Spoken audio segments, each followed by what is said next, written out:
Hope you have a great time at the conference. Thank you.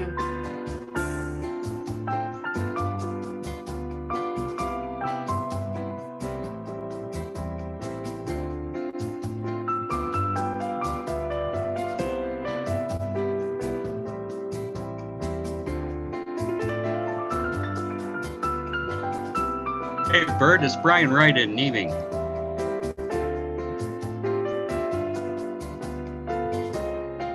Hey, Brian, how are you doing? I'm doing well. I just had a question for you. You're in Terrace Bay. Is Weeben's old place there in Pays Plat still operating? Now, that's interesting you should ask that, because there was a birthday notice just last week or so, and it said that she was still flying. Yeah, I know that. Actually, I'm a member of that club there. I'm a pilot myself. All right. Yeah, But she's, I think, turning 80 or something. She's still up. Yes. Yeah, impressive. Yeah, the whole family was. Yes. My dad was a bush pilot for her dad, O.J. Weeben, for Superior Airways. Wow. Good morning. guess- We will be starting in 1 minute, so if you could please take your seats. We'll talk to you further. Yep. You take care, Brian. Will do. You too. And welcome aboard, Sarita.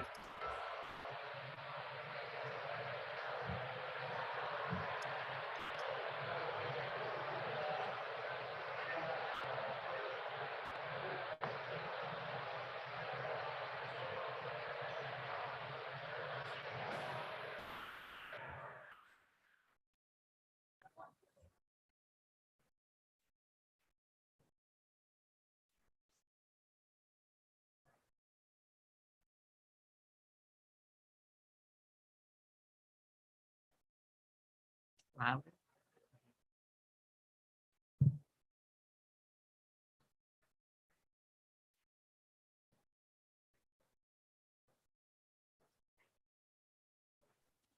I apologize, Sarita. I should Everyone have could looked at just the agenda. grab their coffee and take a seat, please.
I'm waiting for him to give me the thumbs up. Oh. Good morning, everyone. We're going to get started this morning. So welcome back to the second day of the conference. I'd like to start by acknowledging that today is the National Day of Mourning. Every year on April 28th, we pay our respects to and remember the thousands of workers who have been killed, injured, or suffered illness because of work-related incidents. We honor the many families and friends who have been deeply affected by these tragedies. Every worker has the right to return home safe and sound at the end of each workday. Let us take a moment of silence to reflect on those who have experienced tragedy in the workplace. Silence, please.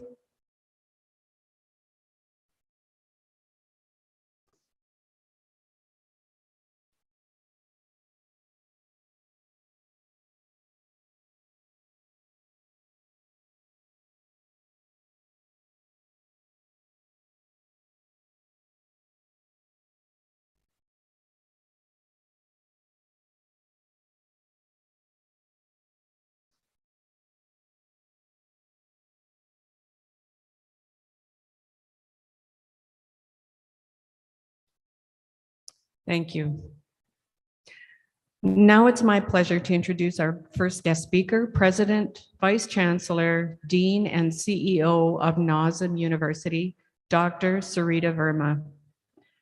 Dr. Verma was the Vice President of Education at the Association of Faculties of Medicine of Canada, formerly the Deputy Dean of the Faculty of Medicine and Associate Vice Provost, Health Professions Education.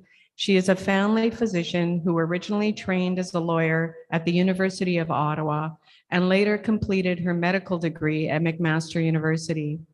She currently sits on the board of the Thunder Bay Regional Health Science Centre and the Association of Faculties of Medicine of Canada, ICES, Health Services Organization, Associated Medical Services, and of the Health Science Network Research Institute in Sudbury.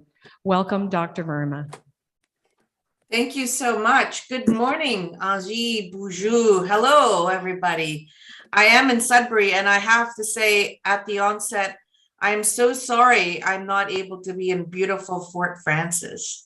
I have been there. It's absolutely stunning, and I love the Northwest.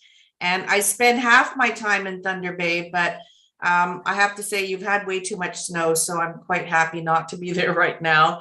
But of course, I really I'm sad that I can't be there with you.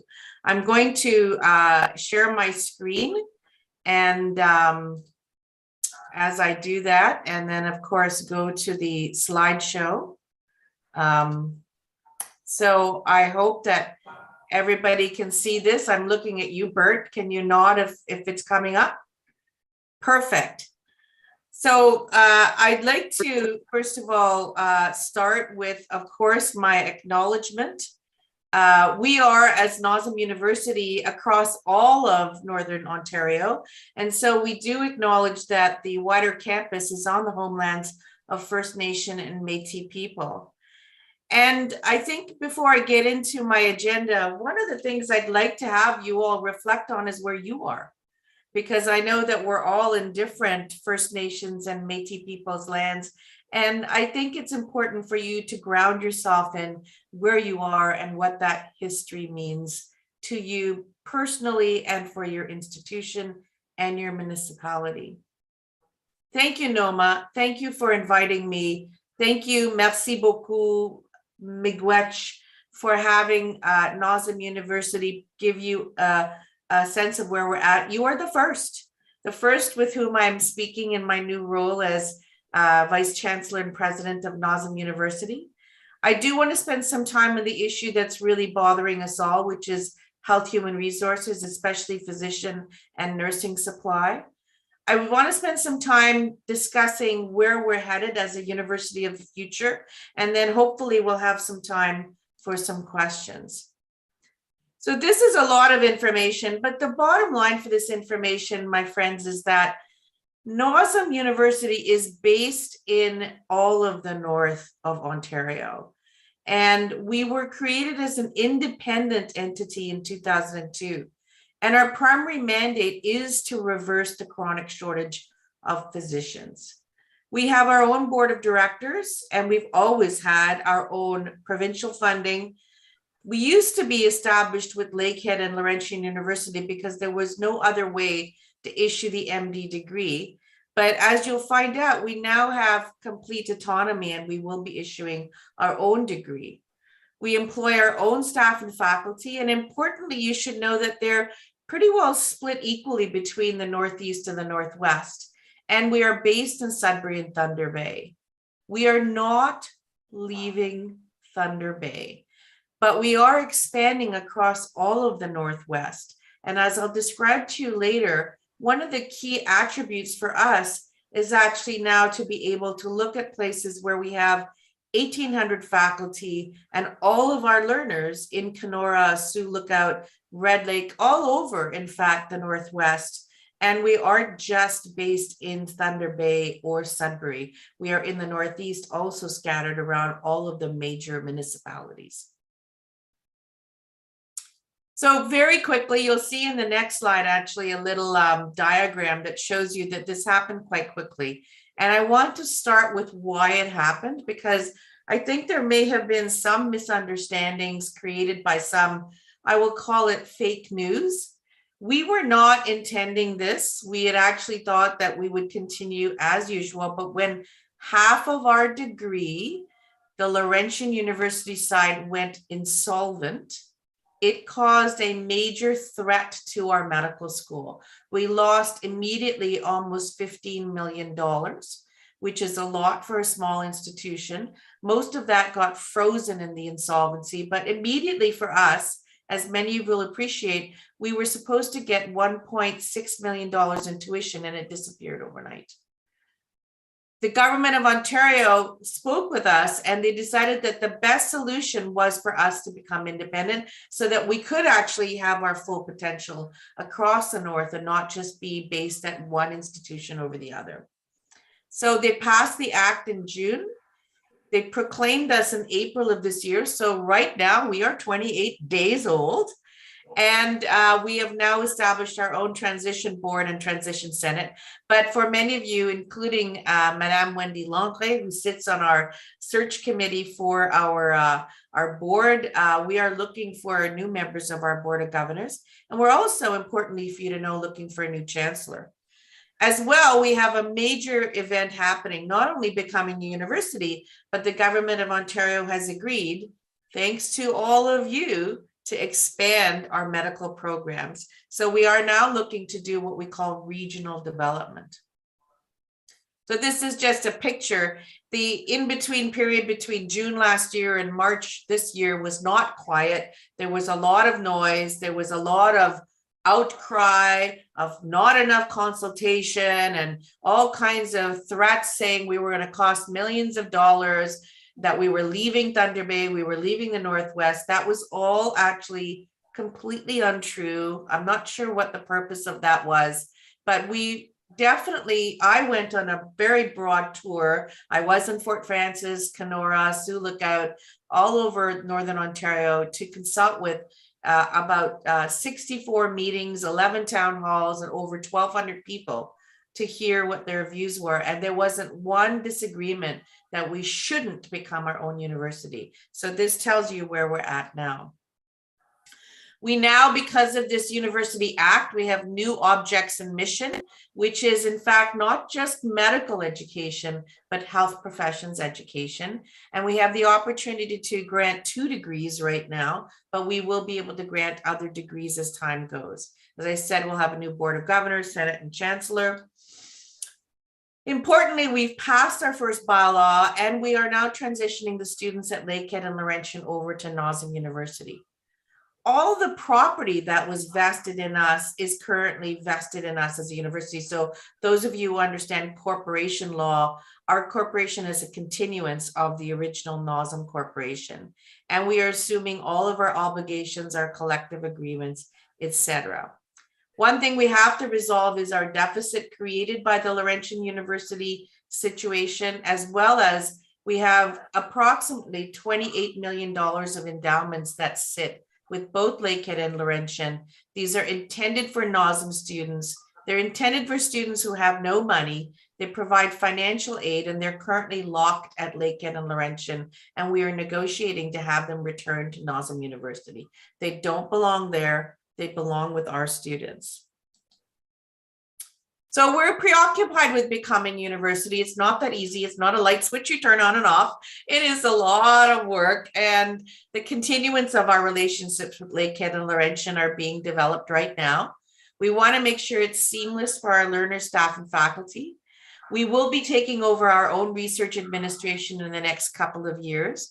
As I mentioned, our endowments are a big piece. They generate interest every year that pays for students. All our students need financial aid, and all of our students actually, about 95% of them get financial aid from our university. They are almost 3 times the debt as any medical student in the rest of the country because they don't come from rich families. We bring people who come out of rural Ontario, rural Northern Ontario, and they're not rich. And as I said, we're going to be focused on expanding our institution across all of the North, and we will be speaking with many of the municipalities about this. Our NOSM strategic plan hasn't changed. Our vision, mission, and values. Our values are important: innovation, social accountability, collaboration, inclusiveness, and respect. And I believe you will see just by our behavior, we never engaged in some of the negative, discussions. We really believe in the respect and the collegiality. So we will continue to transform health human resource planning. We will advance social accountability. We are innovating as leaders in the country on health professions education, and we will be strengthening research capacity in Northern Ontario. Our 4 enablers are still our people, resources, infrastructure.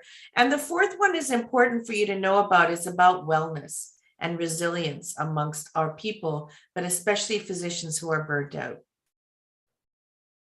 And when it comes to health human resource planning, we actually know that it's been chaos. There's been no one source of information as to how many doctors are needed, where are they needed, how are they supplied, what do we need to do to get them to come to the north, to go to rural settings, to remote settings, to First Nations communities, and what do we need to do to get them to stay? This continues to be a problem. And when I started, I said, this is what we have to fix. So I appointed an associate dean of health, a physician workforce strategy, and we are leading again. The OMA, the Ontario Medical Association, actually made Prescription for the North one of their major platforms in their next strategic plan and in their communications with the government. So we are making it work. And why are we doing this? Now, this is a busy slide. I'll just walk you through some of the important aspects. We actually have graduated well over, now this spring, it'll be over 800 doctors in the undergraduate program. What a lot of you may not appreciate is that that's not where it ends. Those students then get to go into a national match and they go into their residency. It's only when they finish their residency, which is postgraduate training, that they can go get licenses. And there's a chance when they get their MD that they can go anywhere. And we only offer 9 residency programs. And thanks to your advocacy, we can now extend our residency programs. But if they stay and do their MD and their residency program, 89% of them stay in Northern Ontario. And in fact, we've been very successful in providing physicians to Sudbury and Thunder Bay, a little successful in rural communities. But now we have a lot of work to do, because of the 906 physicians who completed their MD and residency at NOSM, 430 stayed in Northern Ontario, 109 in Sudbury, 99 in Thunder Bay, 104 in rural communities, and 118 in other urban communities. But as you know, our work is never done. With the number of people burning out and retiring and the needs for physicians increasing, our work is not done. On Maverick Judson's. And so we had a small MD program. Someone needs to go on mute, Maverick. We had a small MD program at 64 students per year. On average, you would get 2,000 applications. That's a 3% in success rate. You weren't very successful. And the most common complaint I got was, why can't my kid get in? Why can't this person not get in from my community? It's not about their caliber. It's a numbers game. If you have 2,000 applications and only 64 spots, it's a 3% success rate. Now, with your help, we're expanding. And I'll get to that in a minute, but we're expanding by 30 over the next 5 years. So we will be going up to 94. Plus, we're hoping to increase by 5 military positions. So we're going to get close to the 100 per year that we'd like to get to. Our 2021 class is very diverse. 84% come from Northern Ontario. So you need to stop thinking that we're not doing our job. We're very successful. And in the country and internationally, we are the highest rate of Indigenous students, 17%, 23% Francophone. They're young, they're 25, but 92% of all the students coming from Northern Ontario, with 8% coming from rural and remote parts of the rest of Canada. In our postgraduate programs, we don't offer a lot of programs, so we need to grow there. And the problem for us is that the Royal College, has very strict guidelines. It's not just a matter of opening a surgery program in plastic surgery. You need a whole bunch of plastic surgeons who are trained at the Royal College who can then teach and meet those goals, especially the 4th and 5th year of training of many of these programs. However, more than half of the students who've trained here in residency have actually stayed. And what you've helped us do is to go from 60 per year in postgrad, and you've added another 41. So we're going to be able to increase our postgrad programs. That announcement was just made on March 15th, and the government has not yet committed funding for it. And that expansion announcement is currently only slated to begin in 2023. Do the math. It takes 4 years to make an MD. So for the increase in the MD, 2023 plus 4 is 2027 is when you'll first see those graduates. And for residency, at least 2 years of family medicine, add on another 2 years, you won't see graduates coming out until 2029. We want them to bump it all up by a year. So we want to start this fall, and you can help us get there. But you know what? This expansion happened because of you. Every single municipality that wrote to the Premier and said, expand NOSM, now NOSM University. Thank you. I can't do it alone. I can be really loud and annoying and, you know, be like a poodle with a pink slipper and not the government. But your power, just like you were powerful when you created NOSM, has made all the difference. And now we need to work with you to make sure that those graduates get to your municipalities. But I really do want to say thank you. And the reason why is because no matter what we do, we are not the only solution, guys. You can't just say, well, it's all NOSM's fault. We can graduate doctors, but there are a lot of reasons why, as I said, they could go to BC for their residency training and may not come back. And the biggest predictor is something you have no control over. They fall in love and they get married. So unless you can start an eHarmony in Northern Ontario, which I'm all for, but the reality is these young adults do make life-changing decisions when they go. It's a national match. It's a charter of rights issue. They are entitled to go into a national match. There is no such thing as you must stay in Northern Ontario. There is no such thing as a forced training opportunity. But then we can recruit them, and we do very well. We have 100% match rate at NOSM, the highest in the country. So we do really well. But then they do their residency training. They can then practice wherever they want. There is no such thing as like Lincoln freed the slaves in the US about 300 years ago. There is no servitude in medicine. Medicine is a self-regulated profession. They can go into business wherever they want. The issue is the needs of Northern Ontario are huge. The needs of Northern Ontario are great. And I can tell you honestly, in the South and at Queen's Park, they do not hear us. They've only just begun to hear us. The inequities in Northern Ontario are huge in not just chronic disease and Indigenous health, suicide, diabetes, complex chronic diseases. But by the way, what you might know is mental health and addictions 3 times worse in Northern Ontario. So our work continues to get harder and harder. It's like waves upon a sand. Right now, today, we feel that currently, and we think it's underestimated, today, right now, we need the equivalent of 5 graduating classes of NOSM right now at this size to actually fill the need today of 313 doctors. And that's not just family doctors. That's a bit of a myth. Oh, we just need family doctors. No, family doctors need to refer to specialists, and there aren't enough specialists in Northern Ontario either. If you need to get healthcare from a psychiatrist, you might be waiting 2 years. If you're suicidal, wait 2 years. If you have a serious problem with your diabetes, you wait 2 years to see an endocrinologist. This is unacceptable. So what NOSM started off with was as a family doctor, prominent institution. We now have to shift to also providing specialty training. And I want to warn you that takes 3 to 5 years to develop. The Royal College is very particular about new program approval and accreditation of new programs, but we're going to do it. We're in this for the long game. And in the short game, what we need to do is we need to get people to recruit and want to come and stay and live and work in Northern Ontario. So the reality check is, yeah, things are great. I'm really hoping the Raptors win tonight too, by the way. But the reality check is Canada ranks 26th on the 28 developed nations to maintain universal health care. Canadians still report being unable to find a family doctor. And with the number of physicians still being increased, Canada itself is not training enough new doctors.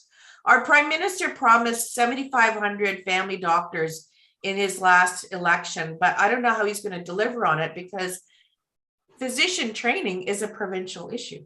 It's not a federal issue. So I keep asking him what he's going to do.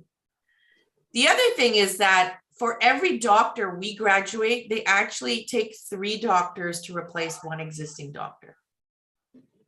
Why? Because they work less hours. And rightfully so, they manage their life-work balance, but they don't provide the same volume of services. And, you know, I've had some people yell at me and say, well, you got to do something about this generation. If I could fix the generational gap, I'd probably be as rich as Elon Musk, but it's never going to happen. The reality is this is a different generation. There are more women in practice and they have children and families and they practice differently. Boutique practices mean that some people just go into doing Botox injections or, you know, psychotherapy. They don't practice comprehensive family medicine. And by the way, the COVID and pandemic burnout is substantial. We predict 50% of our aging doctors will actually retire in the next 5 years.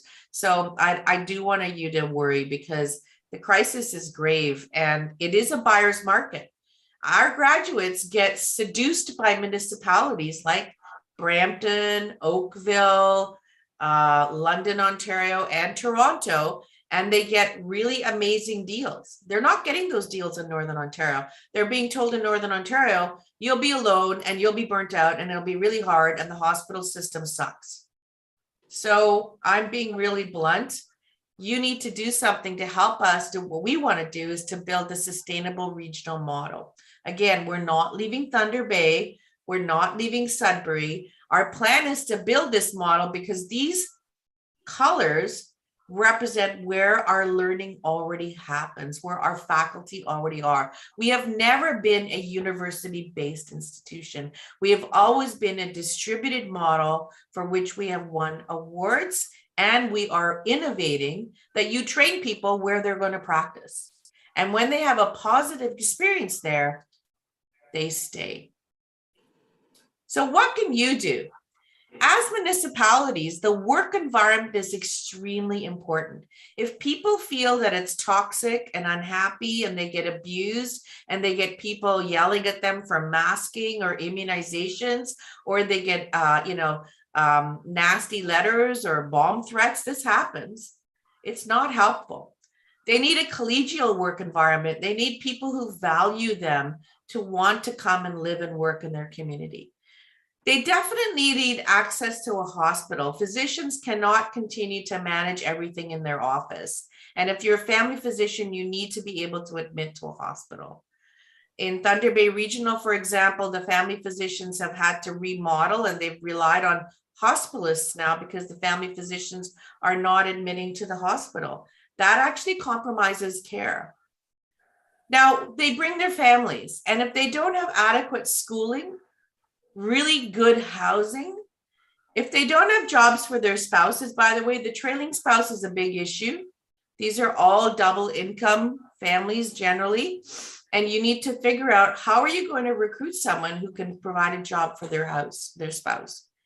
Lifestyle is important. I have to tell you, restaurants, shopping, access to airports, lifestyles are important. And then finally, this is a picture of what could be a turnkey operation.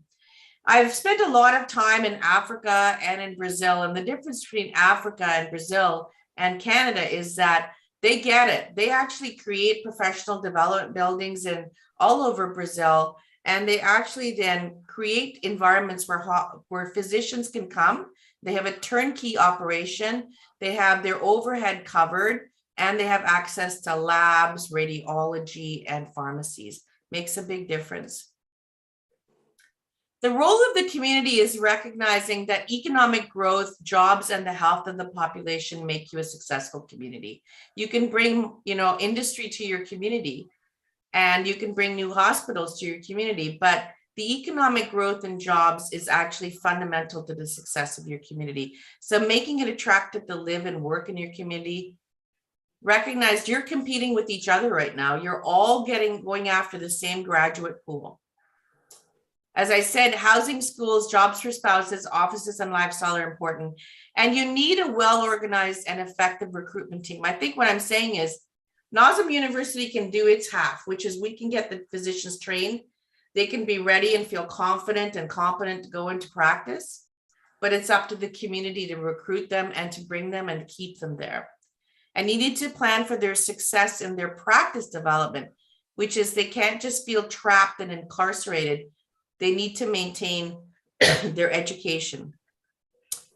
Be sensitive to the needs of a new hire. There are a lot of cultural differences now. There are a lot of multicultural physicians graduating, Oriental background, East Indian background, African background. They're not going to be comfortable in a community that isn't sensitive to their cultural needs. And remember that every dollar a doctor brings into a community, they actually, from the evidence, generate $6 to your economy. Trust is built on first impressions. And I will tell you that some of the communities I did travel to, the first impressions were actually challenging for me. And especially as an East Indian single woman, I came to Northern Ontario from Toronto, and I had absolutely, and this is a criticism, my colleagues will be upset for me to tell this, but I had absolutely no outreach to me. No one told me, here's where you get a dentist or your own doctor because I have health problems. Here's how you find an apartment. I was on my own. I was really, really ticked actually, because at the University of Toronto, as soon as you get a job appointment there, someone reaches out to you from the Family Services Department and they take care of you. Neither Laurentian or Lakehead made any effort. Once they signed me on the dotted line, I was on my own.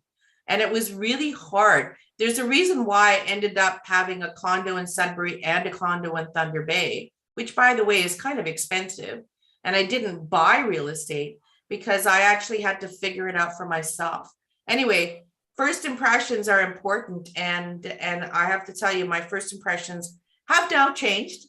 I'm bought over. I am a follower of Northern Ontario. I love it. I've discovered the beauty of all of the lakes and Kakabeka Falls and living on the waterfront in Thunder Bay. I really enjoy it. And I really enjoyed being in Fort Francis, Kenora, Sioux Lookout, all over Northwest. My last slide, NOSM University is actually making history. We are a first in Northern Ontario. We're a first medical university in Canada. We are in the ranks of University of Vienna, Karolinska, Baylor, Mayo, Kaiser Permanente. We're joining some of the top world ranked institutions in the world. And we actually know that we have an amazing brand. So we intend to share that with you. We are the future. We're going to innovate in virtual medicine, accessibility, and social accountability. And I'm going to end with, we are the future. So please join us. NOSM University, thank you.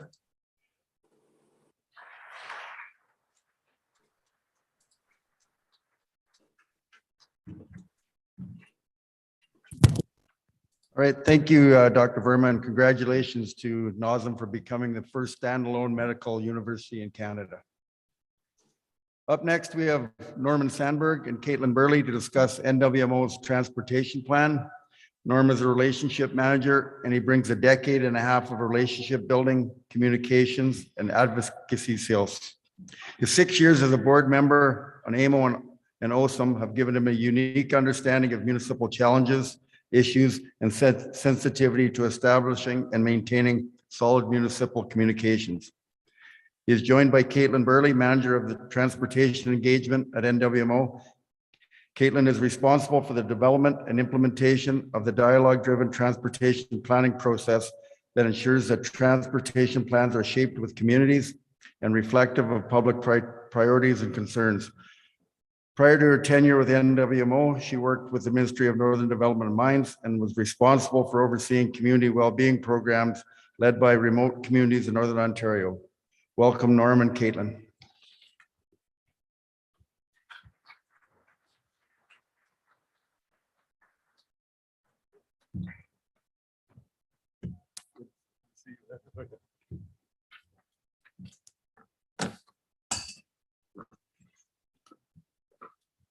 Thanks very much for the introduction.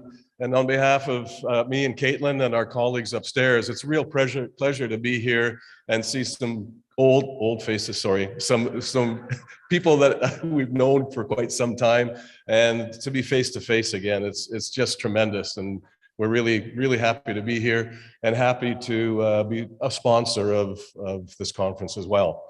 We're going to be short in our overview. For instance, we had a conversation with some people yesterday from the International Rainy Lake of the Woods Watershed Board. A short conversation was 2.5 hours, and we're not going to do that to you. But we do have a booth upstairs, and we have our mobile Learn More Center outside. We're hoping that this is just the start of the conversation, and we certainly invite you to join us and our colleagues throughout the rest of your day. So we are the Nuclear Waste Management Organization, and I know that some of you are familiar with us, and I'll try not to be too repetitive, but just a quick overview. We are a not-for-profit that was formed as a requirement of the 2002 Nuclear Fuels Waste Act. Our mandate, well, you can read it yourself there, but it's to develop and implement collaboratively with Canadians a management approach for the long-term care of Canada's used nuclear fuel that is socially acceptable, technically sound, economically responsible, or environmentally responsible, and economically feasible. I'll touch on some of those just in the initial slides here. First of all, what does nuclear energy mean to Canada, and what does it mean to Ontario? About 15% of Canada's energy supply is generated from the nuclear industry. There are power plants in Ontario, active power plants in Ontario and Quebec. Ontario and New Brunswick, and there is an offline nuclear power plant in Quebec. About 60% of Ontario's energy comes from the nuclear power industry. So what is nuclear fuel? This doesn't have uranium in it, but this is what we're talking about. This is a can-do fuel bundle. Anywhere from 3,500 to 5,000 of these are resident in a nuclear reactor, depending on its size. This has natural uranium in it, so it's basically mined, refined, compressed into a hard ceramic-like pellet about the size of the end of my baby finger. It goes into these pencils. When it's in the reactor for that year to year and a half, in which the potential energy is turned to real energy, it will provide the energy needs for about 100 Canadian homes. So 100 Canadian homes for a year. And then it's a waste product. Currently, there are about 3.3 million of these residing at the nuclear power plants. That's where they're currently stored. We project that by the end of our proposed project, there will be about 5.5 million of these to manage in an isolated way from the environment. Currently, they are stored in two ways, as I said, at the nuclear power plants. When they first come out of the nuclear reactor, they're very hot, both in temperature and radiological terms. They're in irradiated fuel bays, essentially large pools of water, circulated through a closed loop system and filters. After about 10 years, about 99.9% of that radioactive energy has decayed, and the temperature drops correspondingly, so that the heat generated from that initial many hundreds of degrees Celsius in the reactor to about 3.4 watts. So for those of you who are a little older vintage, you remember those incandescent Christmas tree lights? That's about the amount of heat energy that this would produce after 10 years. And at that time, it can be moved into the photograph that you see here, a half-meter thick steel lined inside and outside concrete cast. And that half-meter of concrete provides such an effective barrier to the radiation that is there. You can see in the photograph, and certainly Caitlin and I and our colleagues have taken some of you on tours to these facilities. We can stand right beside, because the The detectable nuclear or radiation is so low that it's safe, or in many cases, it's actually undetectable. So what are we talking about for the long-term management? That previous slide shows an interim management scheme that takes constant monitoring and security, and it is on the surface at the power plants at the edges of the Great Lakes water system, Great Lakes St. Lawrence water system. The proposal is consistent with the consensus of all nuclear countries around the world to build a deep geological repository, so a facility at least 500 meters below ground in an acceptable geology, but with that social responsibility criterion that we have in an area where the host communities are informed and willing to partner with us on this project. The underground footprint is about 2,000 meters by 3,000 meters. The above ground footprint about 650 meters by 550 meters. It's a multi-barrier system, the blowout there, and we have an example of this in our Mobile Learnmore Center outside, a steel, carbon steel container with a copper coating embedded in bentonite clay, and then placed, as I said, in that appropriate geology that is isolated from the environment. How long are we talking about this facility being needed to manage the risk? Essentially forever. We make no bones about it. We're not going to shy away from it. This is a dangerous material, and it must be managed until that risk dissipates, and it essentially takes forever. Even though that 99.9% of the radiation decays in the first 10 years, for the rest of it to decay takes several hundreds of thousands of years.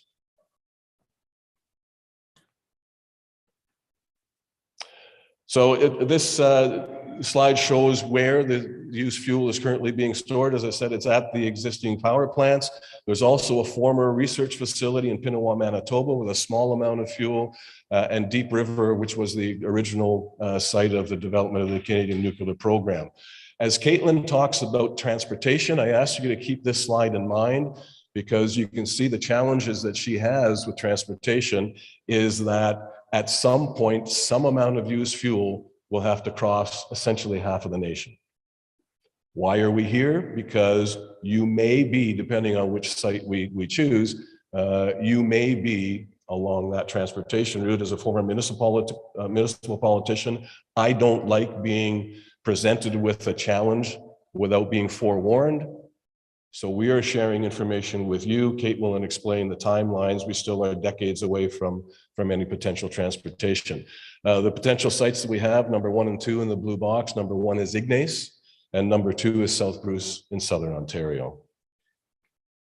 And I'll pass to Caitlin.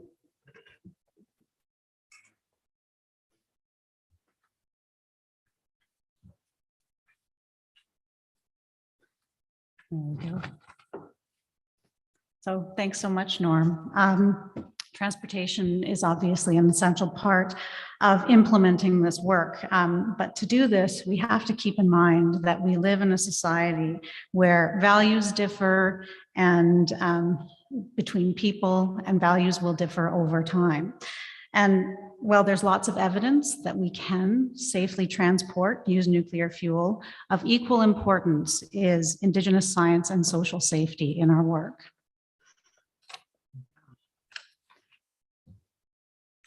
So today I'm going to talk about 2 documents that we just recently released. And just for context and to reiterate what Norm said, we will not be transporting used nuclear fuel to whichever site is selected until the deep geological repository is operational. And that's going to be in the 2040s. So these documents are really the beginning of a more in-depth conversation that we want to have with people about our transportation program. So the 2 documents that I'm going to talk about at a very high level today are the Transportation Planning Framework, which sets out objectives, priorities, and considerations for transporting used nuclear fuel. This is a social document that was really built with NWMO by the people that we've talked to about transportation so far. The other document that we're going to talk about is the Preliminary Transportation Plan, which provides an overview of technical approaches, regulatory requirements, and planning assumptions. Now, I really want to set the context. There we go. It's a bit finicky. Now I want to set the context for this presentation with a few facts about the safety around transportation. Used nuclear fuel is the most highly regulated material transported in Canada today, and it is transported in small scales today, about 5 shipments a year. It is jointly regulated by the Canadian Nuclear Safety Commission and Transport Canada. And these same bodies oversee the transportation of about a million radioactive shipments every single year in Canada. So while we may only transport about 5 shipments of used nuclear fuel within Canada now, we as a nation transport safely about 1 million radioactive shipments every single year. The transportation packages for used nuclear fuel are designed to withstand severe accident conditions. And we're going to talk about those a little bit later on. And these extreme tests are actually set by an international body called the Atomic Energy Agency, International Atomic Energy Agency. And then finally, there is an incredibly strong international track record for transporting used nuclear fuel. In almost 60 years and 20,000 shipments, there has never been an accident that has caused human or environmental harm as a result of radioactive release. And maybe just to emphasize the point that I made about worldwide shipments, used fuel is transported around the world on a regular basis for a number of different reasons. Some countries transport it to repurpose it. Some countries transport it to store it. But fundamentally, I just want to emphasize with this map that this happens all of the time. And there's also a huge basis of knowledge and experience on which we will be building our plan. We actually have information sharing agreements with a number of these countries already that transport used nuclear fuel on an annual basis. And we will be continuing to share our experiences and learn from their experiences as well.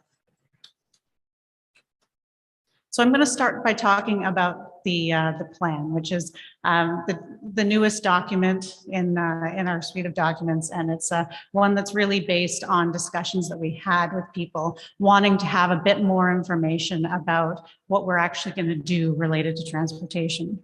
So the preliminary plan covers a number of different topics, some of which I'm going to talk about today. However, it's a 30-page document and we've got 20 minutes, so I can't go into everything. But I please encourage you to come and swing by our booth or our mobile exhibit, and we can certainly get into deeper discussions.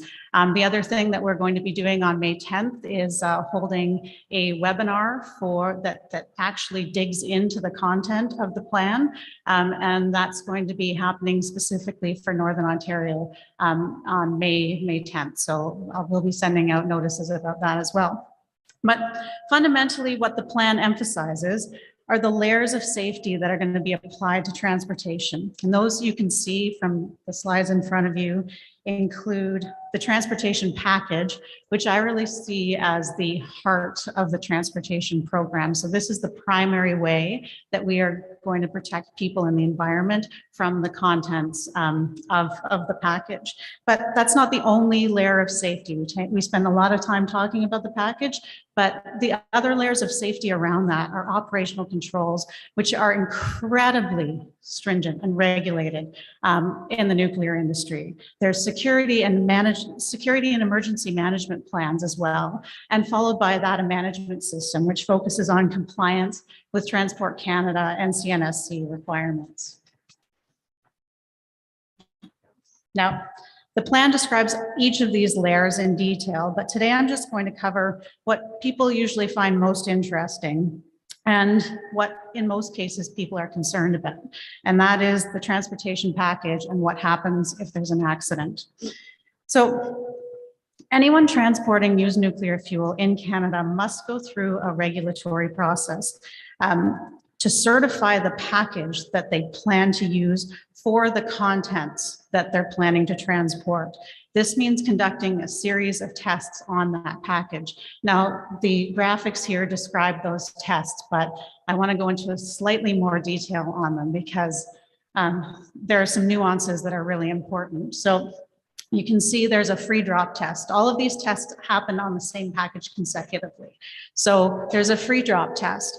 And what they do is they actually take the most damaged part of the container, so the part of the container that has received the most impact, and then they do the next test on that part. So the puncture test actually happens on the place that received the most damage from the previous test. And then they put it into a fully engulfing fire. And what that means is they actually suspend the package so that all 6 sides of the package are exposed to fire. And in reality, there would at least be one of those sides that would be on the ground. But once again, these tests are meant to simulate severe accident conditions. And finally, there's an immersion test at different depths to make sure that the contents and the pressure within the package don't change to a point where radioactive material is released at those depths. So these same testing standards, as I've said, are used around the world. And in addition, some countries have actually done their own demonstration trials. So I'm about to show a video that depicts some of those trials on containers that have met these same tests. We're going to try to run a video now. So let's see if it works. And if not, please Transportation come back. packages, demonstration trials. Canada's plan calls for the safe long-term management of used nuclear fuel by centrally containing and isolating it in a deep geological repository. As part of the plan, used nuclear fuel must be transported from interim storage facilities to the repository site. Transportation is expected to begin in the 2040s. Over the years and around the world, transportation packages have been subjected to a number of demonstration trials. These trials are intended to instill confidence in the public that used nuclear fuel can be transported safely. Canada is among many countries to adhere to international standards and to test the safety of these transportation packages. The Nuclear Waste Management Organization will follow and build upon a long global history of safely transporting used nuclear fuel. For over 50 years, more than 20,000 used nuclear fuel shipments have been made worldwide without any serious injuries, health impacts, or environmental consequences. For example, a test in 1984 by the UK Central Electricity Generating Board showed that a package designed to meet international standards could withstand being rammed by a locomotive traveling at 160 kilometers per hour. The package remained intact with only superficial scarring. In 1999, the German Federal Institute for Materials Research and Testing exploded a rail tank car filled with propane next to a transportation package for used nuclear fuel. What happened? The exploding rail car directly hit and flipped the package. The package lodged itself into the ground about 10 meters away. While the rail car was destroyed, the transportation package stayed intact, preventing the release of any of its contents. These extreme demonstration trials show the safety and strength of transportation packages designed to move used nuclear fuel safely without releasing contents, even under the most severe conditions. Safety is at the core of Canada's plan. Working with regulatory bodies and under international requirements will ensure the protection of people and the environment as used nuclear fuel is transported to the eventual repository site. Dig deeper, learn more by visiting nwmo.ca.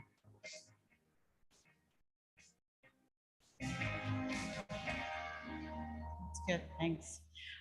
So just a note, if you can believe it, the tests that we are required to do are actually more severe than either of those demonstration trials that you just saw on the screen. And if you want to know more about that, please swing by. Happy to explain it. But I'm going to move us along now. So if it's safe to transport and already regulated in Canada, then why are we here today? Well, you remember I spoke about the importance of Indigenous science and social safety. So while we will adhere to all of those regulatory requirements, what's equally as important is finding ways to include Canadians and Indigenous peoples into the planning process. So we've had many conversations with people since site selection, but more in earnest over the past 7 years, since about 2017.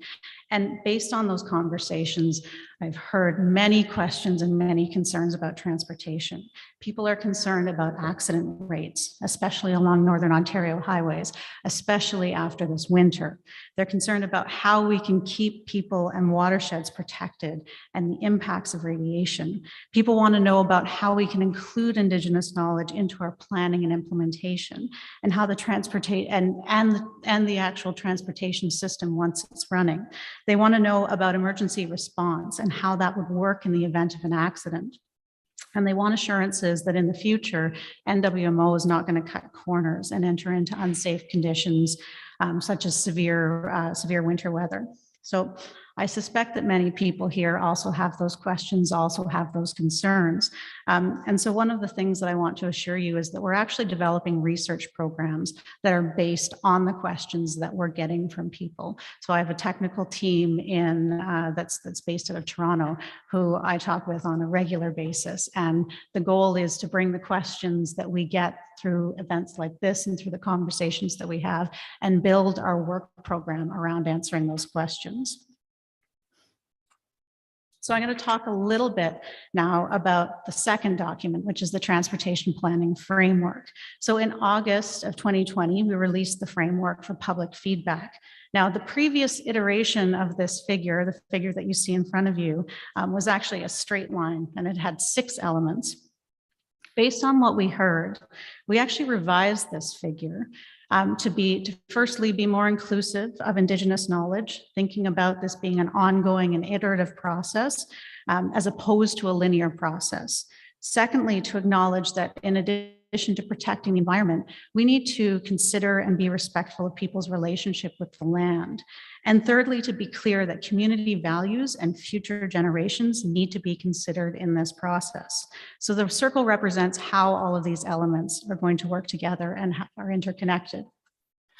We also ask people to identify the priorities, and we've reflected those back in the framework. Now, there we go. Safety is obviously the highest priority in all of our discussions.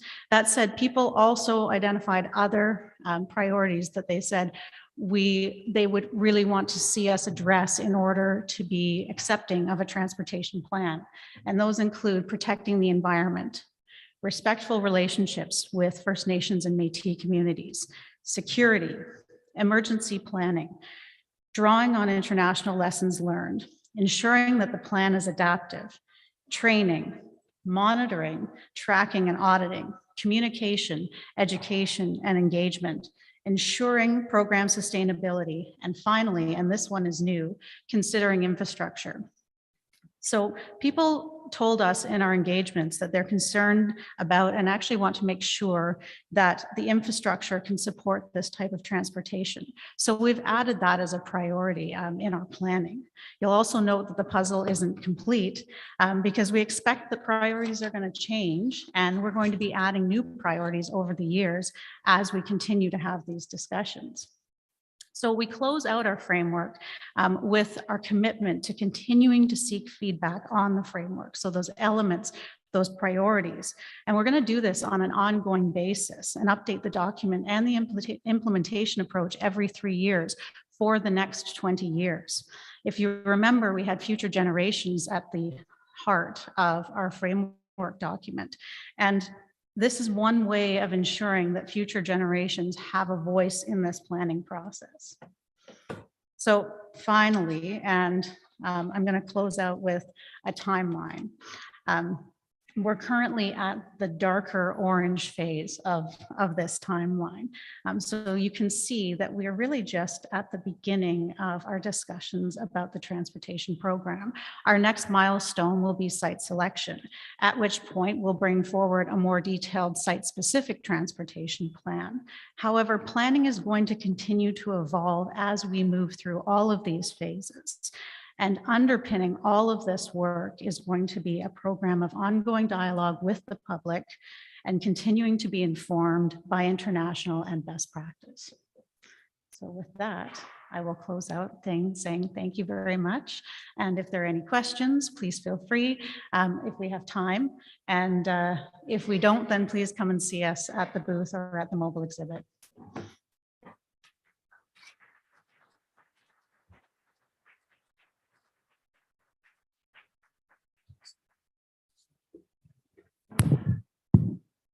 No questions? Okay. Thank you, Norm, and thank you, Caitlin, very much.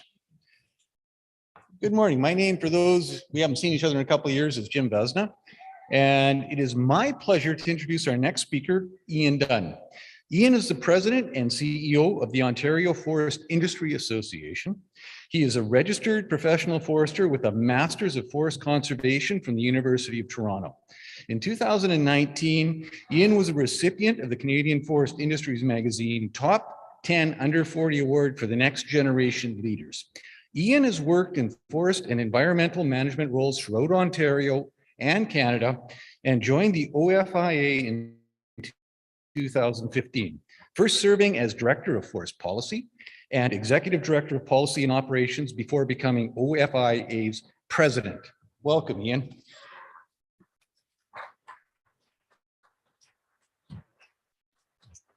Great, thanks so much. So good morning, everyone. It's so nice to see everyone in person, face to face. You know, I'm a big fan, probably more than most, of virtual meetings and Zoom, but I have to admit there's some things you just can't do over Zoom. We had our convention last week, and you know, there's a lot of energy out there. I think there's a lot of people, you know, wanting to get out and reconnect and re-energize, and this is such a great venue for that. So congrats to Mayor Landry and Andrea for putting on such a great event. So, and what I wanted to do today was provide a bit of an overview of our industry, some really exciting things in terms of products and policy developments that are on the horizon, as well as really highlight the amazing work that we're doing with NOMA and other Indigenous and non-Indigenous organizations and communities.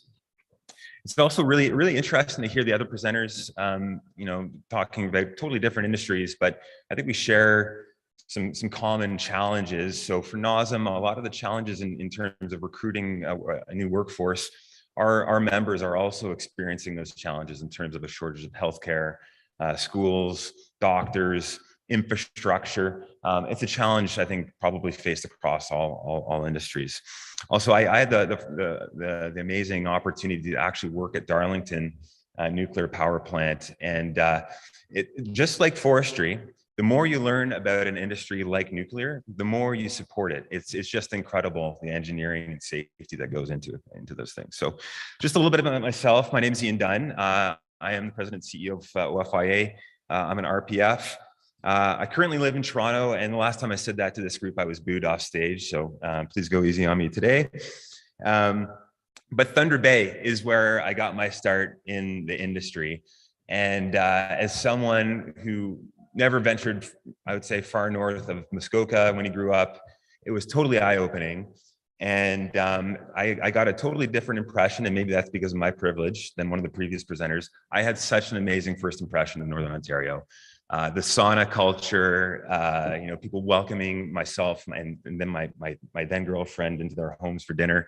It was incredible. And actually, that girlfriend turned into my wife. We have 2 kids now, and we plan on coming back to Northwestern Ontario shortly.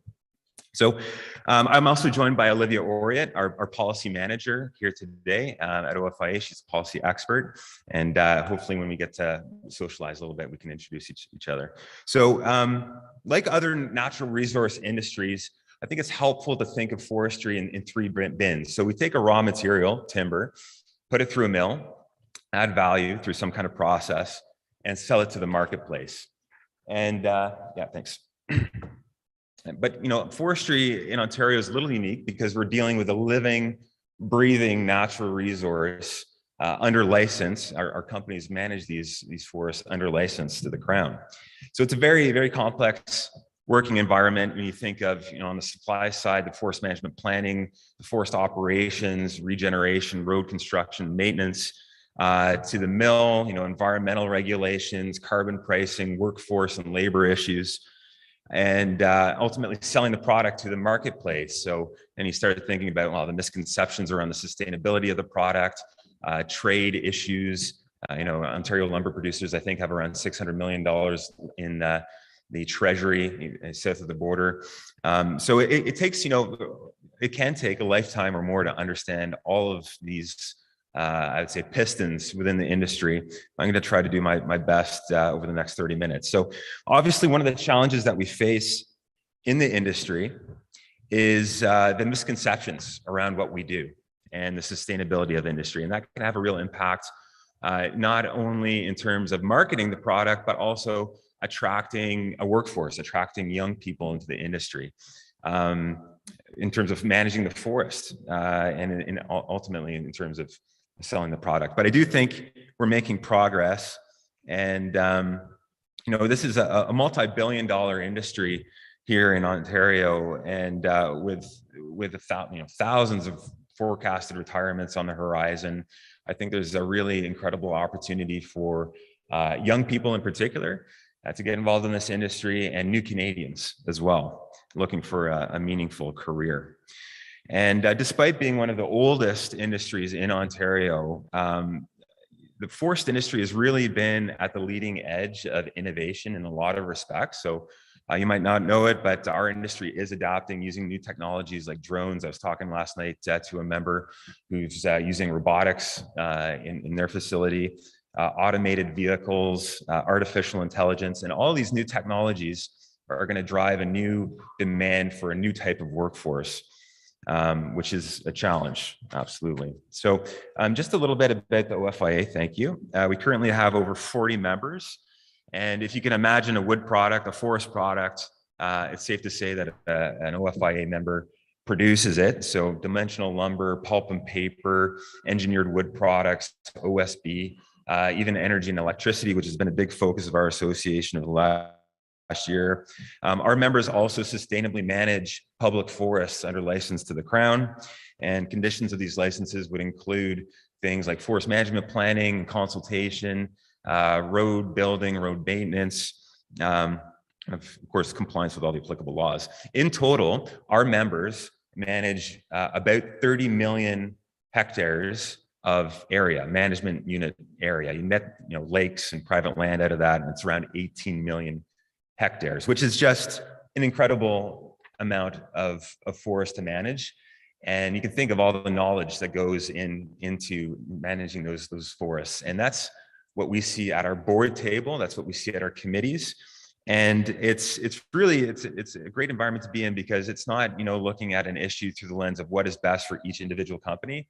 It is what is best for the province as a whole. How do we get the best policy and competitive operating environment for all of our members, not just one?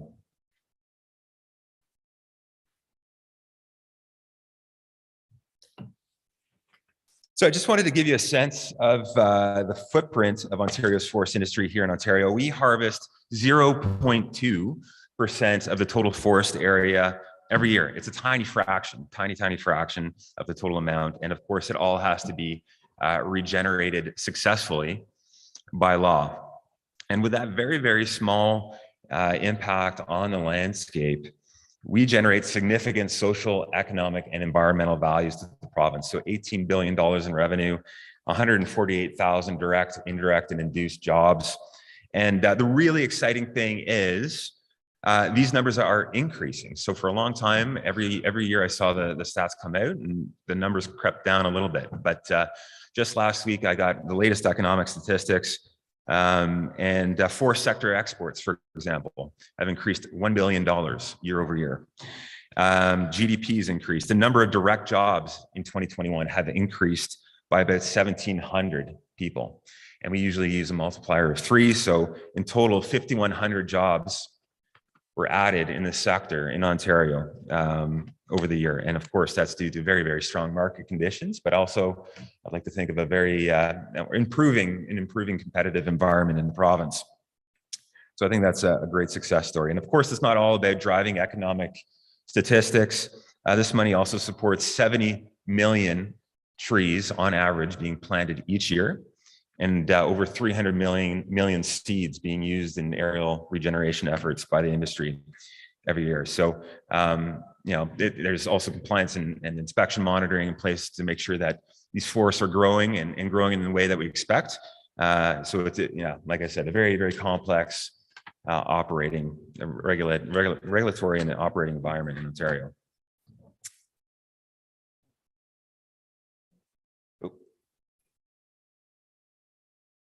So forest products are gaining a lot of attention right now globally. The UN actually projects that over the next 10 years, global demand for forest products is going to increase by 30%. And that was actually before the pandemic. And I would imagine that's probably even increased since then.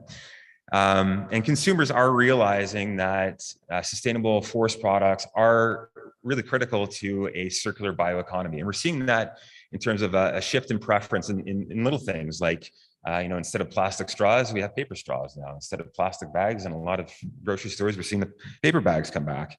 And I think, all of this presents an incredible opportunity for Ontario. Look at provinces like BC and Alberta, which have typically been viewed as, the leading jurisdictions for forestry in Canada, and they're not in as good of a situation anymore. So you think of the impact of the mountain pine beetle, forest fires, and politically, particularly in BC right now, there's policy reviews, there's old growth deferrals.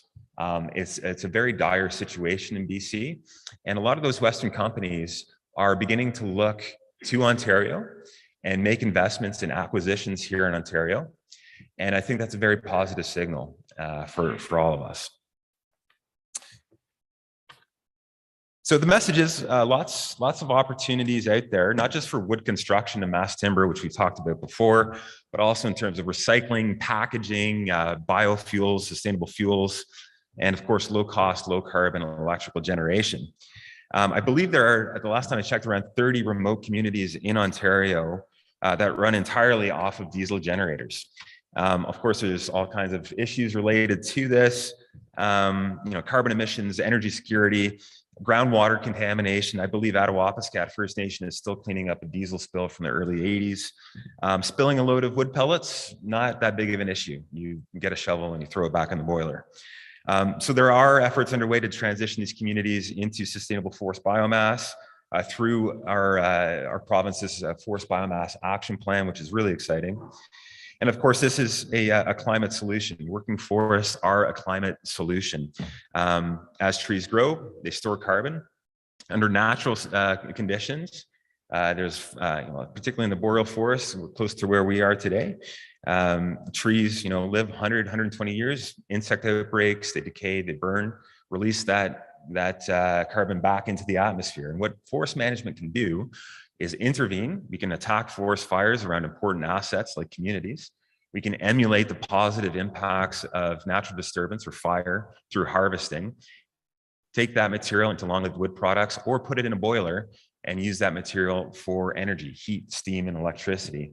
And there's some really high efficiency boilers out there that have lower particulate emissions than even natural gas. So there's all kinds of really, really exciting, I think, opportunities on the horizon for the forest sector and Ontario in particular. And that's what gets us excited, Olivia and I, every day at OFIA to work for this industry and get the word out, because I don't think a lot of people, particularly in the neighborhood that I came from, fully understand that or think of the industry that way. There's a lot of big societal issues out there: climate change, transition to net zero, advancing reconciliation with Indigenous people, and I think, I know the forest industry is going to play a really important role in all of that, and I would say is absolutely essential. We're not going to be able to achieve net zero without the forest industry and forest products. So just wanted to highlight a couple of really neat materials that are coming out. So this is a transparent wood material that was designed to replace glass. It's being developed by the U.S. Forest Service. There's all kinds of benefits associated with this. So first of all, we have the positive environmental story. Glass production has a large carbon footprint, so much lower carbon emissions when you create glass out of wood fiber. Also, better thermal insulation properties than glass.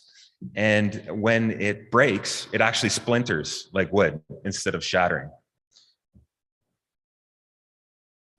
In Finland, there's a company producing wooden cell phone towers. And in Europe, I think there's around 300,000 cell phone towers. And that's set to increase by about 30 or 60 to 80,000 over the next 5 years as 5G technology rolls out. And if just 1% of those new towers are made out of wood, they estimate that over 17,000 tons of carbon emissions will have been avoided because concrete and steel have much higher embodied carbon. There's even a plan underway to launch a wooden satellite into orbit this year, and obviously not entirely made out of wood. But again, engineers are choosing wood because of the positive environmental impact. Space debris is a big issue, apparently. I never thought I'd be talking about space debris as a forester, but when this satellite re-enters Earth's atmosphere, it'll burn up much more completely than the traditional satellites, much cheaper than aluminum. And because electromagnetic waves can actually penetrate wood, you can put the antenna on the inside rather than the outside. Now, don't get fooled by the scale of this photo. I thought, oh, you could put some people in there, but it's only a couple of centimeters wide.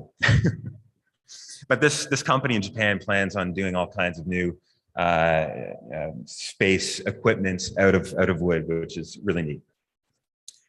Now, despite all those incredible opportunities, the more traditional wood products, I'd say, dimensional lumber, panels, OSB, plywood, they've experienced a huge increase in demand over the last 2 years. And this is going to be the bread and butter of the industry for the foreseeable future. About 60% of Ontario's harvest goes through a sawmill, and over 90% of that material, that lumber, goes to the United States. So open access to American markets is incredibly important to the health of this industry.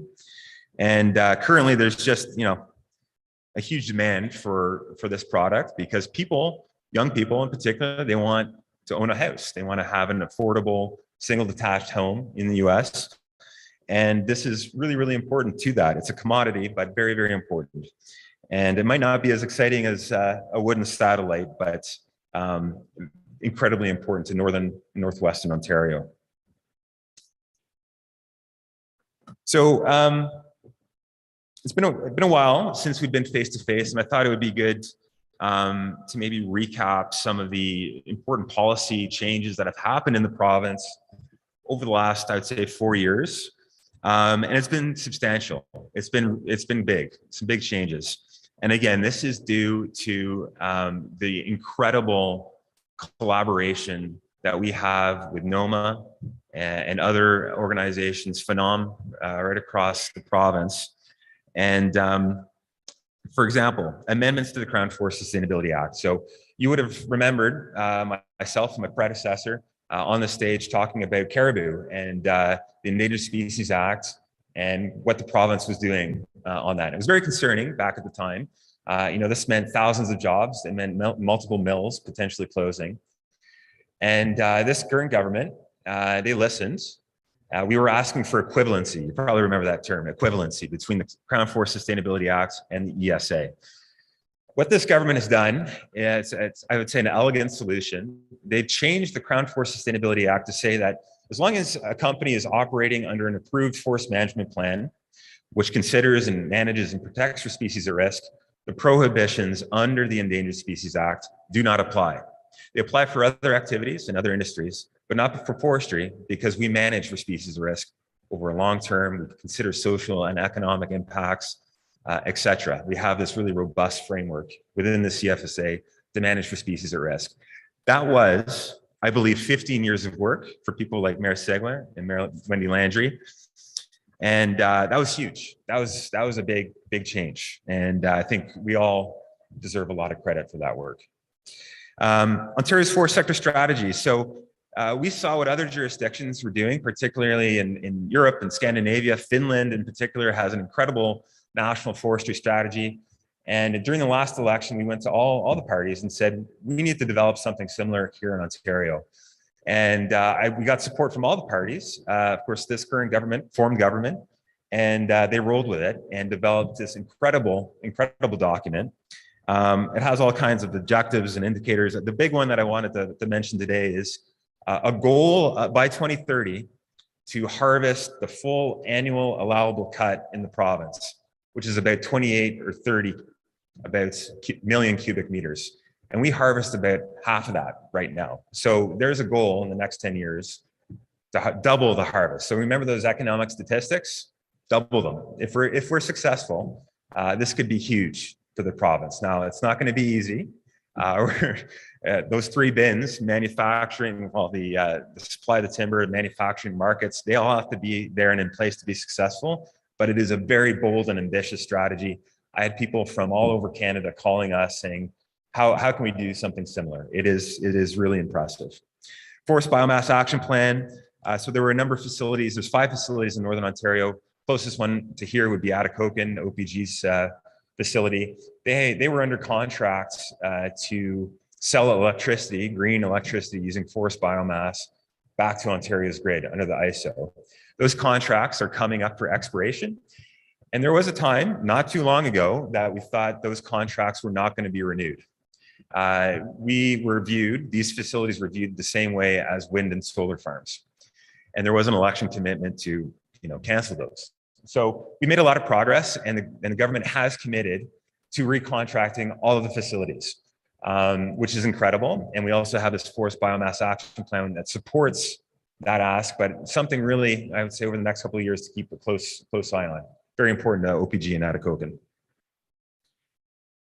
And then finally, the Ontario-Canada Conservation Agreement for Boreal Caribou. So the federal government, and as Mayor Morrow will tell you, the federal government had there was, I guess, a risk they could reverse all the good work that we did in the province on species at risk and caribou. And essentially, Minister Guilbeault could come into Ontario and say, you're not doing anything for caribou. We're going to issue a protection order. You can't do anything within these caribou ranges. So we wanted to avoid that at all costs. I thought it was quite unlikely, to be honest, because Ontario is the best jurisdiction in Canada when it comes to boreal caribou conservation. But just last Friday, the province and the federal government announced that they have signed a 5-year agreement on the conservation of boreal caribou. They've committed $10 million to advance research and the science and the understanding of boreal caribou. And most importantly, they view this as the beginning of consultation. So up until this point, I would say the consultation was rushed. It was very rushed. Mayor Landry said 0. So that's very concerning. It's concerning for your communities, Indigenous communities in our sector. So over the next 5 years, they said, no, this is the beginning of consultation. So we want to hold them to that commitment, and working with NOMA and others, I'm sure will be successful. But this is very positive. That agreement, I would say, across the country is very favorable to Ontario. I would say the best in the country that I've seen. So we are in an election year, and I did want to mention a couple of pre-election priorities for the OFIA. So we have this great document, Forest Sector Strategy, very ambitious. It's one thing to have a strategy, it's another thing to actually implement it and be successful. So we want to make sure that all the parties are aware of the strategy, support the strategy, and actually want to make change. And actually, we saw the NDP's platform came out, and they committed to doing that in their platform, implementing the Forest Sector Strategy, along with increasing roads funding. So on roads funding, this is a very important program, not only to the forest industry, but all natural resource users and the public. This is public infrastructure that the forest sector builds on behalf of the Crown. So it was established, I think, in 2006, 2007 at $75 million. It has not changed since that time. Last couple of years, it's been at $54 million. And we're very supportive of the government for committing to the program because there was a potential it might not continue. It has.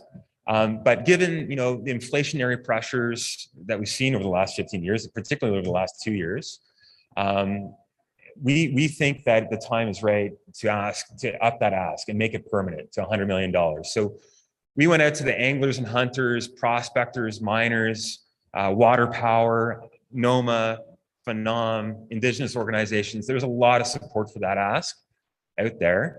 And we should know today, because today is budget day, what is being committed to that program. Wow, that's loud.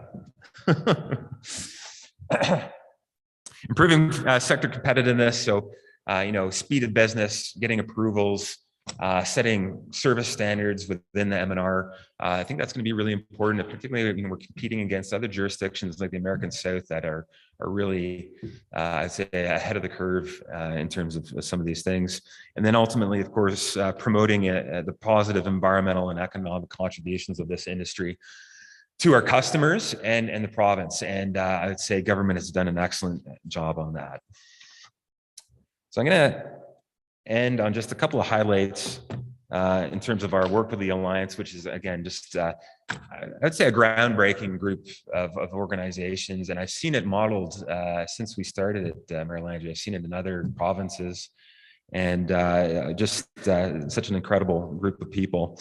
So Species at Risk solution, like I said, that was a game changer. And it's one thing I remember, the president of the Northern Ontario School of Medicine there, she said, it's one thing for us to complain. It's different when, communities and Indigenous groups get involved. That's when people start to listen, when you start building these coalitions. And that's what's happening with Species at Risk. It's not completely solved, not by any stretch, but some of the big legislative pieces have been addressed as well as you can through legislation. Forest Access Roads Funding Program, I just went over that. California and New York State deforestation-free procurement bills. So these bills in California and New York State, they would have required companies contracting with the state to demonstrate that they do not contribute to boreal or tropical intact forest degradation or deforestation. So in California last year, this was going to pass, and it was only at the last minute their governor vetoed the bill, which is almost unheard of. It was a Hail Mary. But we do a lot of business in California, a lot of business in New York State for sure. And so it's partially addressed in California, but it's still very much on the table in New York State.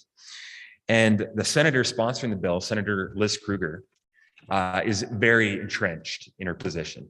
She has met with the province, and the province has explained our system here. We don't have a deforestation problem here in Ontario. And she said, no, not according to my sources, who happen to be, NRDC and very well-funded activist groups and connected activist groups south of the border. So this bill falsely assumes there is a deforestation problem in Canada, compares us to Malaysia and Indonesia, which are some of the world's worst actors when it comes to illegal logging. We don't have that problem here in Ontario. And another very unnecessary trade barrier entering the United States. We do $600 million of exports from New York State every year.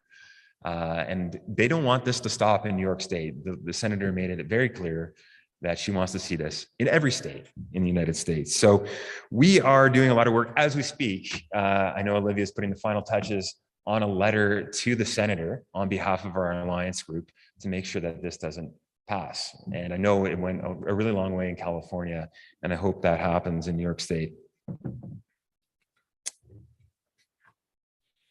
So I'm going to leave you just with a parting thought. So, we've seen over the last couple of years the impacts of, well-funded misinformation, propaganda, and social media, how that can influence democracies. And, everyone's seeing what's happening in Russia and Ukraine. It's an absolute tragedy.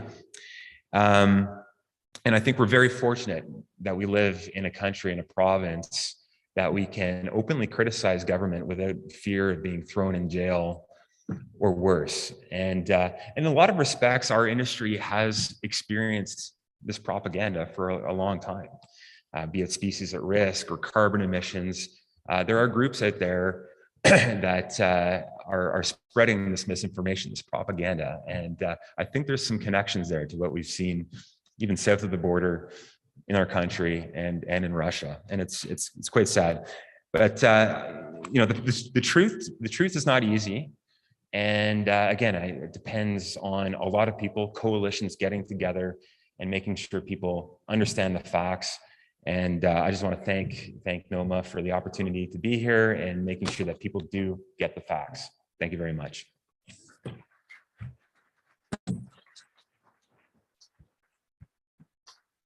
Ian, just for a quick second. Yeah. I just want to go back to the alliance piece, and I really think that the room really needs to know that the alliance group is historic, and the fact that we talked about relationships, we're talking about reconciliation, and for the first time ever, Indigenous leaders and municipal leaders came together. And many of those are in the room today when we did an information session on the Nipigon Bridge, for example. We're not calling it a demonstration, but we did do an information session on the Nipigon Bridge and slowed traffic to get our truth out there. But it's the first time ever that municipal leaders and Indigenous leaders came together for one cause that affects all of our communities. And I think that, you know, thank you and thank OFIA and your staff for bringing us all together. But that was historic and it made a big difference. And I think that's a perfect example of how municipalities and First Nations people can work together to sustain our communities and build our communities. So thank you for that. 100%. Yeah. Yeah, great. Thanks for that, Wendy. Mayor McNimus, Marathonian. So you make mention of the harvesting of up to 26 or 8 million cubic meters of wood going forward. We used to harvest that pre-2008. We have a lot less mills now in our backyards. Where do you plan to sell or move that wood to when you have people like the senator in New York State saying that we're raping our forests? Yeah. Well, the fact of the matter is the United States, they don't have enough domestic production to meet their own demand. And, you know, they've placed duties on Canadian lumber because they're at a competitive disadvantage. They don't have as many trees essentially to sell and produce lumber. So they get a pretty sizable amount of their forest products from Europe, from Germany, Sweden, as a result of making Canadian lumber more expensive. So I think addressing these trade barriers will go a long way. I mean, if anyone had to, you know, build a deck or a fence over the last couple of years, you know what the price of lumber has looked like. And that's a result of high demand and low supply. So I think the demand is out there. Like I said, over the next 10 years globally is a 30% increase. There are less mills.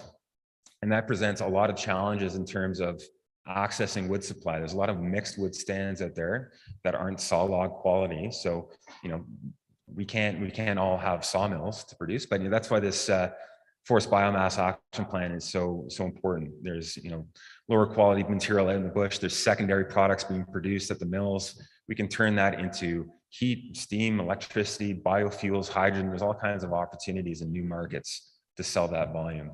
I'm quite confident the market's there, but in terms of, you know, logistics, infrastructure, road networks, forest access roads, workforce, you know, just having enough truckers, that's going to be the big challenge, I think, not the markets. I might eat my words on that. Thank you. Thank you. So, we'd like to thank Ian for your presentation and all the work that you do for the forestry sector in Northwestern Ontario. Thank you again. Our next presenter is Scott Peterson from TBT Engineering. He is responsible for providing technical and project management services for many of TBT Engineering's divisions.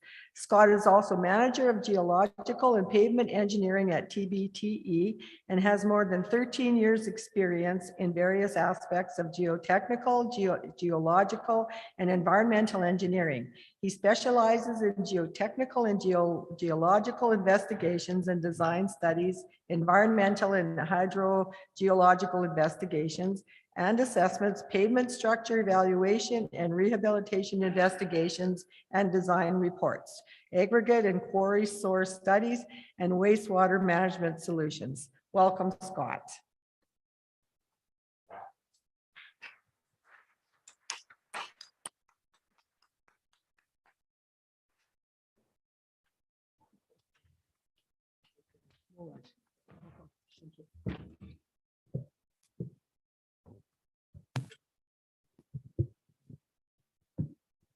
Hello, good morning, everybody. I get a sense that I have to update my social media profile and CV. There's a few inconsistencies with what was just presented, but that's okay. Yeah, so Scott Peterson with TBT Engineering. I wanted to just take this opportunity to share a little bit of an update of what's new and exciting and happening at TBT, and also just the appreciation that we have to support and participate in the 2022 NOMA conference. We feel that this is an important and valued event to gather around with our community leaders, allowing us to collectively see what's on the horizon and new across Northwestern Ontario. So the theme for this year's conference is thriving in a time of change. And what an appropriate statement, more of a necessity, really, given the uncertainties and challenges that we've collectively had to face over the last couple of years. At TBT, we're also moving through a time of transition and change, a bit of restructuring of sorts, and changes necessary for many reasons. Some of the moves that we're making, we're looking at for long-term stability and to maintain momentum and provide opportunities for our staff and their families. So just maybe a bit of background on TBT. So Rob and Leanna Frenette had purchased what was Thunder Bay Testing back in 1995. It was a staff of 2. They did material testing, laboratory services, and through change and transition, they've grown it to now a staffing complement of over 150 individuals and professionals servicing across 15 commercial divisions. That was really founded on the backbone of hard work, respect, and building relationships through events like this, and obviously a standard of quality. And quality is a thread that is stitched through all of what our standard at TBT is, who we are and what we do. Because we do believe that doing things right will not do you wrong. So in early 2021, Rob Frenette, the former president of TBT Engineering, took on the position of managing director. So in Rob's words, that allowed him to work half time, so just 12 hours a day. And if you know Rob, he's probably putting more than that in, to be honest. Leanna maintains as the CEO of the company, but there's a young up-and-coming star that has been shadowing Leanna for the last 20 plus years. So there'll be an opportunity for transition and change when the time is right for that. And for myself, you know, a Kenora Wright, a graduate from Beaver Bray and Lakehead, the opportunity to take on the position and role as president of the company. And I do have the great fortune to rely on the structure that we've built with our team of vice presidents through our earth, environmental, our infrastructure, building services, material engineering teams. And it's come at an exciting time and a challenging time. Rob has always had great timing. So this has been an interesting last year and a half. But we've seen, as we transition from 2021 into 2022, real and unparalleled uptick in development and opportunity across the Northwest. You know, we look at the impressive improvements to our power transmission systems across the North Shore of Lake Superior, or the Wataynikaneyap project with power transmission expansion up to the northern reaches of the Kenora District. We see the potential expansion for, again, power transmission Thunder Bay Westerly, and these are all important initiatives as we see the heightened or the global interest and moreover investments in not just exploration but the reemergence of mining across Northwest, and also the heightened focus on renewable energy sources. So we think that these are all obviously very positive indicators of growth. And it's events like this that allow our community leaders and our industry partners to gather and build the relationships to ultimately build the capacity so we can harness and take advantage of the opportunities and the demands that will be in front of us. You know, having spent the last 25 years in consulting and engineering, traveling across Northwestern Ontario, what struck me true 2 decades ago and is even more so today is the beauty and resiliency that we have across the Northwest. And you know, it's not just the landscape, it's the people that have made the decisions to raise their families and build their businesses and strengthen our communities. Because that's important, because we do have, you know, there's room for improvement with respect to infrastructure. We're getting there, but having our community leaders here in the North will be our go-to, because we do believe that experts can come from the North. So it's events like this that we're certainly proud to get behind of and support because we do believe it makes a difference. So on behalf of all of TBT staff here living and working in Sunset Country and our crew back in Thunder Bay, we wanted to thank NOMA Conference and for putting this on and certainly congratulate on another successful event and the convergence and engagement of industry leaders, our community leaders, and we're proud to be a part of it. So thank you. And if there's anybody that has any questions or would like to learn a little bit more about TBT engineering or what we do, please stop by our booth. We've got a team here that love to talk to you, or check out our website at tbt.ca. So thank you very much, everybody. Have a great week. Safe travels.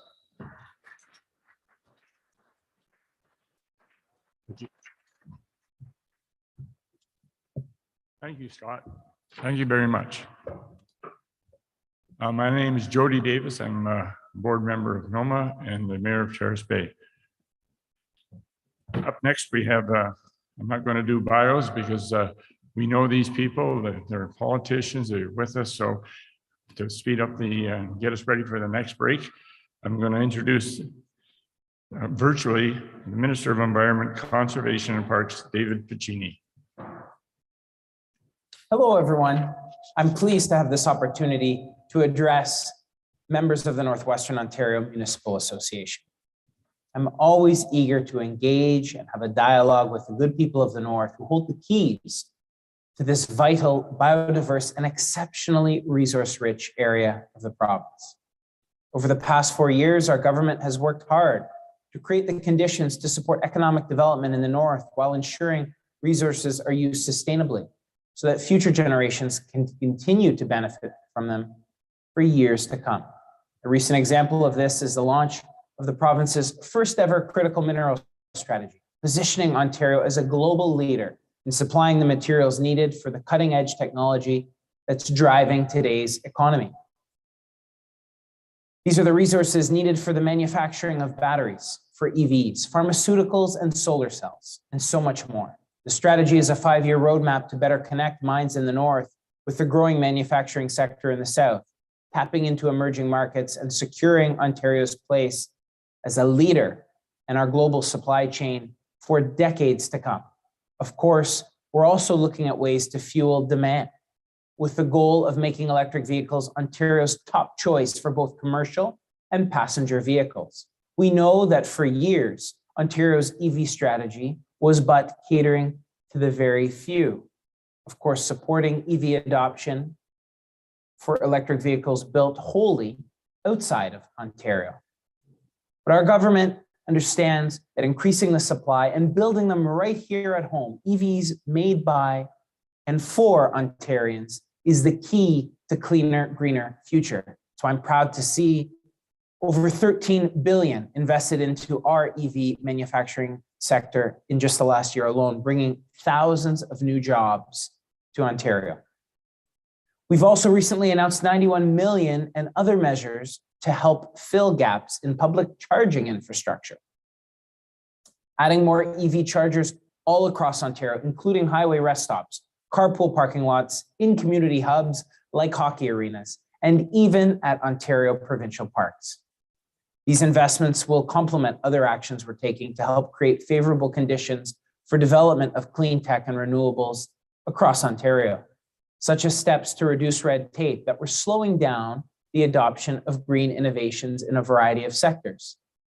This will be nothing if we can't harness this potential and we lose it to foreign jurisdictions. That's why I'm proud that last year we streamlined the environmental approval process for combined heat and power systems that use natural gas combustion turbines or wood biomass as a fuel to generate heat and electricity. This is helping communities adopt these technologies faster and at less cost for facilities like airports, hospitals. And we know that these could provide backup power systems in many remote communities in the North. The future of clean tech in Ontario is bright, and there is so much to be excited about. Not only for the immense economic opportunities that it creates for both Northern and Southern Ontario, but for the potential it holds to secure a cleaner and healthier future for our children and our children's children. In Ontario, we know that transportation is the largest source of greenhouse gas emissions and is a significant source of air pollution. The good news is that the actions I've noted today will go a long way towards helping us meet the goal of reducing greenhouse gas emissions by 30% below 25 levels by 2030. In fact, Ontario is among very few jurisdictions on planet Earth that have a tangible, credible plan to meet our 2030 goals that has been independently verified by climate experts. I'm incredibly proud of that, and we should be as Ontarians. And with the continued support from our partners like NOMA, I'm confident in our plan and trajectory to get us there. Thank you all for taking the time to listen to me today. Thank you for the work that you're doing to unlock a more prosperous future in the North, a cleaner, greener future that we can all be proud of for generations to come.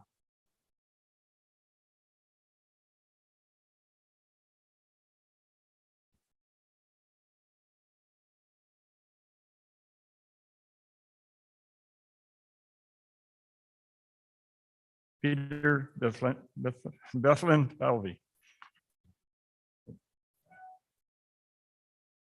Hi, everyone. I'm Peter Bethlin-Falvey, Ontario's Minister of Finance. Our government has a plan for better jobs and bigger paychecks, a plan for building highways, transit, and hospitals in every corner of our province, a plan for keeping costs down and putting more money in the pockets of the people of Ontario. And as part of that plan, our government is saying yes to investing and supporting Ontario's North. It's a plan that recognizes from critical minerals to capital markets, to the kitchen table, our economy is connected. Our government has committed close to $1 billion for building critical infrastructure, like all-season roads to the Ring of Fire, to help strengthen Ontario as a global leader in the supply of critical minerals. These roads will help bring critical minerals to the manufacturing hubs in the South, so that the next generation of electric and hybrid vehicles sold in North America are made in Ontario by Ontario workers. This will bring prosperity to the North by improving access to healthcare, goods and services, education, housing, and economic opportunities for First Nation communities. We've also invested in Algoma Steel as part of our plan to position Sault Ste. Marie as a world leader in the production of green, low-emission steel. We've invested in healthcare infrastructure like the redevelopment of Geraldton District Hospital's emergency room. We've brought back passenger rail service to the North, reconnecting people and communities. Because our government recognizes there is much, much more to do in Ontario than just downtown Toronto. Every small city, town, and community is rich in talent and opportunity, and they all deserve to succeed. That's why we are continuing to make investments in healthcare, in education, and critical infrastructure. Premier Ford has a vision for building Ontario, and we have a plan to get it done. Thank you, and I hope you enjoy the rest of your conference.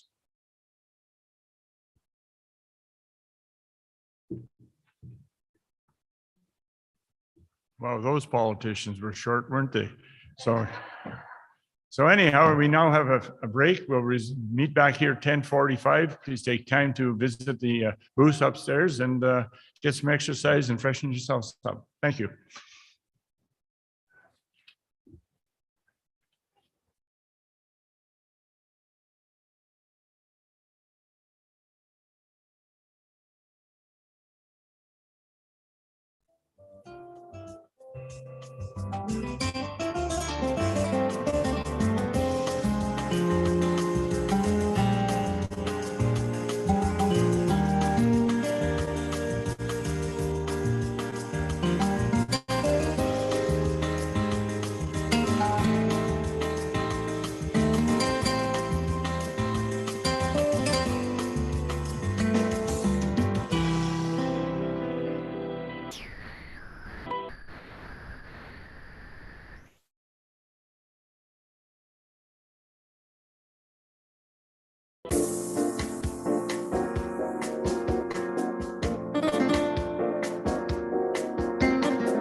Hello, folks. Welcome back. Break is over. So I hope everyone is refreshed for our next presentation, Warming Up to Climate Change, Municipal Resilience in Northern Ontario by Jessica Chamerchuk. Jessica is the Vice President of Risk Management Services with expertise in risk consultations and contract and legal reviews. Jessica has been with Intact Public Entities since 2011, holding previous roles that include Regional Account Manager, Marketing, and Manager Risk Management Services. This session we'll talk about some stressors we can expect, how to prepare for them, and in doing so, how we become resilient to the changes that, if we ignore, can be catastrophic, can have catastrophic consequences. So please assist me in welcoming Jessica. I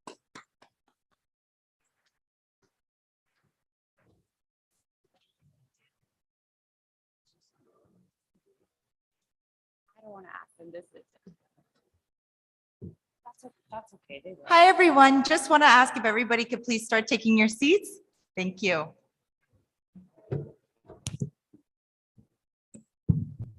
Good morning, everyone. Thank you very much for having me here. It is awesome to be back at NOMA in person. Let's be honest, it's nice to be anywhere in person right now. Learning how to walk in high heels again for sure has been a bit of a difficulty, but I think I'm getting there. So nice to shake hands, see so many familiar faces, and meet some new ones too that are now doing the conference circuit. So as Mark said, my name's Jess Chamerchuk. I'm the Vice President of Risk Management at Intact Public Entities, or IPE. IPE used to be called Frank Cowan Company. We are now a wholly owned subsidiary of Intact Financial Corporation. So definitely don't ask me about anything about home and auto insurance because I would have no idea. We still just focus on municipalities at IPE. I'm very fortunate. I have a team of 15 that work with me on all things risk management for municipalities. That includes keeping up on case law, legislative reviews, property inspections, fleet reviews. And one thing we gained when we were acquired by Intact was I was able to get access to the Intact Center for Climate Adaptation. That's a working group out of the University of Waterloo. I've got some of the best scientists doing research on climate change and climate adaptation. So usually you guys would see me ranting and raving about some new claim or rising claim costs or a precarious legal decision. But today I'm definitely stepping out of my norm and going to talk about something different, and that is climate. So why warming up to climate change? It's because it's happening and it's inescapable. We have to get used to it and prepare. Municipalities have to prepare their infrastructure, your facilities, and your staff for what will be major stressors on budgets and already overworked personnel. And as an insurer, why am I so interested? Because climate change has become one of the leading drivers of escalating claim costs. And we know that escalating claim costs affect insurance premiums, which is something everybody is concerned about. According to Munich Re, overall losses from worldwide natural catastrophes, we call them CAT losses, in 2021 totaled $350 billion. That's the third highest level in almost 4 decades. Canada's total was $2 billion, our 5th highest year on record. Nationally, in 2021, there were 14 catastrophes, which ties with 2011 for 2nd place. So Canada is not immune to catastrophic property losses. The severe weather events in Canada in 2021 included rain, fires, windstorms, and flooding. Western Canada was particularly hard hit with wildfires in Lytton, flooding in Abbotsford, Barrett. The 2016 Fort McMurray wildfire event was the single largest catastrophic loss in Canadian history. Prior to Fort McMurray, the largest single catastrophe loss event was the Alberta floods of 2013. 8 of our top 10 highest cost losses are in the last decade. So simply put, these losses, these catastrophic events are stressing our reinsurance and our capacity for property, and we see those property rates continuing to rise. Oops. So today we're going to take a look at the current landscape, how climate change looks in different areas, what some municipalities are doing to prepare for catastrophic losses, and the changing impacts of climate. We'll talk about some of the initiatives, tools, and assistance available to municipality. And finally, we'll look at nature-based solutions, or NBS, a new buzzword all around when it comes to climate initiatives and climate change. Nature-based solutions, if done correctly, have a lot of added benefits for your community. So it is something that is gaining a lot of traction and conversation.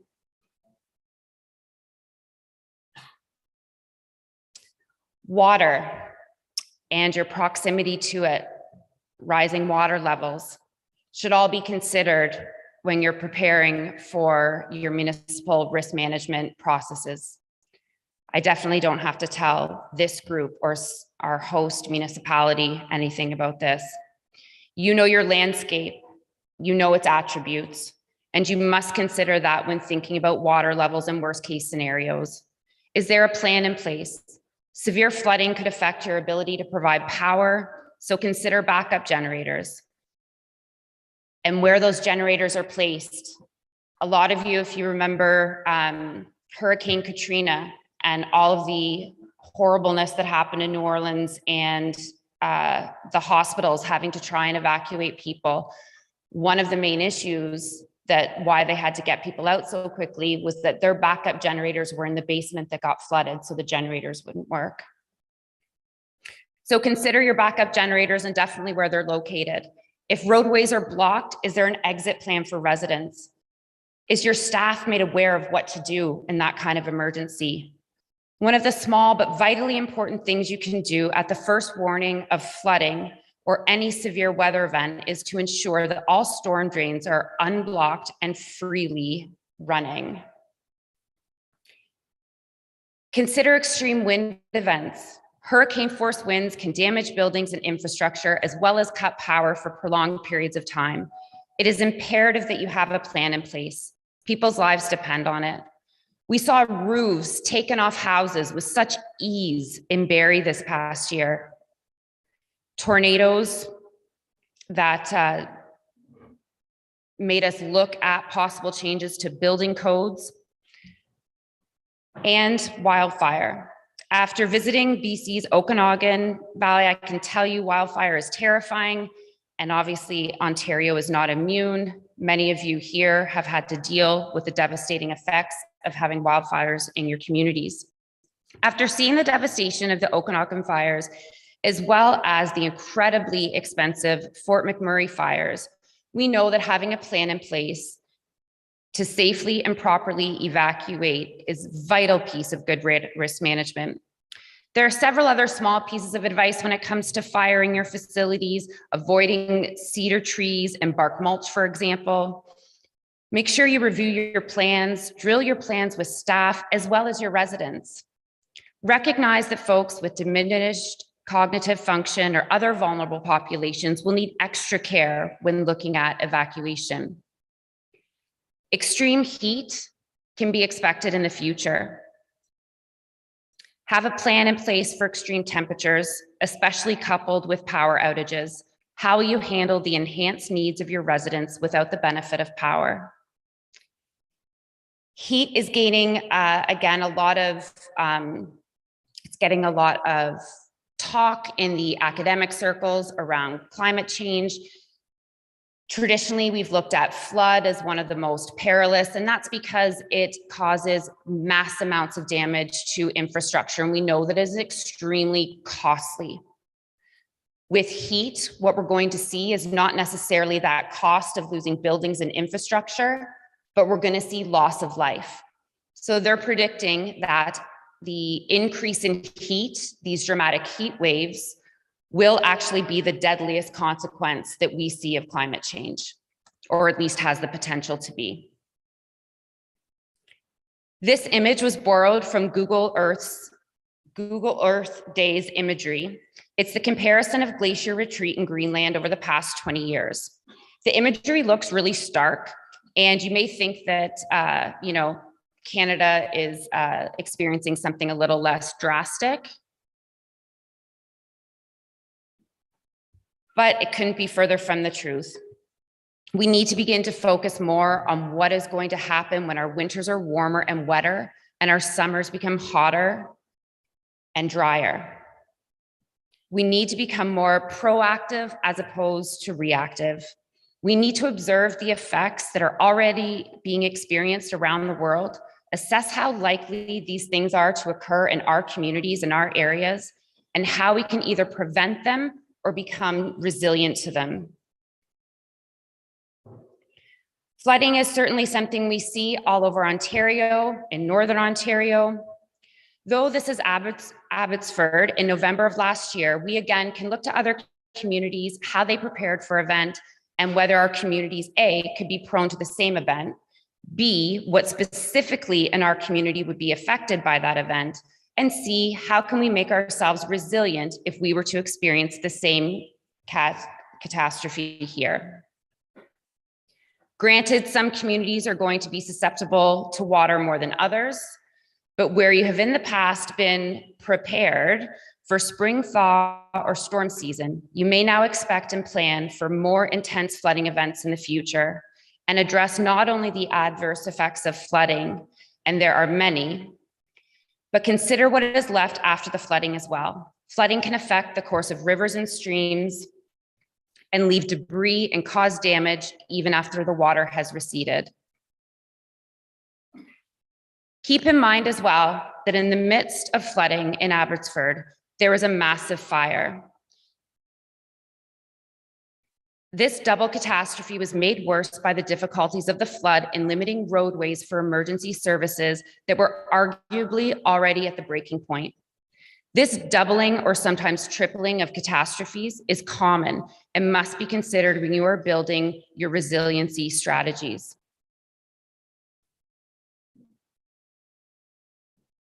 One of the adverse effects of flooding is erosion. It can be absolutely devastating to watch people's homes just slide away. We are seeing a lot of erosion difficulties around our Great Lakes. Some are trying to use trees, grasses to stabilize slopes against the onslaught of water and its erosionary powers. We recommend that an assessment of your community area be done to establish where you are at risk of erosion issues. Look for loose till soil and inadequately compacted or constructed soils where erosion can definitely be a problem. Working with your conservation authority to become familiar with these areas is always a good idea. When it comes to erosion, there are several strategies and resources to help protect infrastructure from damage. Where erosion is a concern, municipalities must recognize it, be prepared, work with your CBO, your Chief Building Office, to amend zoning to limit development in precarious areas, and recognize that especially in Northern Ontario, this could mean that areas that were once safe are no longer suitable for development. River channels change and floodplains, which were relatively safe, may be completely unsuitable now for development. Again, working with a local conservation authority can definitely help identify areas at risk.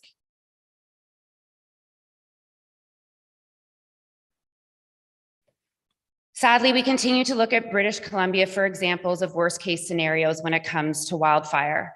Last summer, Lytton, BC was ravaged in a fire that ripped through the town, destroying everything in its wake. The catastrophic fire in Fort McMurray in Alberta 6 years ago also stands as a terrible example of what can go wrong, what can go right, and how to bounce back after a catastrophe. The Fort McMurray fire led to one of the largest mass evacuations in Canada's history. And interestingly, Fort McMurray, like the Okanagan in British Columbia, had catastrophic flooding after a devastating fire. There is a noted correlation between fire and the stripping of protective vegetation and the subsequent flooding. Though the science which applies to both areas may be different, the lesson for risk management is that we often expect just one catastrophe, but more often than not, 2 or sometimes 3 can occur simultaneously. We just need to think about adding a pandemic to be the third. So we have to consider, 1, that climate change will accelerate weather events that could cause damage to our communities. 2, that when they occur, we will be stretched to our max. And 3, Murphy's Law. If something's going to go wrong, it likely will. Though we aren't going to touch on it too much today, we do need to consider how northern communities will address heat events. Aside how drought and warm weather can adversely affect fires and our rivers, we also know that it can have deadly health outcomes for populations, especially our vulnerable ones. It's time to consider how protracted extreme heat will affect our citizens and prepare for it. As I mentioned, it's believed that it will be the most devastating in terms of loss of life. Climate initiatives. So there is good news. There are a lot of smart scientists and people working on climate initiatives to help municipalities become more resilient. I don't know how many of you have heard of Municipal Natural Assets Initiatives, MNAI. Their slogan or tagline is "Making Nature Count." They supply expertise and support in identifying and valuing and accounting for natural assets in your financial and planning asset management programs. There's emerging evidence that shows that managing natural assets as a part of your overall asset management strategy can save capital and operating costs and reduce risks. Natural assets are resilient, adaptable to climate change, provide service, add value for decades in a way a lot of engineered assets can't match. A very simple example would be parks that help reduce flood and provide a recreational benefit. The city of Grand Forks was a municipality that worked with the MNAI. They looked at their floodplain and the value of it and the value of the service that it provides. They ended up receiving $49.9 million in funding from the Federal Disaster Mitigation and Adaptation Fund program. They used this money to recreate wetlands, remove vulnerable infrastructure, and also restore areas around their lake. Another organization with lots of great information and help is also FCM. FCM worked with Saskatoon, and Saskatoon assessed the value again of its green infrastructures and the service that the green infrastructure provided, then assigned financial value to those green or natural assets. They were able to receive funding from the Municipalities for Climate Innovation Program. This program, sponsored by FCM, is a 5-year, $75 million program. It's already helped about 600 municipalities with these types of climate resiliency initiatives. Intact Public Entities, along with the Intact Foundation, launched last year its municipal climate resiliency grants. So we were offering $1 million, 10, $100,000 grants for a municipality to develop practical and effective solutions to protect communities from floods or wildfire. We were expecting, so this was a brand new initiative for us. We were expecting, 40, 50 applications. We got more than 3 times that. So these types of projects are definitely on municipal radars. These types of projects are definitely gaining traction and popularity and looking for funding, of course. So we're talking a lot about natural infrastructure. It's like a whole other language. You know, there's insurance language, legal language, medical language, and now I feel like this climate change has its own language and vernacular. You know, what is green infrastructure? There's natural infrastructure like wetlands, forests, and fields. Then they've got, you've got enhanced assets. So that's rain gardens, urban trees and parks, stormwater management ponds. Then you've got other things that are still considered green infrastructure that are more engineered, like permeable pavement and green roofs. These types of solutions can be put in place to help with different climate issues, whether that's flooding, or wildfires. We see more and more rooftop gardens, permeable pavements being put into use. Narrower streets is also an idea that's been floating around. It's funny, you know, we went and we widened streets. We want, room for snowplows. Now we want, bike lanes. But if we're thinking from a climate change perspective, you would actually want narrower streets, right? You want more of that green to absorb the rain when it comes down and less pavement. It's like a whole other way of thinking and looking at your infrastructure, which is very different and new to most of us.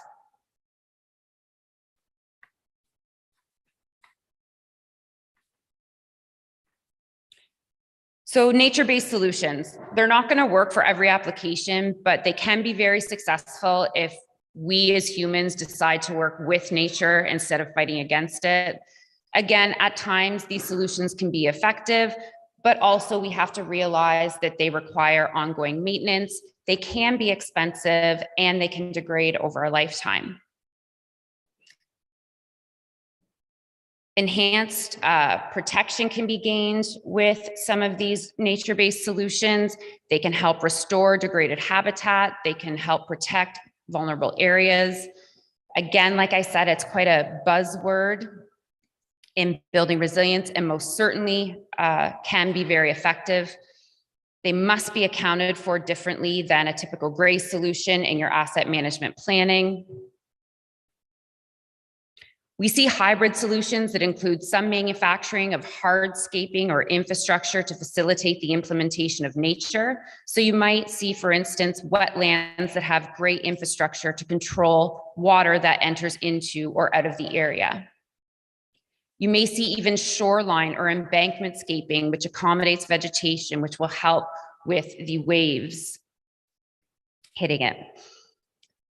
Again, MBS will require different types of accounting. If you look at a typical asset like a bridge, it can be RFP'd, it can be accounted for in typical accounting fashion. It will have a construction phase, it will have a maintenance schedule attached to it, and it will have an end of life estimate. With nature-based solutions, on the other hand, it's a very different process. To create a breakwater to diminish a shoreline, for example, to diminish shoreline erosion, for example, could take years to establish. It will be slow to achieve that true efficacy. And it could require continued maintenance throughout. For instance, inspection for invasive species that might damage the vegetation. However, if and when the solution is established and successful, the extra benefits can include increased tourism, cleaner water, diverse habitat for wildlife, and those benefits are much more difficult to account for in a spreadsheet.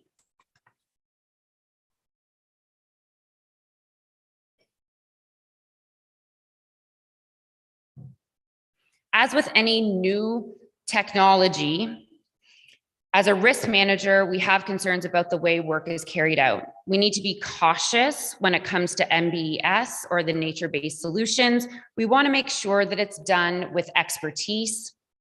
We want to make sure that we know how to measure its success. And we want to make sure that people understand that those measures and benefits might take years to actualize. Especially in more remote communities, Buy-in from stakeholders is going to be extremely important. A lot of times this will involve getting federal, provincial, or First Nation governments involved to help ensure the success of the project. Now, I don't want to make this sound too easy for municipalities to do. I in no way mean to say that, hey, just go out and start putting in more wetlands and start making your streets narrower. Go out and just safeguard your community from climate change. According to the AMO discussion paper, Come Hell or High Water, Flooding, Climate Change, and Municipal Response, there are 3 critical components required to ensure municipalities can better protect their communities and infrastructure from floods, erosion, or any other climate change event. So AMO says the first one, clarifying governance and sharing responsibility between the levels of government, residents, private property owners, and other stakeholders to address flooding. The second is fixing the patchwork of floodplain mapping and other flood data available to municipalities across Ontario, and implementing dedicated federal provincial funding for municipal flood protection and adaptation infrastructure, with a focus on promoting green infrastructure projects and natural asset strategies. There are clearly issues that need to be addressed in order for municipalities to be able to go down this climate adaptation path successfully. Some municipal governments have been able to incorporate flooding and climate change adaptation into their respective asset management plans. Some have started to invest in concrete, armor stone flood and or erosion control infrastructure, green infrastructure, or low impact development measures. But municipalities have spoken out about the need for more data, more resources, and infrastructure to better prepare for, manage, and adapt to floods. Again, according to an AMO survey, 59% of municipalities felt they did not have the tools they needed to recover from flooding events which had previously occurred in their municipality. This suggests more comprehensive flood management and adaptation strategies are required across the province. If you don't have good information, it's very hard to make these changes.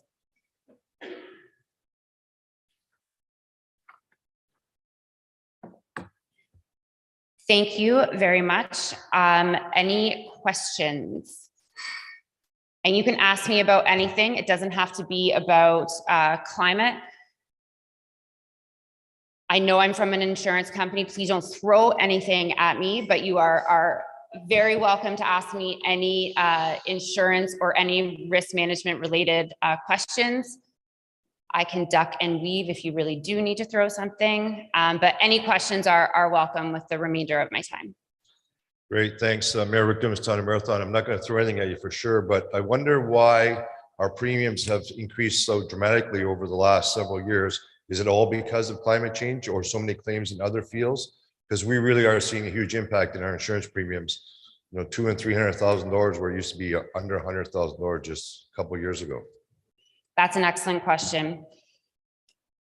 We typically have had, a set of factors that drive claim costs, that escalating claim costs. And those are things that we've talked about for a number of years. Those are things like joint and several liability, the apportionment of liability, some poor court decisions that are affecting precedent, the actual rising costs of future care. So the dollar amount it takes to take care of someone at home that suffered a catastrophic injury. And those are the things that, for years, my first 10 years of doing this, that we talked about. And those were the true drivers of claim escalation costs. But now what we've seen is we still have those same drivers. Those are still there. But now we've got the addition of other drivers, other factors that are affecting and escalating claim costs, which in turn escalates premium. Like I said, climate is definitely one of them. Billions and billions of dollars in Canada. It's not just, oh, well, that's somewhere else, that's across the world. Right here at home, we are experiencing the most expensive and costly disasters we have ever experienced, and we're experiencing them with increased frequency. This has, again, dramatic effects on being able to get property capacity, so the ability to even get property insurance, and the premiums. We also have seen an increase in class action lawsuits. That's had a dramatic effect. Class action lawsuits are far more complex to defend and become very costly. Class actions, and I mean, we could do a whole session on that. You go through various stages of a class action to establish a class, and then it can go forward and to get certified. You're looking at an even greater length of time of a claim being open and thus paying legal costs. We've also seen an increase in transit claims. When there's a bus accident, that is a bus full of people that can bring claims. So we've got the initial drivers that we've always had, and now we're adding into it climate, we're adding into it all of these class actions that are popping up everywhere, including, you know, the new ones now from COVID and transit. Oh, and we can't forget cyber. Cyber has just gone through the roof. If you are a municipality in here that has cyber insurance, you should count yourself lucky, because a lot of municipalities right now can't even get cyber insurance. The cyber markets have lost so much money that it's not worth it, and they're pulling out. They're pulling out of the market completely. I don't want to end on such a sad note about maybe we can talk something good news. Anything positive? Can I ask a quick question? Of Okay, course. Janet Hager from Red Lake. We were affected by forest fires, so we know firsthand about all of the climate change. First of all, thank you. You know what? You sort of brought our attention to cybersecurity. So I'm wondering, do you have like your pulse on the future? Because now you're talking about nature-based solutions, which is amazing. And yeah, we're hearing it everywhere. Is there a specific tool that you know about, or that maybe you're going to be offering to municipalities to help us figure out? Because what is the value of a tree? You know, is there some way? So sorry, what was that last part? A way to value? What is the value of a tree? Like really, you know, how much, how do we put a cost factor on it? I agree. Okay. And that is something that the MNAI can help with, and that's what they do. And there are some provinces and some cities out there that have started doing that and actually adding value. And I don't completely understand the accounting, but it's not just valuing the asset, it's trying to value the service that that green asset gives. So I can definitely send you some examples of the research papers. A lot of those go above my head, both in numbers and in, well, a lot of different scientific stuff. But more and more we are seeing municipalities working with different organizations who, you know, this is what they do, to try and put values on natural assets, which I think is incredibly interesting. Imagine what your you know, property list, you know, your asset list would look like with natural infrastructure on them. And then how do you ensure that too? Right? So this is definitely an area that insurers, you know, across the world are looking at, and have been implementing projects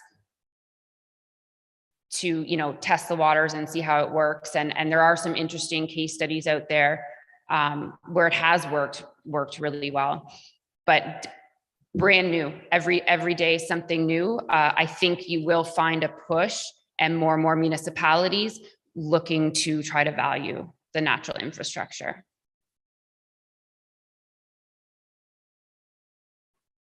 Anyone else have any questions or anything?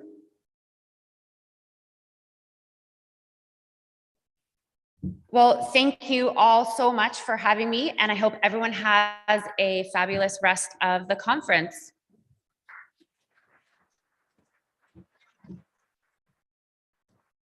Thanks, Jessica. So thank you, Jessica, for your presentation and giving municipalities some tools to become more resilient to climate change. So moving on, it is my honor to introduce our next guest speaker from Hydro One, Daniel Levitin. As Hydro One's Vice President of Stakeholder Relations, Daniel is responsible for government relations, stakeholder and industry relations, public policy, and community relations. Daniel is responsible for board and project-based specific community relations and community and stakeholder consultations, ensuring Hydro One's plans are meaningfully socialized with communities and that communities' needs are advocated for within the company. Please join me in welcoming Daniel to talk about power of partnerships. Thank you very much, Kristen, for the kind introduction. As you said, my name is Daniel Levitin, and I'm the Vice President of Stakeholder Relations at Hydro One. I'm thrilled to be able to join you for the 2022 AGM and conference at NOMA. While I can't be there with you in person today, I'm really happy to see that we're going back to in person. I look forward to joining you next time around. Before I begin, I think I'd be remiss if I didn't recognize Mayor Wendy Landry for her continued leadership in the Northwest and the NOMA leadership team for bringing folk together in Fort Francis. Really, your dedication and advocacy through the challenges of the past 2 years continues to give the region a strong voice, and if I might add, a real edge. I'd also like to thank Andrea Strawson for her tireless work as the executive director, year-round organizing this conference, staying in touch and making sure you're advocating for your membership. And thanks to all the leaders of the Northwest for the work you do in your communities. I know I can definitely say from Hydro One's perspective that we're fortunate to have such a strong partner and one that we can learn from on a fairly regular basis. So before I get going, I want to say that I recognize that for those of you there, I'm the one in between you and lunch, so I'll try and keep my comments short. But looking forward to hearing your questions and hopefully having a good discussion. So today I'll be sharing some information about Hydro One, discussing the Waasigan transmission line project, speaking to our investment plan for the region, and then moving on to questions and answers. So maybe I'll start by sharing a brief video that speaks to what we've been up to lately, and then we'll get into the meat of my remarks.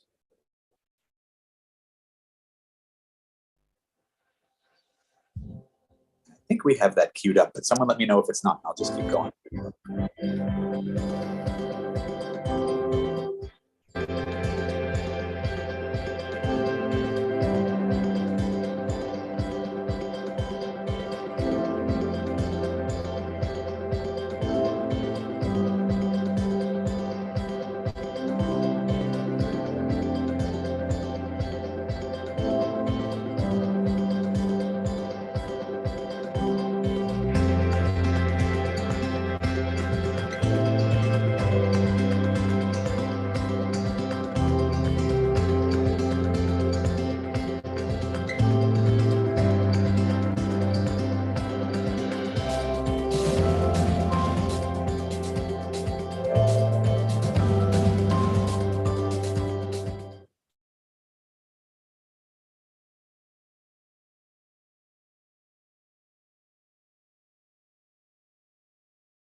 Oh, pardon me, I was muted. So as you may know, Hydro One is Ontario's largest electricity transmission and distribution company. We operate 99% of Ontario's transmission grid, providing power to 42 local distribution companies like Synergy North and Atikokan. Through our local distribution business directly, we also serve about 1.5 million residential and business customers from Sarnia to Ottawa and all the way to the Manitoba border. Within that, we also serve 88 Indigenous communities directly and have transmission assets on 23 First Nation reserves. And with that, of course, our history goes back over 100 years to the Hydroelectric Power Commission of Ontario, which had a rich history that focused on expanding the grid to energize every community in Ontario. reflecting on that past, we see that our greater purpose of energizing life and building a better and brighter future is pretty crystal clear. We've got a really diverse service territory in Ontario, and the needs of our customers are unique. Here in the Northwest, we hear that reliability, redundancy, and capacity to attract growth are critical for your communities and industry. Simply, the power has to be available where and when it's needed. And there's definitely no question that for more than 2 years, the pandemic has presented challenges to businesses, industry, communities in every corner of the province, especially here in the Northwest. So I would say that this year's theme of thriving in a time of change speaks both to the challenges we have faced and our ability to adapt, and I would say the grit and resilience of this region. I believe there are many things to be positive despite all that. And, we can achieve so much of that through the power of our partnerships and engagements like this one. As many of you know, what's top of mind for us in the region right now, we announced that we were undertaking development work for the Waasigan transmission line project at the 2019 AGM, NOMA. Waasigan is a new proposed transmission line between the municipality of Shunia, the town of Atikokan, and onto the city of Dryden. That'll bring an additional 350 megawatts of capacity to the region. That's enough to power 11 new mines. And of course, the Northwest is already home to a host of mining and forestry activities that play an absolutely critical role in driving economic and community growth, not just in the Northwest, but it's a real engine for Ontario's economy.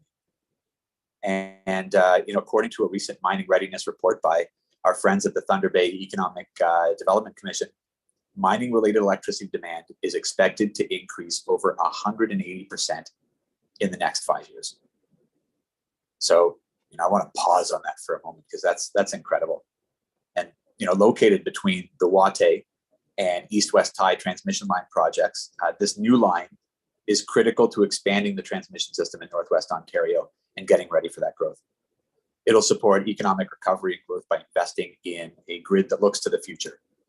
And we know that to see long-term benefits, we must act now to attract and retain businesses to the region and province to give them a place to grow for generations to come. It's a priority for us at Hydro One to support the local labor market as well and supply chain by building capacity in that region. The real benefit here is that the long lead time it takes to build this infrastructure, it actually gives us a good amount of time to, with certainty, understand what jobs are going to be required and make sure that we prepare for them. So last week, you might have heard the Independent Electricity System Operator, we call them the IESO. They're the system planner, and they announced that they were recommending a staged approach for construction of this project. So the construction of phase 1 from Shunia to Atikokan is to be placed in service as close to the end of 2025 as possible. And we're going to continue to work with the ISO on the need and timing of phase 2 of the project that goes between Atikokan and Dryden. You'll hear about that shortly. ISO is also speaking tomorrow, and I imagine we'll be touching on the topic, and we'll be listening in as well. So with projects like Waasigan, we know that they can't succeed without strong partnerships and relationships, and those have to be meaningful with our Indigenous communities. Reconciliation is a responsibility for all of us, everybody in the room, including industry, and it's got to be more than words. So, as a part of our journey at Hydro One towards reconciliation, the Waasigan transmission line will be developed together with local Indigenous communities to ensure that mutual benefits are realized throughout the life cycle of the project and well beyond. And for our municipal partners, we continue to work together to build trusting relationships and share project information as we move through the process and make sure that what we hear back informs the end result, and you can see yourselves and your advice built into that. So almost 2 years ago, we established what we call the Waasigan Community Roundtable. It's an initiative to bring together diverse representatives from Northwestern Ontario to share advice, knowledge, and feedback on the project. To those at the conference who make up the roundtable, I do want to thank you for your ongoing participation. We view this as a critical element of the success of this project. And as you are leaders in your communities, organizations, and industry, it's it's really, really important and exciting to have you there at the table. Most recently, we met in person in Thunder Bay in December. A few virtual, but hopefully we can circle back and do that again very soon. We were also pleased to welcome representatives from Lac des Mille Lac First Nations for the first time, and look forward to expanding membership to that group to really reflect the territory and region. So to get back to the project and its status, recently Ontario's Ministry of Environment, Conservation and Parks approved Hydro One's terms of reference for Waasigan, which lays out the framework for how that environmental assessment is going to proceed. This allowed Hydro One to issue our notice of commencement for the environmental assessment, which is now underway. These both represent important steps and exciting milestones in the planning and development process. And our team will be in the region next week to host in-person community open houses to provide opportunities, learn more, share feedback, and make sure that advice is built in. There will also be an opportunity to meet us virtually later in May. Make sure to have it so that everyone can participate in a way that's possible for them. Also, if you'd like to learn more about Waasigan or get in touch directly, you can see the full list of dates and locations for community open houses. Please visit our staff or give us a ring. You can get us at the Hydro One trade show booth or visit us at hydro1.com/Waasigan. That's WAASIGAN. So if we move on to slide 6, I'd also like to talk about our 5-year investment plan. So last year, we filed a comprehensive investment plan for both our high voltage transmission and low voltage distribution systems with the Ontario Energy Board. As this would be no surprise to the Northwest. We face an aging electricity system, climate change, and a growing economy. And now is the time to invest in a resilient, sustainable, and robust electricity system. So most of our equipment was built after World War II, and obviously we need to renew or replace some of that critical infrastructure in almost every community across the province, and that really includes Northwest Ontario. As storms get stronger and more frequent, we have to proactively prepare our system to withstand the impacts of that inclement weather and climate change. To support a growing economy, the shift to electrification and greater customer choice, we also have to make sure that what we build is going to accommodate the needs and wants of the future. So if you were to go visit our website and look at our 5-year investment plan, you'll see that it renews and replaces critical infrastructure. It invests in automation and innovation to reduce outages for our distribution customers by 25% and prepare for more frequent and severe storms. It's also going to be building a grid for the future to support economic growth and customer choice. What this does is it's a plan that puts the people of Ontario first, and we are confident that it is the right strategic plan for the future, and in fact was built on customer feedback and input. I know there was a lot of commentary from the North that helped us build the plan and how we would roll it out. This plan also supports the historic transformation we're seeing in the electricity sector with the shift to electrification. It's driven by changing customer needs, government policy, and market forces. And I would say it's probably safe to say that electrification and the changes that we're seeing is a trend that's here to stay, and we have to make sure that we're ahead of it. And it's a win-win. It lowers costs for customers, and it happens to be good for the environment. And at Hydro One, we're uniquely positioned to enable electrification in Ontario through the reach of our network, both the high voltage transmission and the low voltage distribution, to support that sustainable economic growth. In that vein, Ontario's clean grid puts the province at a competitive advantage in attracting new business to set up shop in the province and to grow existing businesses that they have here already. We've put a huge emphasis in our 5-year investment plan on making investments now to ensure that we have a resilient and flexible electricity system to support the shift to electrification, a low carbon economy, and greater customer choice. And through our joint venture, we created the IV Charging Network, one of Ontario's largest and most connected electrical vehicle charging networks. We have level 3 charging points across the Northwest: Fort Francis, Dryden, Atikokan, Uppsala, Thunder Bay, and Greenstone, and we're currently expanding to Kenora and Terrace Bay. We don't want customers and communities to adapt. We want to enable and support them through this shift. And one of the most important ways of doing that is making sure the infrastructure is there so that people appreciate that, electric vehicles are not just urban or Southern Ontario. They're available for everyone and the infrastructure is there to support that. So this means that we have to prepare ourselves by modifying our processes, technology, and infrastructure for when customers make that shift, and we know they will.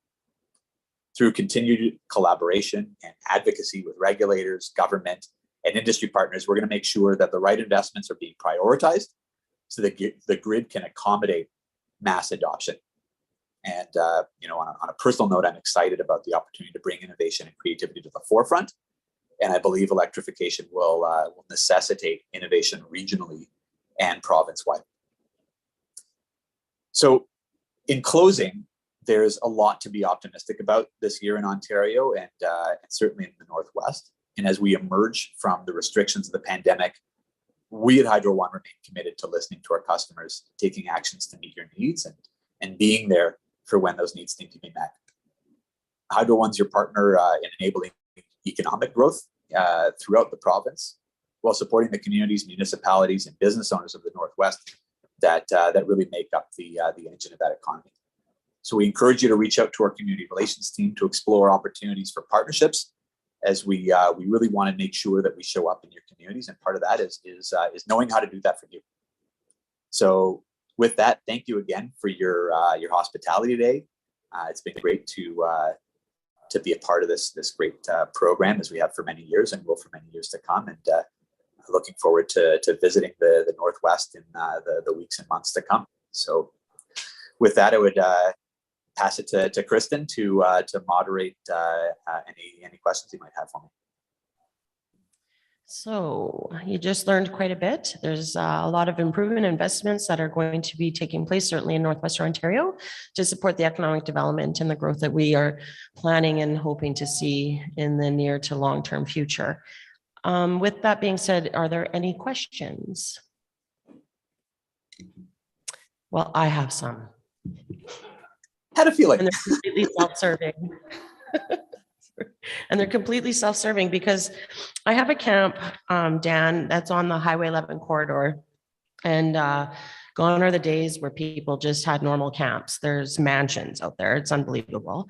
So I'm happy to see that customer changing needs are being reflected in your scope and how you're planning on doing these things. But as we're seeing significant growth on a lot of the lakes in Northwestern Ontario in particular, are there any plans to improve the transmission so that there'll be accommodation for the growing needs of the power, especially these hot summers that we're getting? And people have counts with air conditioning now. It's kind of crazy. I do, but can you sort of chat on any plans to upgrade that?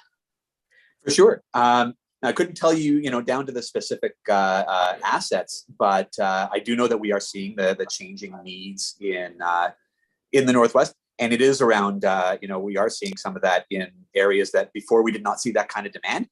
It's actually a bit more on the distribution level than it is on the transmission level. So some of that is working with our partners in Synergy North and other LDCs, and some of that is directly in our own distribution system. So if you were to go to our website at hydro1.com, you'll be able to see down to the region what some of the capital plans are. And I can definitely tell you that, at that distribution level, which I would say is a very positive sign, is we're seeing growth, and we're seeing growth that we have to invest in. So with that, I would also suggest that you do feed in that commentary. We're well down the path with our regulator, the Ontario Energy Board, in presenting the case, but it's always helpful to get feedback, that supports our view that the North is growing, and that's not just at the big industry level. It's at the residential level. It's in camps and things like that. We're seeing a lot more AC for sure. We're also seeing people that are looking to get electric vehicles, and that does change the profile pretty quickly. So those are the types of changes that we're trying to prepare for, and that's at the high voltage transmission level. It's also at the lower voltage distribution level. So maybe in closing that question off, in short, yeah, we're planning for growth in the region. The longer answer, I just gave, but maybe I would sum it up to say that, I think we're seeing people's usage change at a dramatic rate right now. And, our view of how we keep the costs low is allowing people to consume power, especially from that clean grid. Because the more users you have, the more power that's being consumed, the more that drives the overall cost down in power. And that's actually the best way to drop rates down. So the funny twist there is that growth is actually helping us keep rates down. So it's a positive story all the way around. Great, thanks. And we do have some questions from the floor now, so I'll turn it over to Don. Don Smith, Municipality of Shunya. You had mentioned that you increased charging stations throughout the province. Is there any indication what that means to the north? I mean, we get some vast territories here. And a quick story, I came back from Sault Ste. Marie a while ago following a Tesla, and as soon as he got to Terrace Bay, he had to stop for 6 hours to charge up or whatever the case may be. Is there going to be a lot of these charging stations? I know it's early in the process, but you did mention that they're spreading them out. So what is our share going to be up here? And given the geography, we're going to need quite a few, I would imagine. Thank you. It's a good question, and one that we're quite excited about. So here's what I'll tell you we're doing, but then I've got a bit of a call to action in the other direction as well. So what we're doing is making sure that people can drive consistently on an electric vehicle border to border. Michigan, Minnesota, Manitoba, Quebec, etc. So we recently completed a deal with the en route locations to make sure that we have those level 3 chargers. And by the way, level 3 means it's not going to be 6 hours. It's going to be 30 minutes, etc. To get juice in your car. So they're the fast chargers. Right now, we've got locations in Fort Francis, Dryden, Atikokan, Uppsala, a bunch in Thunder Bay and Greenstone, and we're looking at Kenora and Terrace Bay, and we'll have those soon. So the idea is that all of those are interconnected in such a way that you will have access to them and that there's a consistent ability to drive there so you don't get stranded anywhere. The call to action is give us a call. Let us know. Give the community relations team a call. So I think that information is up there somewhere. And let them know that you've got a community or an area in your community that could be well served by a fast charger, and we'll get the wheels in motion and take a look at making sure that we can supply that. Obviously, it takes a little time. Supply chain is a little more difficult right now than it has been in the past, but we need to hear from you where it's needed, and we've responded to a lot of calls from municipalities on that front. Great, thanks, Dan. Bishop? Bishop Rasico, Council of Corner Township. I'm recently retired Hydro One, 37 years customer service. One problem I'm finding, not just here in Northwestern Ontario, but all of Ontario, has to do with electric vehicles, is a new mandate with the building code that all new homes have to be a 200 amp service for future electric plugins. And with this mandate, there's some areas right now that are such high in demand for power that I don't know how we can meet the load or the future load demand for these electric vehicle plugins, because nobody wants new power lines in their backyard. And with the building code saying a new mandate that all new homes have to be ready or pre-wired for electric vehicle construction. Has that ever been considered with Hydro One and the amount of energy available, especially in the high dense communities where you have 2,000 to 4,000 homes in a single subdivision? Like, how are you going to meet this demand in these small subdivisions? It's a very good question. And when we were talking, or when I was talking about electrification, and that's probably the number one issue. And that, you're right, it's at the distribution level. So the low voltage and what serves those residential communities that are growing. We obviously are very aware of the building code changes and have built that into the plan. So when you look at our capital plan online, there's a whole element devoted to that low voltage load growth. For those in the room that haven't spent 30 years at Hydro One. That just means, load growth is the growth of people who are consuming power, the amount of voltage that's needed to supply that. And that load growth is very real. So our capital program already takes that into account, and it's built into, so as I said, there's the distribution side and the transmission side. It's built into the distribution capital plan to accommodate what we see in terms of residential growth, and that does take into account the changes to the municipal code. Now, I also talked about innovation because I think that's an important thing. Sometimes it sounds like it's a flashy thing. The reality is, for us, innovation really includes the operating model. So you spent time at Hydro One. You know that we've got a pretty sophisticated grid control center that manages the distribution as well as the transmission system. And one thing that we're looking at is how we manage what we call the load shapes. So like what's being consumed and when, what times, in what areas. So optimizing, not just building, because you're right. You don't want to build more assets. You don't want to build more lines than you need to. So optimizing our system to make sure that we get the most out of the assets that are existing. And when we have to build, we're building stuff that can accommodate as sophisticated an operating model as possible. Because the reality is, sometimes you have to build the system for what happens at the hottest day. Everybody's using absolutely everything. You build what we call to the peak. But making sure that we've got as sophisticated a system when we build it and how we build the back end to support that, to make sure that you can squeeze every little bit of juice out of that system as possible before you have to go and make the decision to build more. And sometimes that means the same line, you just make it bigger. But I think that's a really astute point. And that's when we talk about innovation, a lot of that really covers how we get the most out of what we have, how we get the most out of what we build, because you're right, electrification is coming, it's coming fast. The building codes now require it. We're seeing customer appetites change at a drastic rate. And, it's like AC, like what Kristen talked about, but electric vehicles are really, really, really driving that. So short answer again, it's built into the plan. But do be in touch with our customer relations folk and make sure that that they know what's going on if you're building a subdivision or if you're a municipality that's planning one. The more we hear, the more in advance, the more that we are engaged with you guys, the more we can make sure that that is in the plan, make sure it's there. But yeah, we're seeing a lot of it. We're preparing for it. Thanks. We have a question online and then we'll go to you. Oh, we'll go to you first, then we're going online. Hi, Jim Moffat, counselor in Manitowoc, Ontario.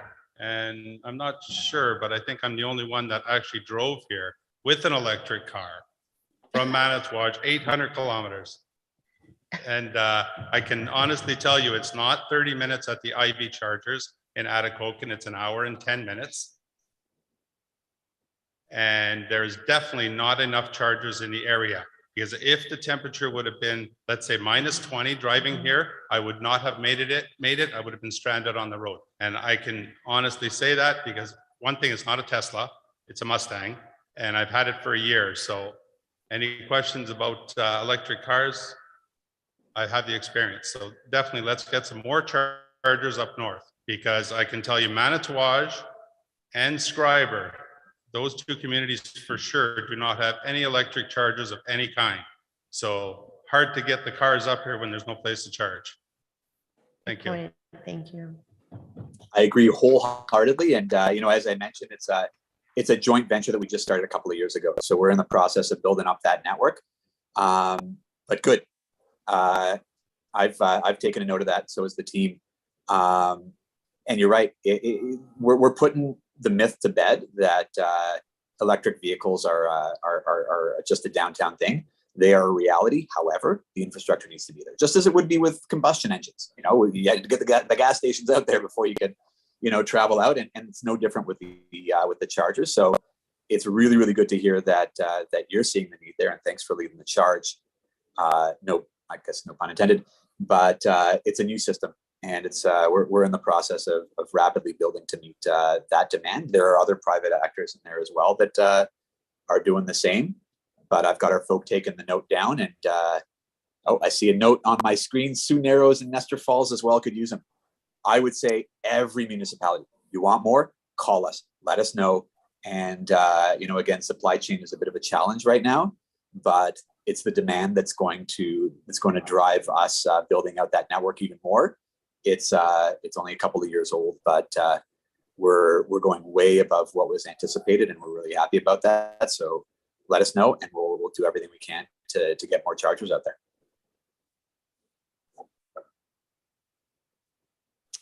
Thanks. You? Hi, Dan, it's Wendy Landry. So just to Jim's point and some of the comments that you were making, a couple of reminders, we don't have en routes up this way. And it's not just that the municipalities need the charging stations, but there's a concern for the distances in between. And just a reminder about the weather as well, in the closing of our highways, sometimes due to weather, transportation issues, snow, all of it. The ability to charge between Hearst and Long Lac and Beardmore. I mean, granted, there's not a lot of gas stations either, but even just driving from Thunder Bay to Fort Francis, there's a lot of distance in our roads. And so I'm interested to hear what vision or plan there is, because if we're going to go to, if we're going to promote electrified vehicles, and I'm not opposed to them, but the reality is, and I said that to government probably 10 years ago, we can't plug into a tree unless you're going to be able to provide that from the hydro lines to the trees. I don't know how we're going to meet that need for those long distances, like Jim spoke to, and then weather, incorporated into that. I'd hate to be stuck on a snowstorm on the highways in an electrified vehicle, to be honest with you. And so just keeping in mind that Northwestern Ontario is extremely different than the rest of the province. Thanks. Very, very well noted, Wendy, and I think you're absolutely right. Again, it's being a new system, we're rapidly doing a build out, and again, we're one private actor in a whole bunch of them. It's our own business that's driving that. And what the Ivy folk do is they have the map. And so, yeah, there are areas where en routes make things easy. There are areas like Northwestern Ontario and a few other parts of the province that don't have the benefit of that. So what they're doing is they're looking at what are the other sort of businesses that people stop at, be they gas stations or, there's a burger shack out near Aurelia that I know some folk are looking at. They are trying to figure out how to extend that network in such a way so that it is seamless. And the goal has always been, border to border to border, to make sure that that's all those areas are covered. But maybe it's something that we'll have to check back with our Ivy team to see what that looks like for the Northwest, and maybe that's something we bring back to the community group that, Wendy, you've been helping us chair, to figure out, okay, well, what do we do between municipalities, between First Nations, to make sure that that connection is seamless. Like, obviously it does take some time to build out a network like this from scratch. And there are others out there that are doing the same, but obviously we want to be in there. We want to be in there first. So I think it's a good topic of discussion for the top of the agenda to figure out, like, what do we do to close the gaps? Who are the people we should be in touch with? What are the organizations, et cetera? Because I think it takes that local knowledge and experience to make sure that we're doing it right. Can't be done off the back of a napkin, and certainly can't be done without that input and knowledge.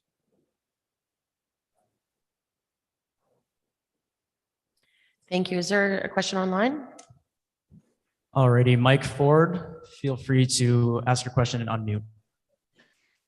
Yes, Mike Ford, Reed for the Township of Alberta. My day job has me involved in the trucking industry. There's a push for the electrification of class 5, 6, 7, and 8 trucks. Are there plans for a network of charging stations for these trucks, as requirements for the chargers are much different than the automotive industry? Very good question. And I think there are a few organizations that are looking at that. We've been there too, and there are a few different ways you can do it. So yes, in short, we're looking at how we can expand a trucking specific one, because what we've heard from large businesses that require to have big logistics networks, et cetera, from the Ontario Trucking Association and a few others. Again, it's no surprise. The infrastructure has to be there before you're going to see any movement in the industry. So we're spending some time there, and also with the federal government, who plays a really big role in that process. So whether it's Hydro One proper or the Ivy Network or whomever, I think you're going to start seeing that that plan come together in short order because there's a lot of work going on in there. And there are actually a few different ways you can do it. You can look at truck stops in areas within municipalities that trucks generally can use.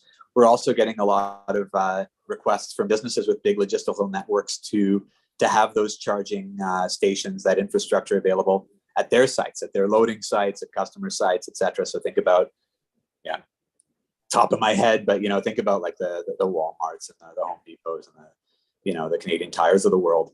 What are we doing for those that have requirements at site to make sure that that's available too? So it's a whole mix of those considerations, and we're working closely with the feds and with our customers, and to see what partnerships we can build to get that out there. But you're absolutely right; those needs are very different.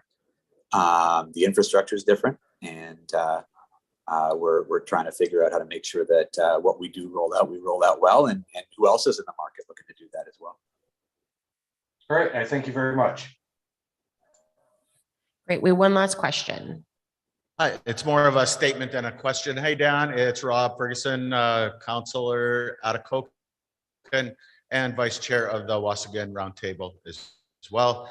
It's more of an observation. It's back when gas-powered engines came out, people said, I'm going to stick with my horse and buggy because I'm not going to worry if I run out of gas, who's going to come and get me? I'm going to have to carry a jug of gas around and I can't get gas. And then when it gets cold and my block on my engine will freeze. And everybody had a reason why they were going to stick with the horse and buggies. But the vehicle manufacturer and the petroleum companies got together and they built gas stations almost on every street corner. So people didn't have range anxiety with not being able to get gas. They didn't have to go and get a glass jar of gasoline and carry it in the back seat and pour it in the car.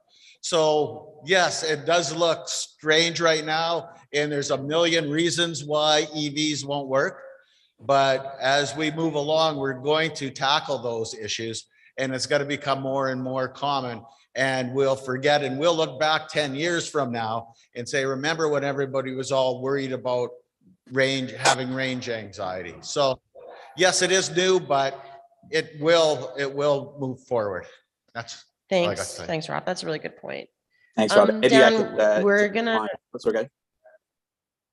So I was just gonna say, we're standing between lunch right now. So before we get a hangry group here, I think we should wrap it up. But before we do, as part of stakeholder relations, I just also wanted to acknowledge that the work that your Hydro One crews do. This April has been a really weird, bizarre weather situation for many of us in Northwestern Ontario. We've seen lots of down lines and lots of down trees, and your crews have been out there feverishly working 24, 48, 36 hours straight trying to get power restored to Northwestern Ontario. And I just wanted to take a minute to acknowledge that and thank Hydro One for your dedication to get our people back up and running again. When I say we've had a crazy weather month, I think all I need now is -40 in my crazy April bingo card to have a full sheet here. And don't you do it, Mother Nature. I know we got one day left. I will, don't do it. But anyways, I really just wanted to take a minute to thank you, Daniel, for your presentation. And we are going to take a break for lunch now. And I have good news. So lunch is ready. It's out on the back table there to be served. And if you're really cold, go on upstairs to visit our exhibitors because it's pretty warm up there and you can and get that chill out. And just recognizing that our exhibitors take a lot of time and effort to come to the conference and meet with you and talk with you. So if you could show that respect and have some time to chat with them too, that'd be greatly appreciated. Anyways, thanks everyone and enjoy your lunch. Take care.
Oh, beautiful.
Okay, everyone, just a 2-minute warning.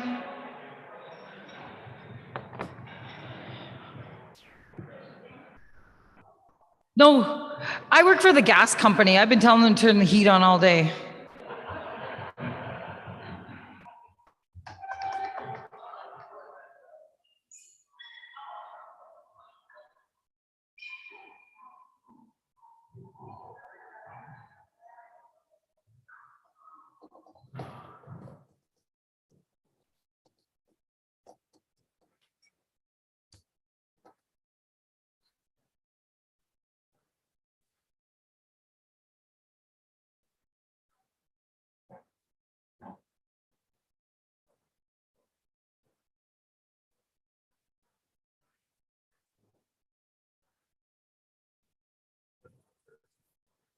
All right. Welcome back, everyone, from lunch. I hope hope everyone got a chance to grab some food and visit the exhibitors. We're going to move on to our next speakers now. It's my great pleasure, of course, to introduce our next guests, my friends Carmelo Lipsy, Mary Dawson Cole from MPAC.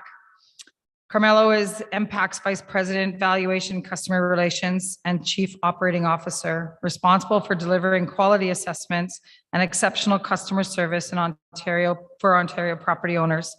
He also leads the municipal and stakeholder relations team that is responsible for strengthening relationships through proactive engagement with municipalities and stakeholders.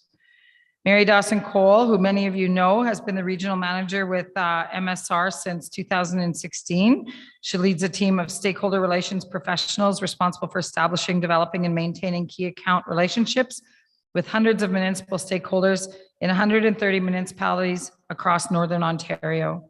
Mary is also a provincial lead for MPAC's agricultural portfolio. A resident of the city of Greater Sudbury, Mary has over 25 years of property assessment experience with MPAC. Currently, she is serving as an appointee to Algoma Cochrane, Manitoulin, and Sudbury Grant Review Team with the Ontario Trillium Foundation as well. Please give a warm welcome to Carm and Mary.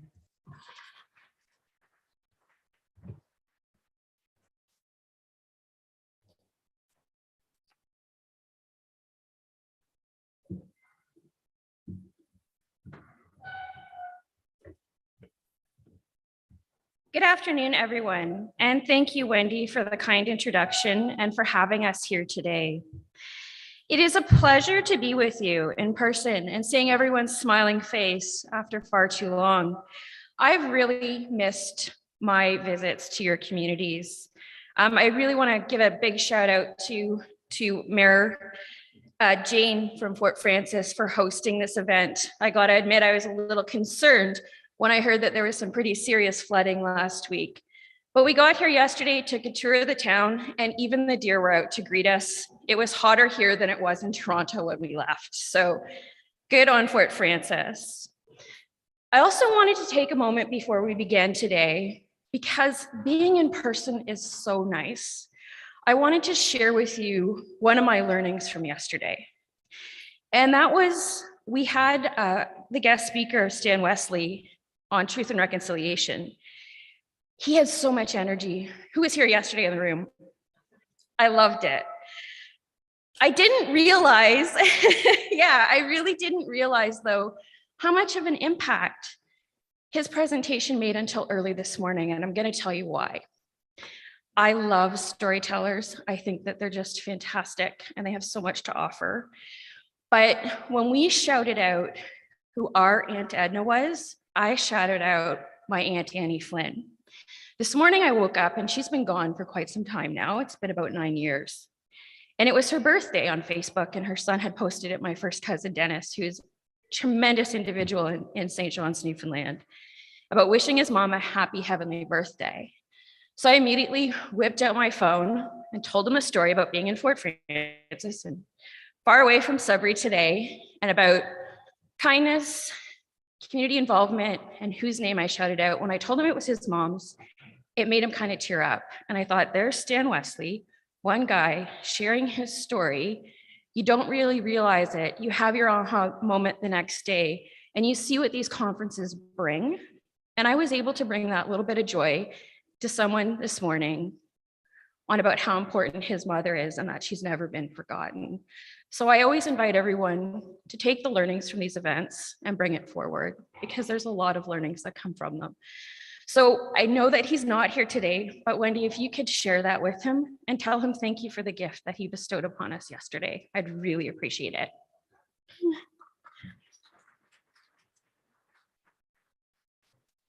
So at MPAC, we are backed by a fantastic executive management team, and I'm happy to be joined today by Carmelo Lipsy, our COO.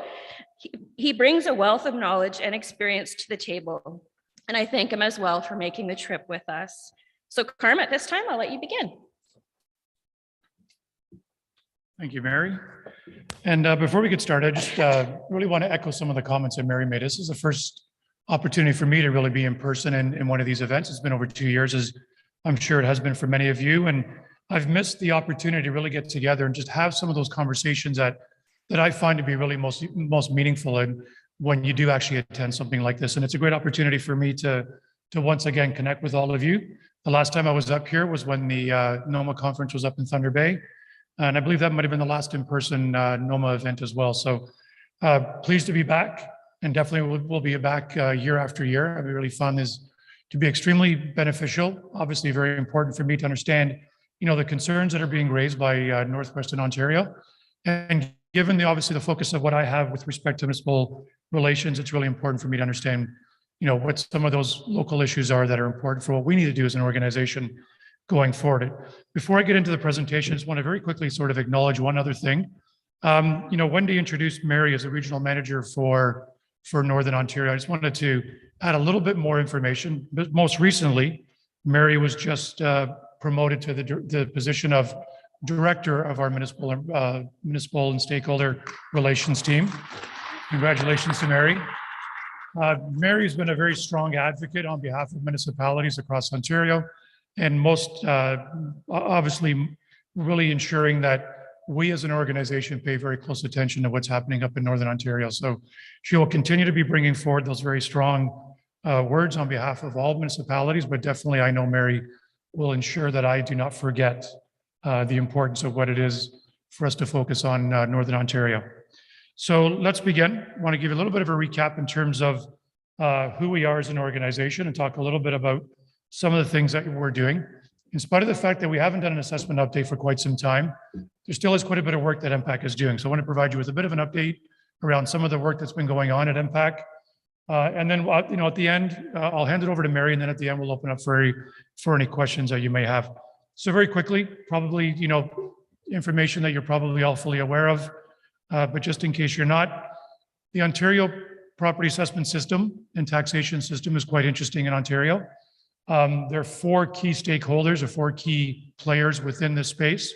MPAC, as you know, is responsible for the determination of all values and classification of all properties in Ontario. And we do so based on the legislation that we're provided. And the other really key component in all of this is municipalities. Municipalities are the individuals and organizations that determine the budgetary requirements to deliver the services that are important to all of your constituents. And you use these assessed values that MPAC determines as a way of distributing, the necessary, tax requirements.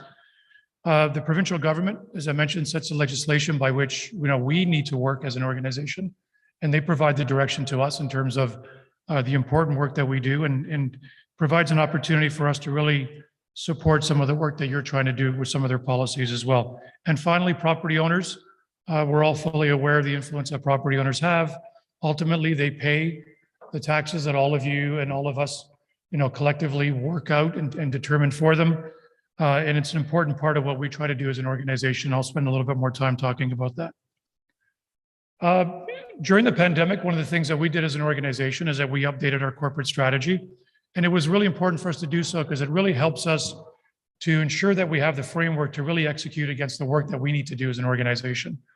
We presented our 4 pillars of our strategic plan to municipalities back in January. We thought it was really important for us to ensure that all of our municipalities were fully aware of, the framework that we're using as a strategic direction for the work that we need to do. Our brand promise still continues to stay the same. We continue to stand for being accountable, transparent, and customer-centric. And that's still an area that we're going to continue to focus, a lot of the work that we're going to do. But our aspiration really is to bring property insights and value-added services to all Ontarians. And that's a bit of the work that you're probably seeing a little bit with us as an organization as we start to talk a little bit about some of the other pillars of activity that we have.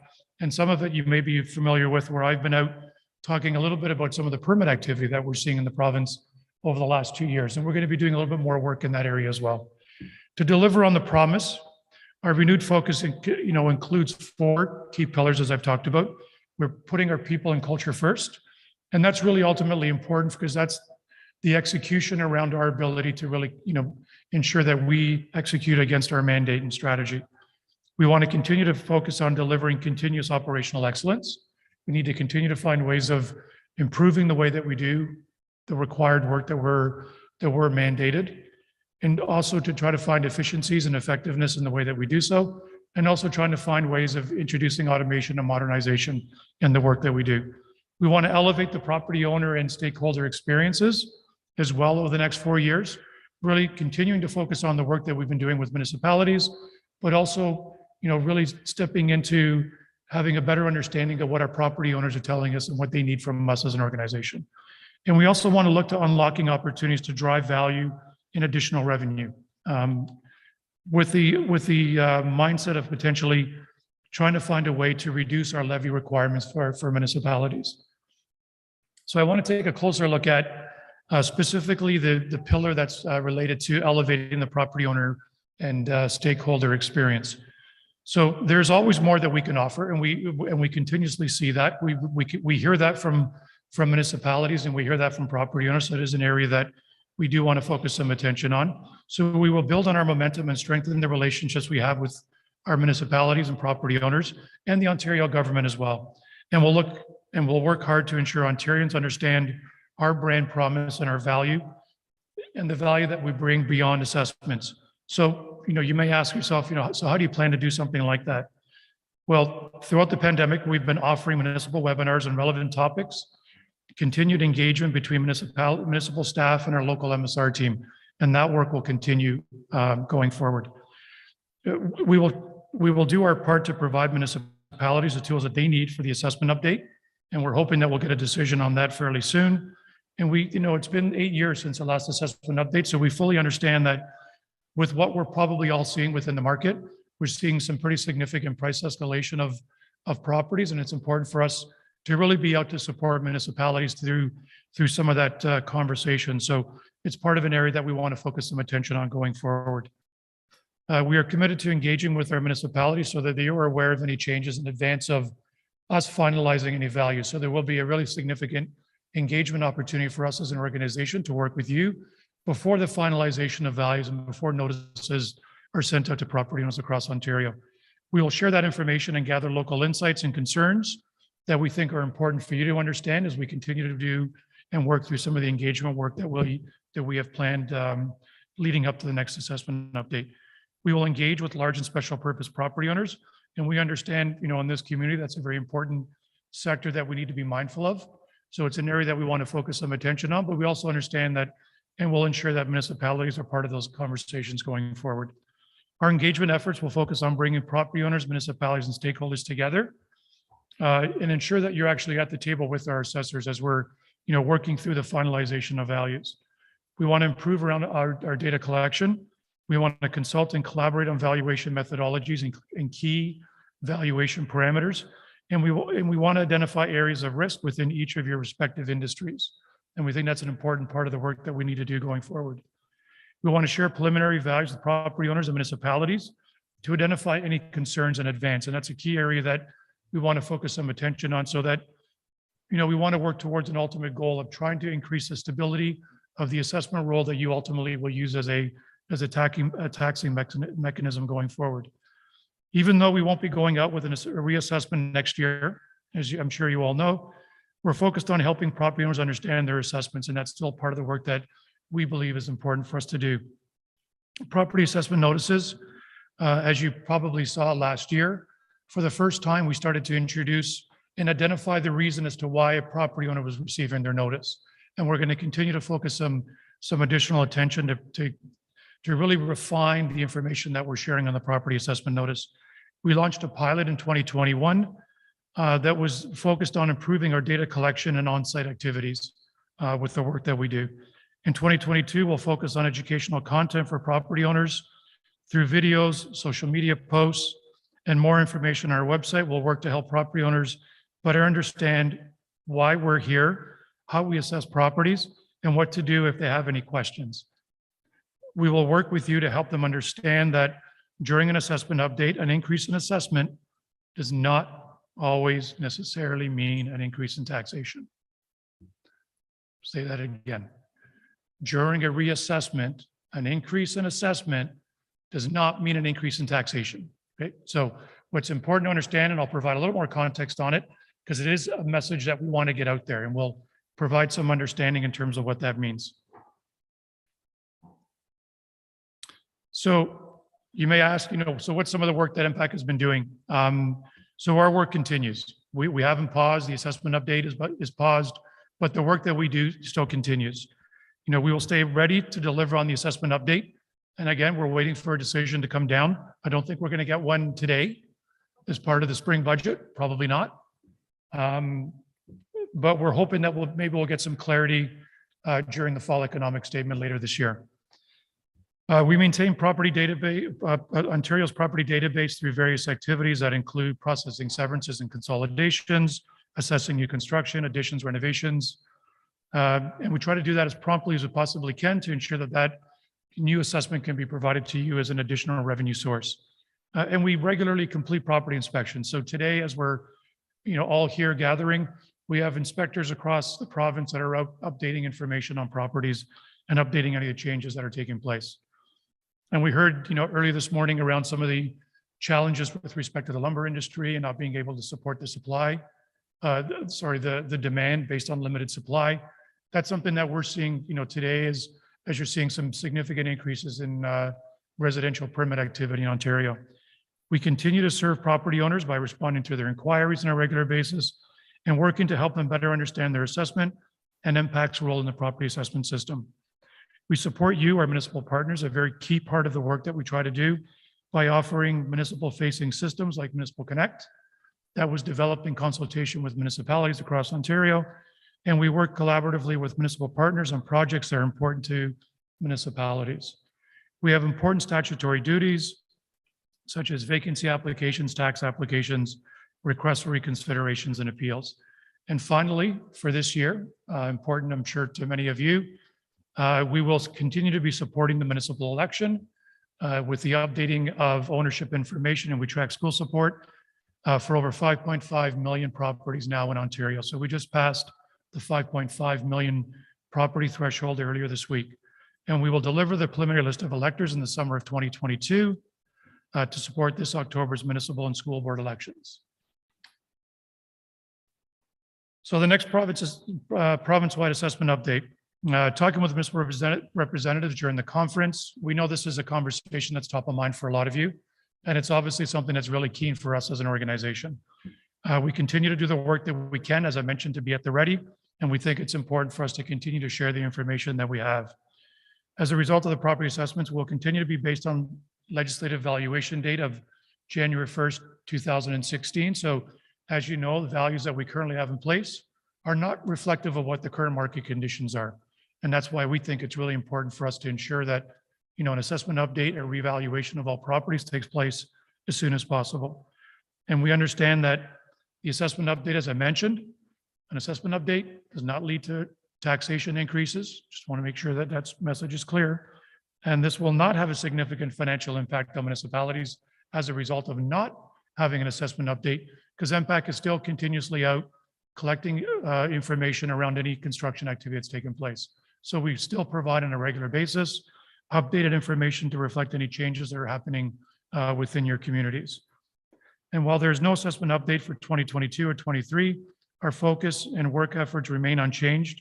And we have a lot of work, as I mentioned, to keep us busy. And it's important for us to continue to maintain information on all properties, 5.5 million properties in Ontario, and the 128,000 properties within Northwestern Ontario as well. So the path forward for us. So when it comes time for us to deliver a province-wide assessment update, we will be at the ready, and we're doing everything we possibly can as an organization to be at the ready, not really understanding the potential time, the time that we'll have to actually conduct an assessment update. Although it's been many years, as we know, it's going to be over 8 years by the time we do a next assessment update. It's been some time for some property owners that have not heard from us. And so we think it's important that, when we do send an assessment notices out for the next update, we have to do more than just send in a property assessment notice. There has to be a very significant engagement strategy that will really support the clear understanding of what an assessment update means, and whereby a property owner may see a 50, 60, 70% increase in their assessed value, that does not translate into a 50, 60, or 70% increase in taxation. So to try to illustrate that and some of the work that we're doing to really help with some of that general communication is really trying to find some ways of messaging that and providing some general awareness to property owners.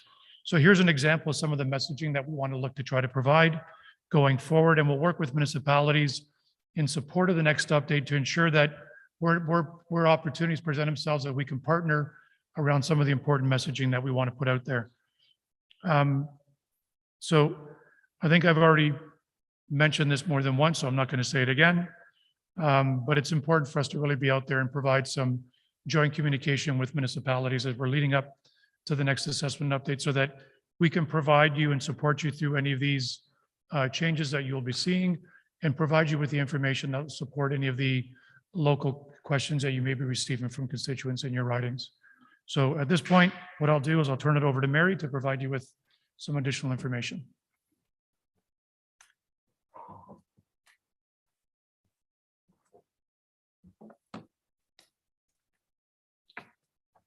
Thank you very much, Carm.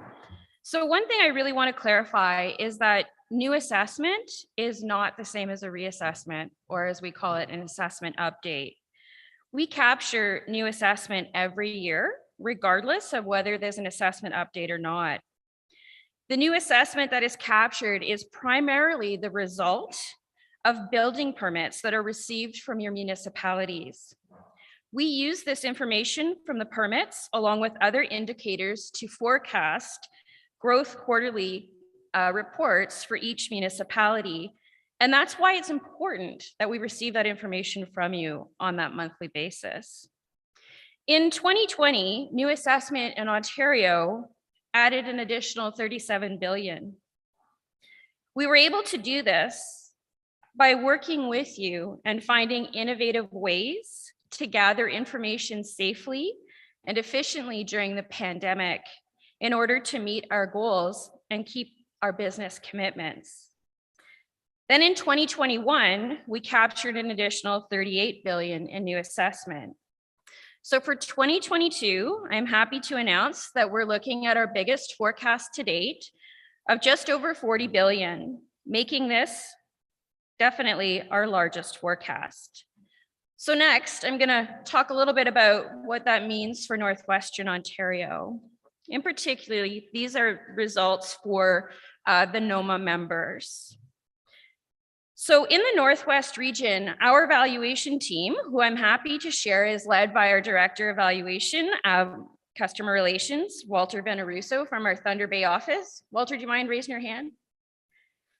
So he's the guy, if you've got an issue, that you can talk to you after. I couldn't help myself. No, seriously. Walter's here at the conference, and it's his team that's really largely responsible and leading the assessment activities that I have the privilege of reporting out on today. So as you can see from this slide, we added 113 million of new assessment to the rolls for the NOMA municipalities in 2021. We've inspected, or what we call reviewed, 11,000, almost 12,000 properties last year. And of that 11,700, 3,200 really accounted for sales reviews. So those are properties that recently sold in 2021. And then we looked at the building permits for the region, and I'm happy to say we closed and completed about 4,400 building permits. So although it's early, we're targeting an additional 130 million in new assessment for the region in 2022. So the work we do to capture this new assessment growth, which in turn means new tax dollars for all of you, really relies on building permits and what we receive. So please work with us in submitting your permits monthly as per our standard template. And if you need any assistance with that, our team is always willing to work with you, and please reach out to your account manager. So moving away from new assessment, I wanted to talk about how we're supporting our municipal partners with some municipally focused projects for MPAC. And there are 4 projects that I wanted to highlight today. So for those of you who may not know, Municipal Connect is our web-based platform that provides municipal staff with insight into your community's assessment base, and it is available to all municipalities. Currently, we have about 2,000 users on Municipal Connect every month, but the platform actually provides access to 7,000 users. So our new Connect platform was built by our IT team entirely remotely during the pandemic. And it includes the highest security standards available. We've now rolled it out, and the tools that we have in the new Connect were really decided upon based on the input that we receive from our municipal partners.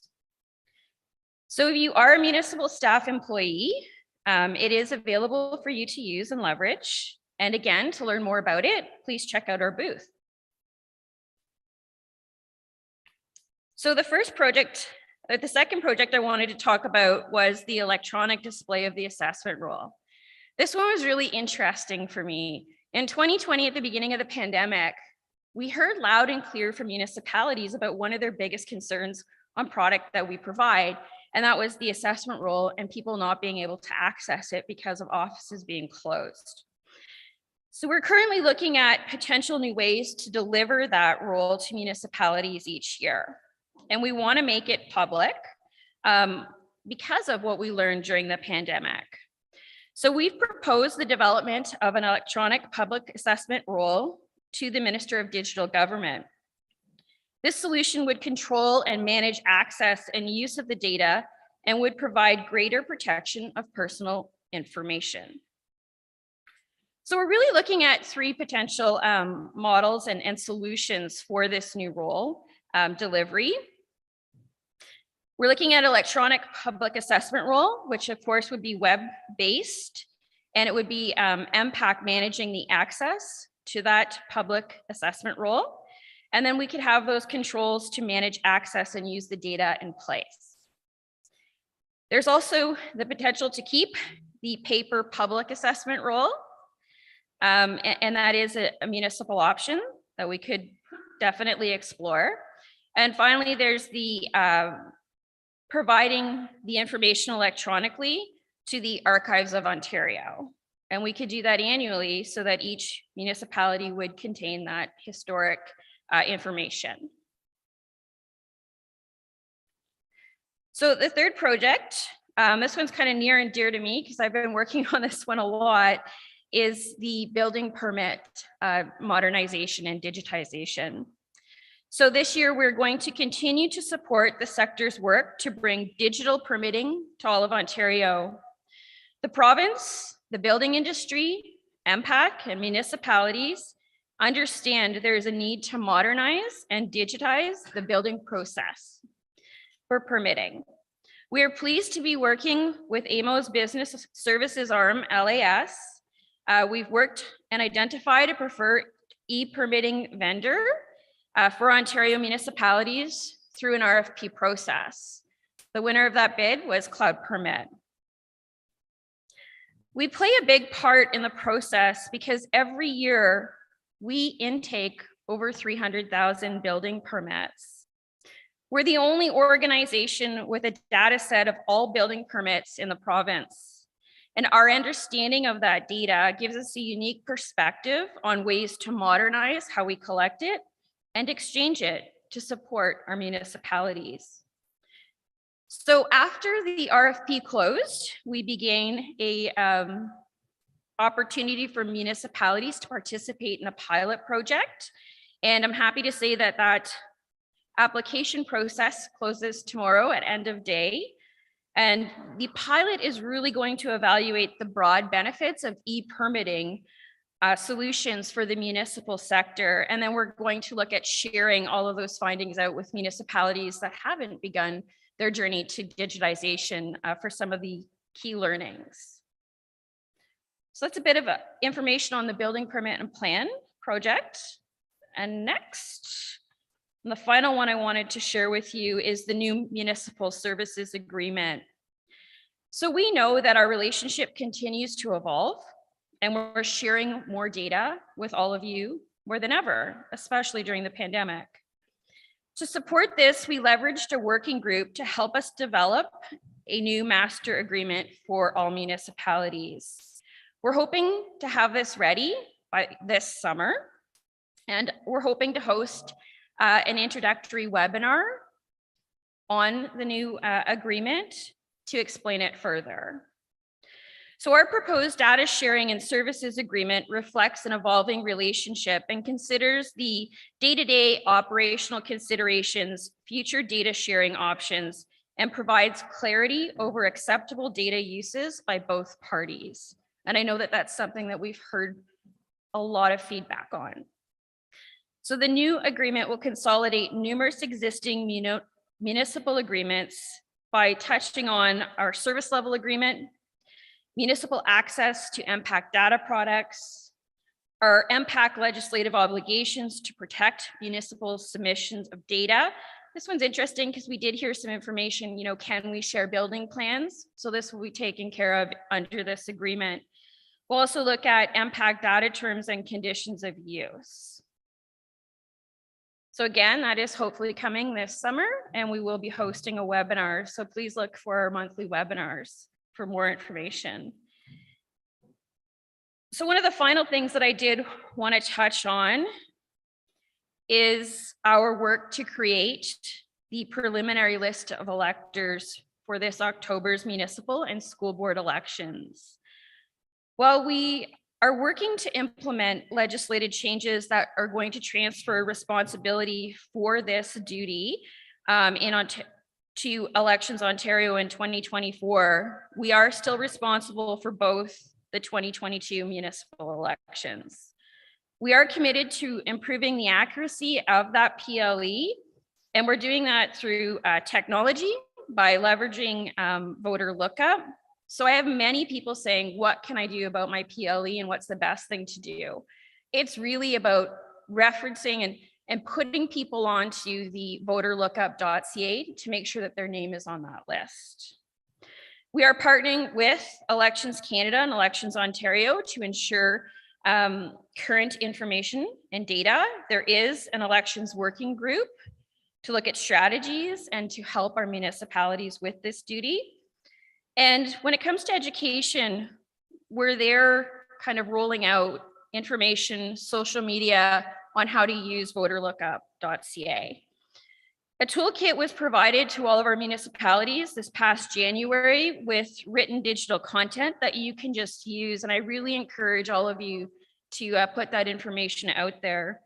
I most recently saw an example in a water bill where they just put in a buck slip about, are you on the voters list, and reference voterlookup.ca.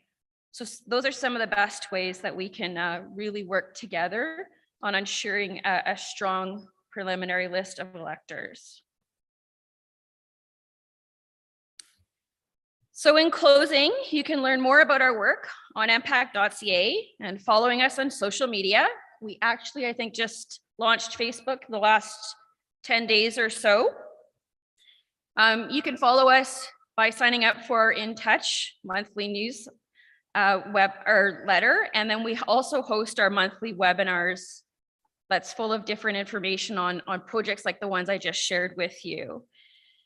So I would invite each of you to reach out to your account manager. Both Charlotte and Steve are here today. They're at the back, they're up in the booth. And we do have a account support coordinator for this area, which is Paula Cunningham, and she's actually holding down business this week while we're away. We really want to hear the good and the bad. We want to continue to improve. We encourage you to visit the booth and to tell us what works well and what doesn't, and how we move together forward. So thank you for your time today. And I think we're going to turn it over to some questions.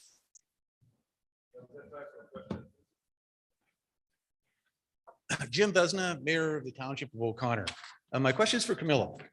You mentioned that when you roll out the reassessments, that is not necessarily a tax increase. And while for the individual homeowner, to a certain extent, that's sort of true, but not really. And here's why.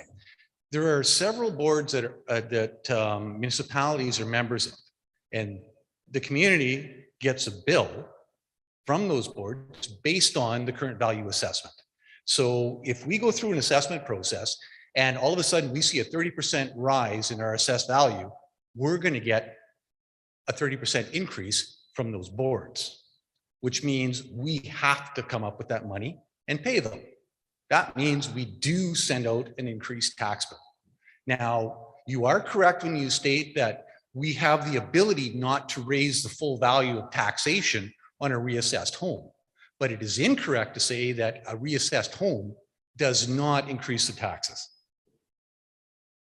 So it's a very interesting comment that you make, and most definitely there are circumstances where that will occur, but it all is relative in comparison to what other areas are seeing with respect to a shift in value. So if all communities went up the same percentage, what you're referring to in terms of potentially an increased allocation for you, for that particular service board that you may be referencing, then if everybody went up the same percentage, then you wouldn't be seeing an increase specific to that. Where it becomes, where the increases and decreases occur is that if, as a property owner, your increase is higher than the average, you will see a tax increase as a result of the reassessment. Or if your increase is less than the average, you may see a decrease in taxation. But if everybody's value is relatively the same, the increase in everybody's value is relatively the same. The only difference with them will be whatever the additional budgetary requirements that could be there that may ultimately impact the final determination of those taxes. That's correct. Yeah, I just wanted to point that out. Yep. That there is to turn around and make a statement that it won't be a tax increase is incorrect. That's all. So when you do put that out, because we are billed by other agencies and it's based on CVA, as soon as our values go up, the bill increases. Obviously, that's taxation. How it rolls out to an individual is different. If everybody's increase is the same, there will not be an increase, other than whatever budgetary requirements there would be. And we fully understand that there's a lot of work that we need to do in that area to provide that clarity, not only to property owners, but very generally to just anybody within the whole taxation system that we talked about earlier. There is some work for us to continue to provide some additional information and awareness about it, most definitely. Hi, very quickly, because I'm being told that we have no time. Cody Fraser, City of Thunder Bay. Just a quick follow-up on Jim's question. I think the biggest learning curve I had as a councillor was the municipal taxation piece. My first interaction with anything to do with impact, I was actually knocked on Walter's door, part of my campaign. I said a bunch of things completely wrong, and he was nice enough to correct me actually and gave me his card. Very nice stuff. I think my question to you, to impact generally, is you made a lot of comments about public education and outreach. I'm fine as a counselor now. I can call you guys anytime. You guys will give me an update. I have questions, etc.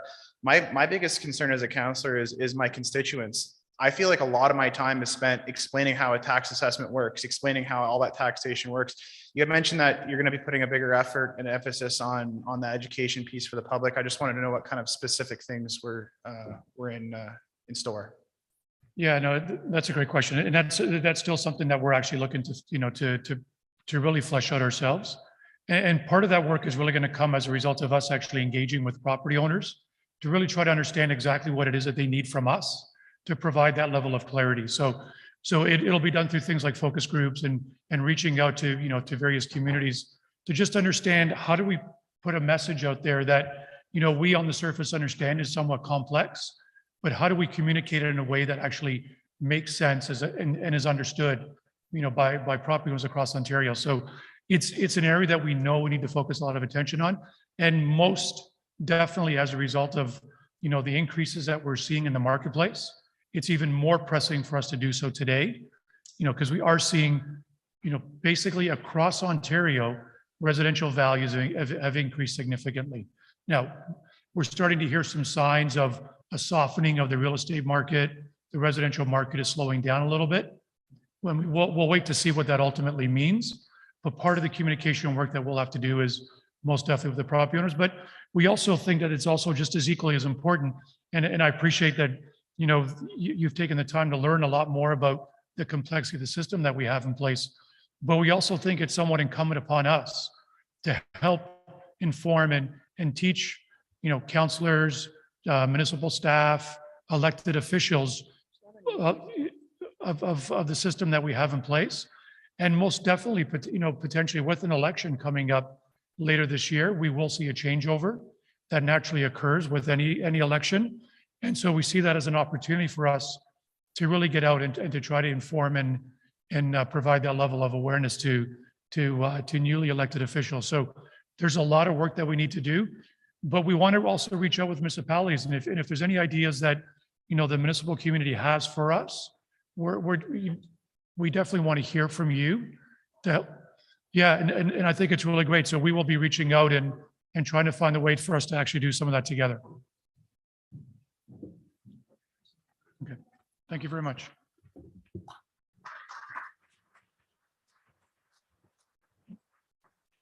Thanks, Carmelo and Mary, and let's give a big round of applause to Mary, who just has been promoted to Director of Municipal Stakeholder Relations within MPAC. So congratulations, Mary. And Mary always has an ear for us, and she's willing to give us the answers we need, so thanks. Sorry about that, Holly, and the delay, and it's my honor to introduce our next guest, Holly Parsons. Holly is originally from Calgary, Alberta, but moved to Australia and graduated with a BA in policies and politics and policy studies in the international relations from Deakin University in Melbourne.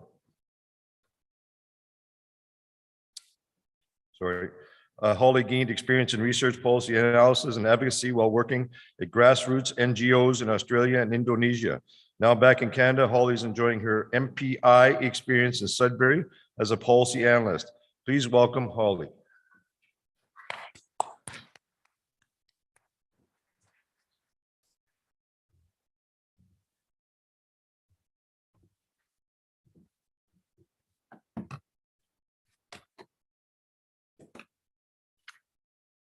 Good afternoon, everyone. My name is Holly Parsons, and I'm a policy analyst at Northern Policy Institute. First, I'd like to take the moment to thank NOMA for inviting me to this conference. It's so great to be here with all of you in person in the beautiful town of Fort Frances. This is my first time visiting Fort Frances, but I hope it won't be the last. Today, I will be talking about a paper I wrote. On homelessness, addiction, and mental health crisis in Northern Ontario in relation to municipal budgets. This research project was completed through MPI's Northern Analyst Collective program. The format of the session will be slightly different from the other presentations today, as I will spend only the first 15 minutes briefly summarizing the paper before I turn it over to all of you to participate in a roundtable discussion. This discussion will help to inform and strengthen the paper, which we are aiming to release publicly in the late summer. Before I begin, MPI would like to acknowledge the First Peoples on whose traditional territories we live and work. We recognize and appreciate the historic connection that Indigenous people have to these territories, and we support their efforts to sustain and grow their nations. We also recognize the contributions that they have made in strengthening and shaping local communities, the province, and Canada.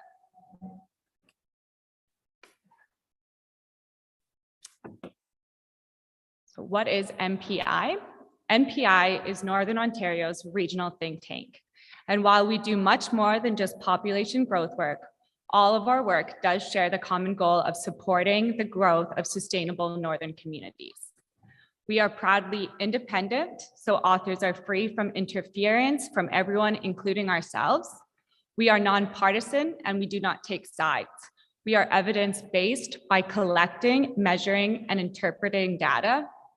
And we are in the North to ensure a Northern perspective to local, regional, provincial, national, and international issues.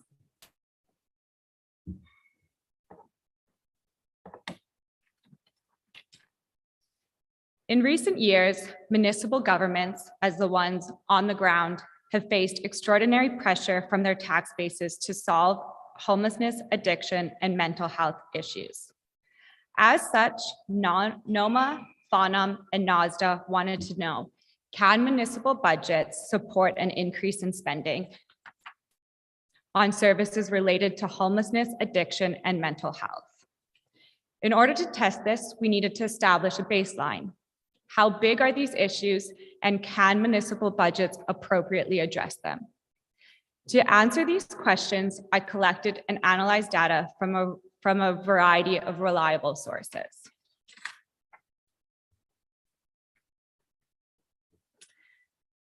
While homelessness, addiction, and mental health data shows there is indeed a crisis occurring in Northern Ontario, it was found that there is very little additional cash available to Northern municipalities to appropriately spend on homelessness, addiction, and mental health issues.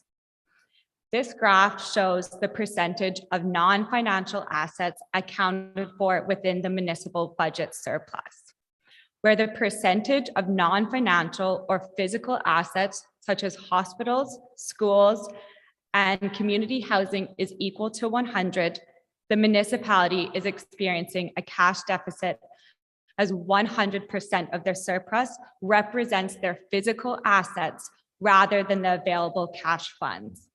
You can see Sioux Lookout, Temiskaming Shores, Thunder Bay, Timmins, and others are experiencing this cash deficit.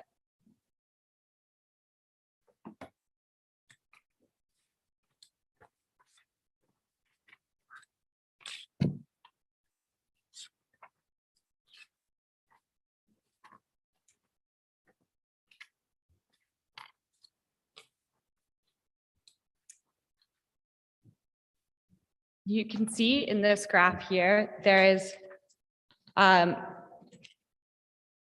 sorry, just give me one moment.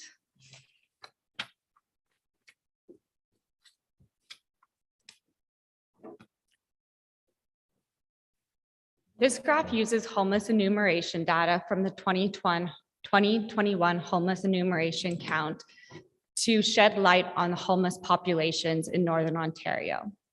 Sault Ste. Marie, Kenora, Nipissing, and Cochrane all have significant homeless populations, with the district of Cochrane having the highest homeless population in Northern Ontario. To add context, Thunder Bay, Sault Ste. Marie, Kenora, Nipissing, and Cochrane all have larger homeless populations than Toronto and other major cities in Southern Ontario.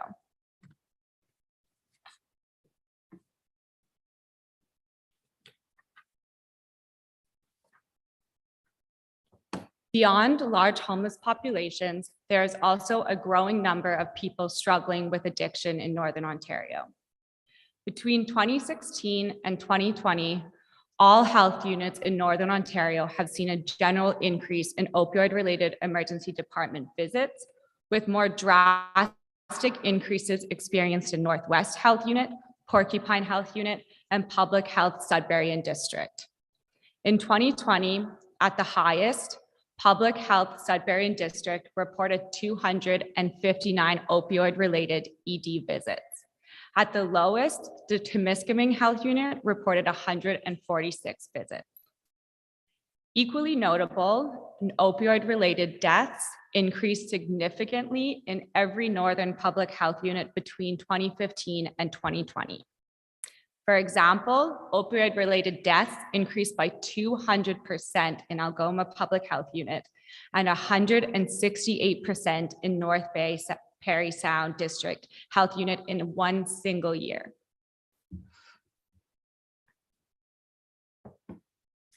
The growing number of people struggling with homelessness and addiction in Northern Ontario is a strong indicator there is also an ongoing mental health crisis. Although mental health issues do not always lead to homelessness or addiction, or vice versa, an abundance of research literature shows that homelessness, addiction, and mental health are interconnected and part of a larger multifaceted issue.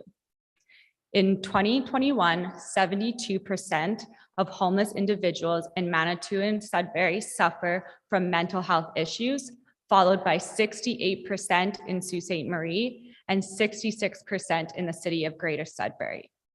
More broadly, and in terms of the general population, the number of Northern Ontarians who perceive their mental health as very good or excellent is below the provincial average, except within the North Bay Parry Sound District Health Unit.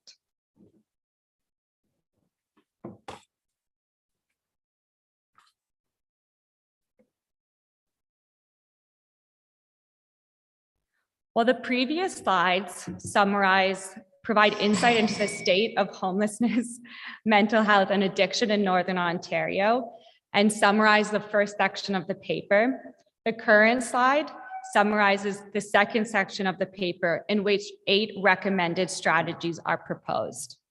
These strategies have been identified based on an encompassing literature review of government policies, programs, and services around community housing and public health from within Ontario, Canada, and internationally. The key item to remember is that the federal, provincial, and municipal governments, in conjunction with local grassroots organizations, all have a role to play in addressing the crisis. As I mentioned, 8 strategies in total have been identified in the paper, but given the time restraint, I'll just touch on a few. The first one I'll touch on is to establish a joint task force to collect data and intelligence on the underlying and systematic retention issues of healthcare professionals in Northern Ontario. This strategy was used in the EU as all member states expressed serious concerns about the sustainability and robustness of their healthcare sector due to many of the same challenges we are experiencing in Northern Ontario, such as demographic shifts, increased demand for services, an aging workforce and population, and the recruitment and retention of healthcare workers. Thus, the EU established the Joint Action Health Workforce Planning and Forecasting to monitor timely data, identify mobility trends, establish future skills and competencies that health workers will need, encourage cooperation to find possible solutions on expected shortages, and enable health workforce planning and forecasting on policy decision-making. This task force has been extremely successful, enabling 2 pilot programs, one in Italy and one in Portugal, as well as a feasibility study in Germany. The second strategy I'd like to touch on today is to support new and existing Housing First programs.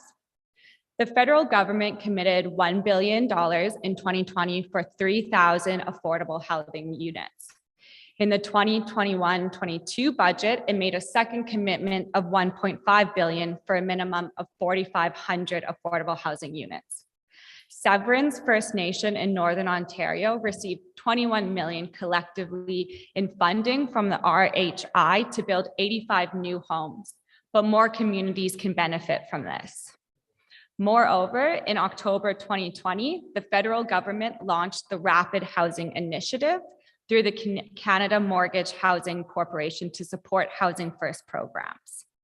Municipal governments and DSABs ought to support community-led Housing First projects with funding provided from the RHI.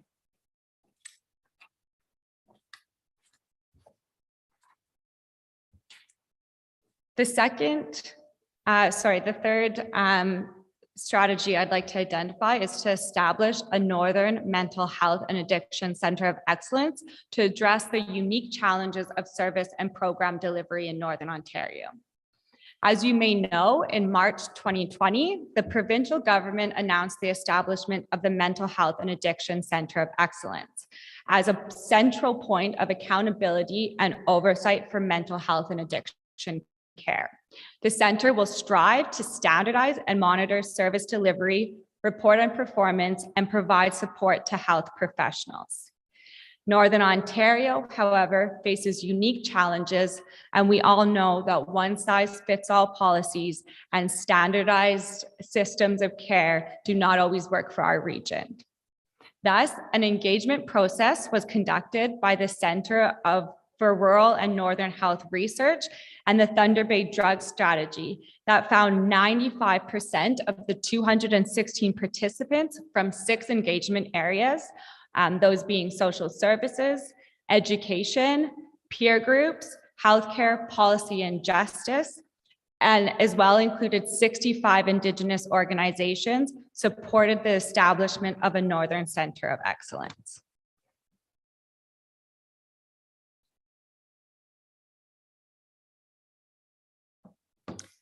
With that being said, I would now like to turn it over to you for a roundtable discussion at your group. You may have noticed during lunch, we went by and put a Northern Policy notepad on each table.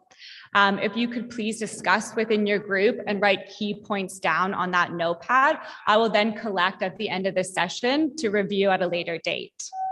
I'll be to facilitate the discussion. There'll be 3 questions I'll ask, one at each time, and give 10 minutes for a discussion at your table. The first question I would like for you to discuss is what opportunities could be leveraged to solve the homelessness, addiction, and mental health crisis in Northern Ontario? And again, you'll have 10 minutes to discuss, and I'll give a 2-minute warning at the end of that session.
Okay, thank you, everyone.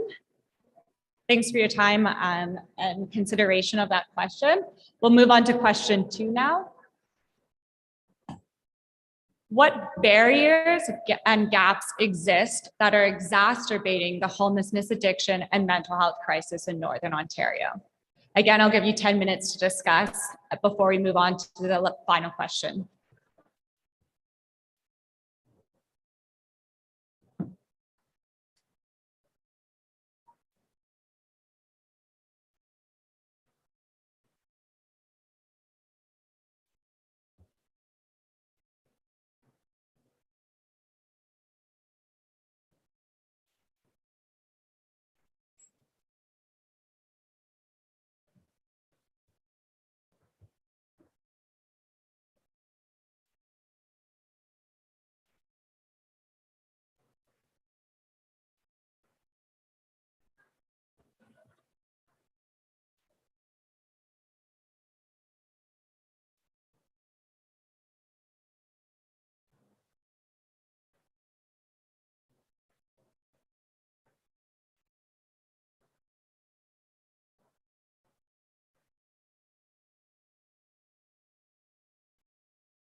Okay, thank you so much, everyone.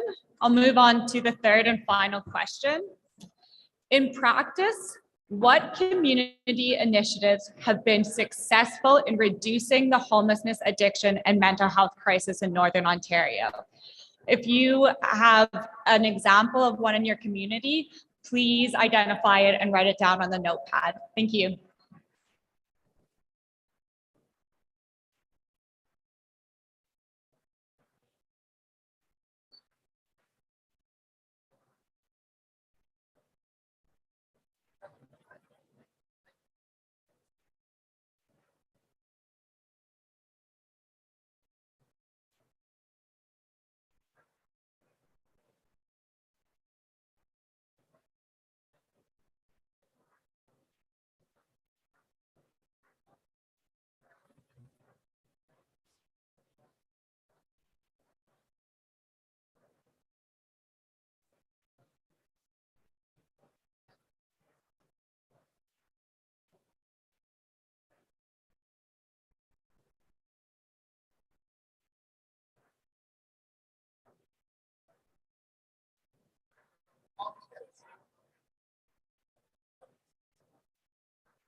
Okay, thank you, everyone.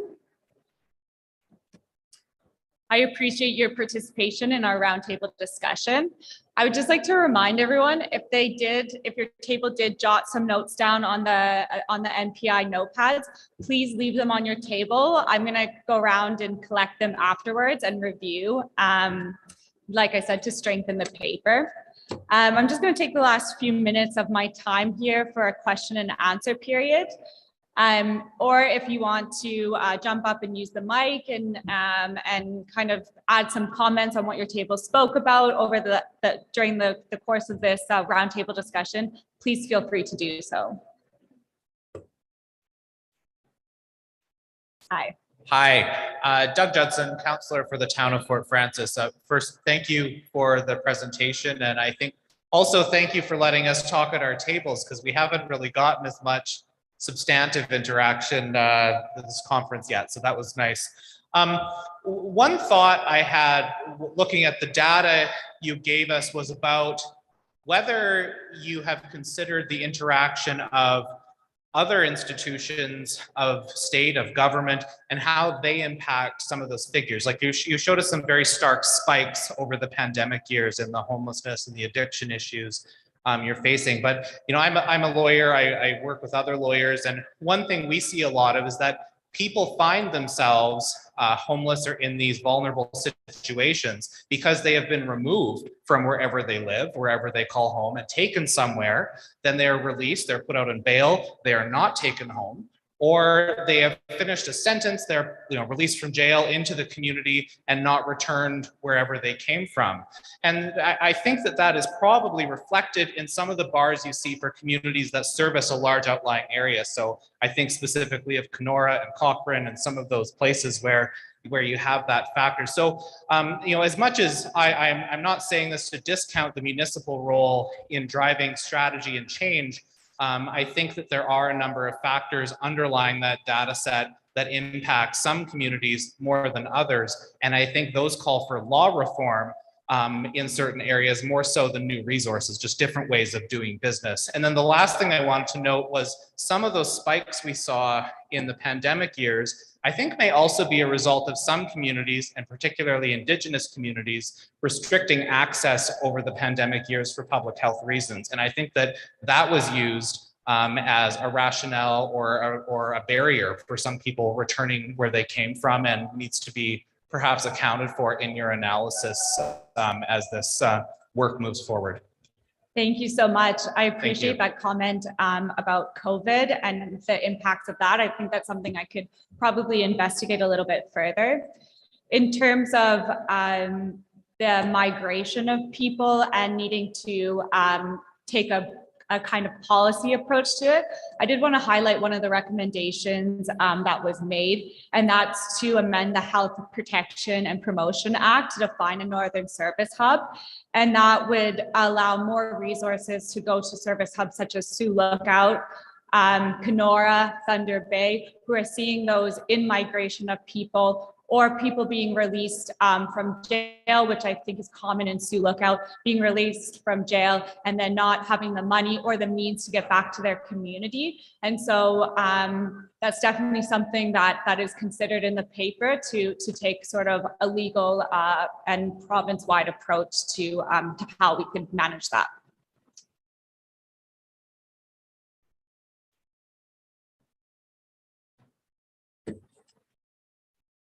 So Holly, Mayor Rick Dumas, Town of Marathon. So in speaking at our table, we talked about the impacts of having individuals coming out of the jails, as Doug mentioned, in regards to having a place to go shelter. But everybody in most communities, we could talk to everybody around the district, nobody wants it in their backyard. So how do we get over that stigma of having those people transition back into our communities so they can get back into the real world in some form through your policy, through the interaction with provincial, federal governments? That's where we're stumbling. Mm-hmm. And I don't think I have an answer to that question, although I think it's important for us all to consider how can we integrate them back into society, and how can we make the community welcoming to them and welcoming to their transition back into the community. So unfortunately, I don't have an answer for you there. But any other questions or comments? All good? Okay, thank you so much, everyone. Thanks for participating in the roundtable discussion. I appreciate it. Thank you very much, Holly, and it was a good interaction with the tables. And so, as she said, leave your notes and she'll pick them up. It was a pretty good, engaging presentation, Holly. Thank you very much, and we look forward to the paper once it's written. We'll now take our last break, and we would encourage everybody to go up and visit all the vendors upstairs one more time. There's some snacks on the table, and thank them for coming out because they're a big part of NOMA, and specifically with our first interaction in 2 years as an AGM. So go upstairs, our last little opportunity before the break, and then we'll be back here at 3 o'clock sharp. Thanks a lot.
If we could start making our way back to our seats, please.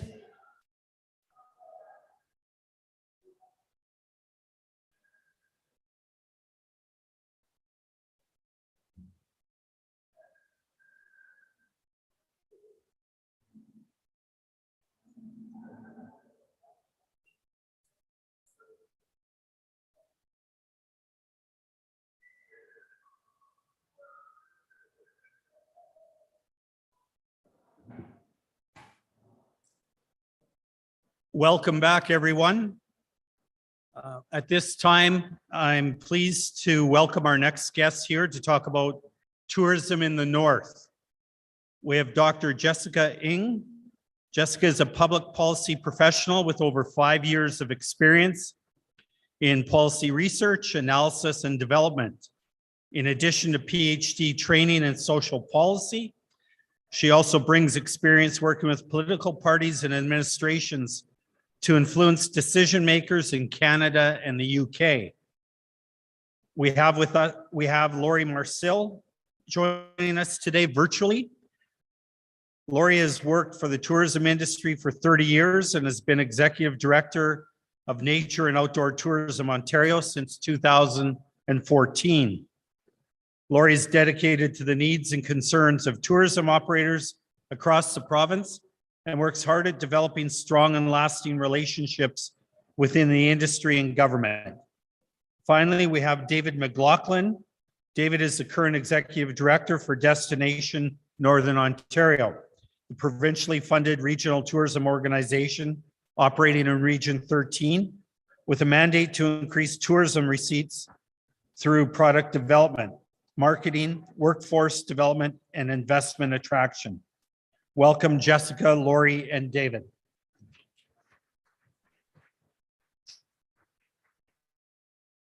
Thank you for the introduction. Good afternoon, and thank you for having us here today. Thank you, NOMA. It's been an interesting lineup of content here, and so we're going to turn things in a different direction. Tourism. So tourism is a $36 billion industry in Ontario. It is larger in financial impact than forestry, mining, and agriculture combined. And so it's a critical economic driver in Ontario. It's the economic lifeblood of so many northern and rural communities here in Ontario. But over the last 2 years, it's been largely shut down by the pandemic. And so as restrictions are lifting, as we return to a new normal, recovery is underway, but it's slow going. And so we're far from business as usual, but the opportunities are there for rebuild, especially in conjunction with our municipal partners. And so today, for the next 45 minutes, we're going to be in conversation with David here and Laurie with Destination Northern Ontario and NOTO to talk about where tourism is at right now in Northern Ontario and what are the opportunities to work with municipalities for a rebuild.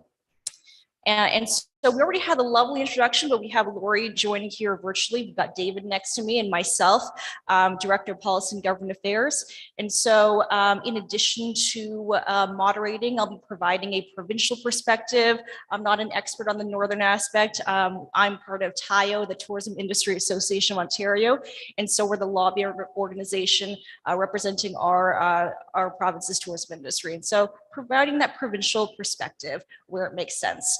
So just to kick things off, Laurie and David, where are we now with the state of tourism in Northern Ontario? Thanks, Jessica. So we've had a couple major events impact tourism in the north over the last 20 or so years. So, you know, back in 2007-8, we had the Great Recession in the US and we saw US visitation drop within the province, you know, out in British Columbia and in this region by 65–70%. And of course, just recently with the pandemic. And like the virus itself, depending where you are in the region and what type of business you're in, it's affected different businesses differently. So hardest hit, and I'm sure Laurie will touch on it, is the resource-based tourism sector, the fishing lodges, fishing and hunting. In the east, primarily, it's been the remote operators to fly in, the train in, and then here in the northwest, because of the distance to Toronto and Southern Ontario and a smaller crowd to draw from Manitoba, it's been really tough on the sector here the last few years. But conversely, you know, people who've been in the cottage rental business, people in Manitoulin Island, the North Shore of Lake Huron, they will tell you that the last 2 summers they've had the best years that they've ever had. And when we look at the whole tourism picture for the north, including the hotels, as bad as it's been, believe it or not, we've been leading the country in terms of visitation. So we have, and actually last summer, most of our hotels had a very good summer. And, you know, a lot of it's related to some major projects that are happening within the region, but it's really affected businesses differently. But we're hopeful for this summer that that we're going to see more tourism businesses open get back to basics. There's never been more interest in visiting Northern Ontario. I know a couple of years ago, we were ecstatic when our website, northernontario.travel, we had over 2 million visitors. Last year we hit 3, this year we hit 4.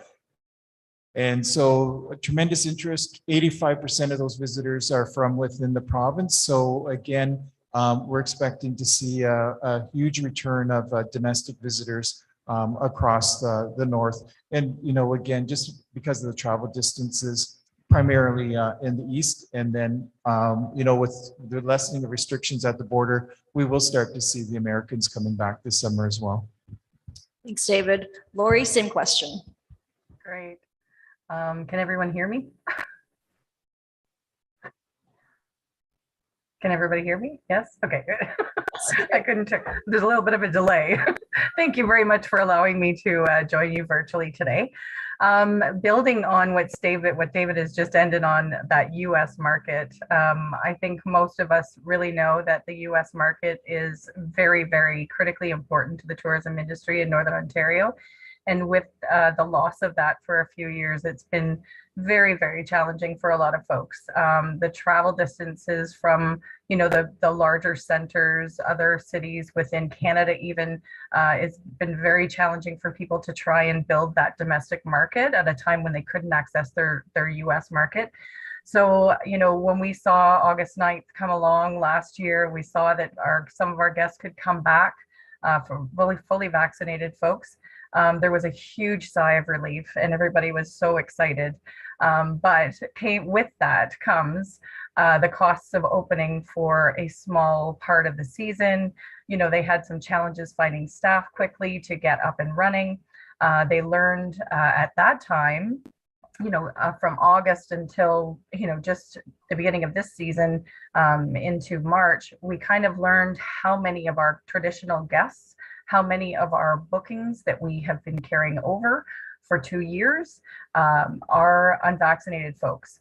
So there's still that huge gap for our operators in the resource-based tourism industry that rely on that US market, the unvaccinated folks. We've got to try and get the government to come up with a way to allow those folks in if we really hope the industry to get back on its feet. So right now we're looking at, a smaller than normal season. But we are very excited.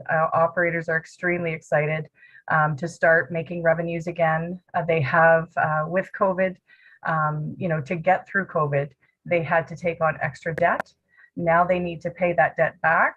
A lot of the government programs, we've been able to get some of the payback terms extended, but it's going to be a challenge for folks to make those debt payments on time, based on the numbers of people that they're having coming in this season so far.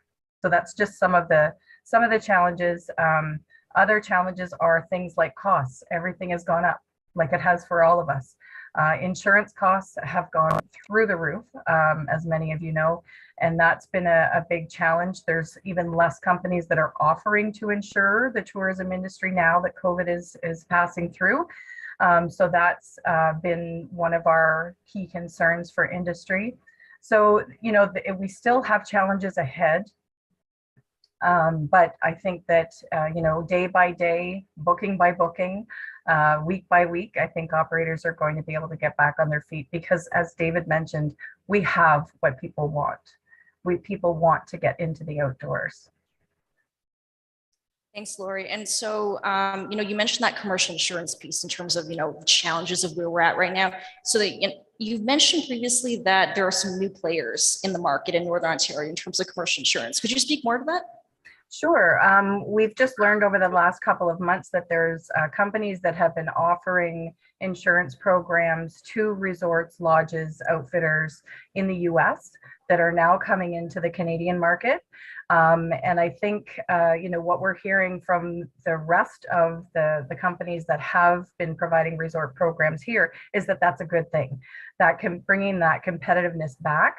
And they do have differences in the programs from what they offer, what they've been offering in the States and what they've been offering up here. So comparing those two and looking at how can, how will the other companies respond?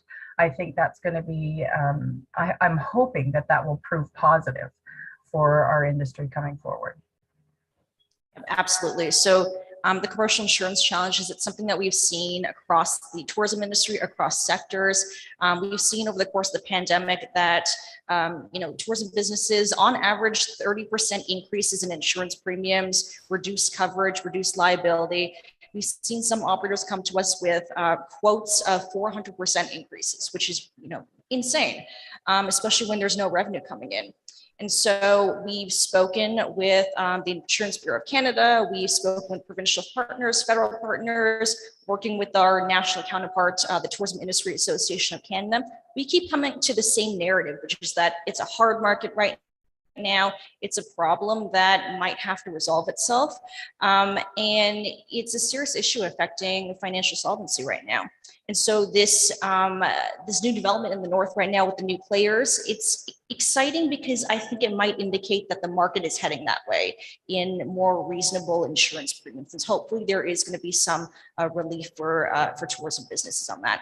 So David, we've talked about the financial aspect, the debt aspect, commercial insurance. What are some of the other key challenges right now in tourism recovery in the north? Well, I think for sure the border continues to be a big issue for the north, with operators, especially in this region, dependent on the on the U.S. clientele. Like a lot of businesses in this part of the world, 100% of their pre-pandemic clientele came from the U.S. So we're not going to see the Americans fully return until all the border restrictions have been removed. And then I think, I think Lori may have talked about it, was around the labor gap. That's across all sectors. That's not just in Ontario, Canada. It's all over the Western world. I know, from where I'm at, Sault Ste. Marie, across the river in Michigan, having a terrible time finding workers for the industry. And, here in the north, it's as bad as it's been. We do have an accommodations gap as well. So in terms of, as we expect to see visitation increase, do we have enough fixed roof accommodations for the visitors? And is that accommodation meeting visitor expectation? So these are things that we're working on in partnership with you and Lori and others, just to make sure that when the guests come back, that they have the best experience possible. Absolutely. So, just on that theme of challenges, on the practical end, David, you had a problem finding rental cars or a rental vehicle to even get here. And so this is a challenge that I'm hearing from stakeholders, especially in rural areas where folks want to travel, they want to, get to those local destinations. People want to welcome them, but there's just no way to actually get there. Yeah, the transportation and supply chain issues have been huge last couple of years, and looks like that will continue to be the case. In the Sault, Sudbury, Thunder Bay, they've acknowledged that they don't have enough available cars to meet demand this summer. We're talking to them a little bit about that. We're starting to see more flights coming into the region. So we are, but I know operators and across different sectors are still facing those supply chain issues, whether it's groceries or, a part for an outboard motor or boat. It's been a real challenge. For sure. And so, the challenge we're seeing is the tourism industry, a lot of businesses are not even operating at the capacity that they could be. They want to welcome those visitors, but there just isn't that capacity for reasons of revenue capacity, economic capacity, labor isn't there. And so we're looking to work with our partners, Destination Northern Ontario, NODO, other partners and stakeholders to get businesses where they need to be. And so, we talked about where we've been, where we're going, or where we've been and where we are right now. And so in terms of where we're going, what are the opportunities for municipalities to work with tourism to benefit tourism businesses and tourism recovery in the north? Lori, I'll start with you. Sure, thanks, Jessica. I think there's a great deal of opportunity. I think this is a chance for us to all build that pride in place. It's that opportunity to talk to our local businesses, to work with them, develop kind of a rollout of a welcome mat to visitors to the area, to look into perhaps going through your town or your location, your municipality, with the eyes of a visitor. Take a look, see if there's enough wayfinding, if there's enough signs, if there, does your downtown look welcoming? Work with local businesses to help them sort of, learn more about what's not only in the municipality, but what's around them, how long it's going to take from point A to point B. Answer just basic questions, and working with the travel information centers in the areas, talking to them, having them come out and meet with businesses to tell them about all the tourism attractions that are in the area. We've got a lot of new people in Northern Ontario who've chosen Northern Ontario as their place to live. We need to maybe educate those folks and let them know what's around them, and just build up the resources that tourism needs and that visitors need to make sure that they have a wonderful stay. Same question, David. Yeah, I think there's obviously lots of opportunity. And I know here in the Northwest, we've been working with about 24 community partners. It's been an initiative led by Heather Gropp out of Sioux Narrows, Nestor Falls.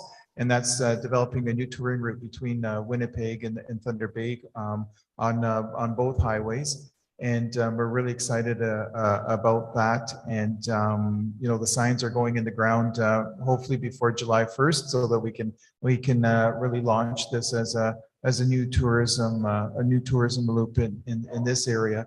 I think as far as communities go, and I think, for us at Destination Northern Ontario, we're always looking to work with municipalities. So, whether it's wayfinding within your community, anything that can help service visitors, definitely interested in working with you on that.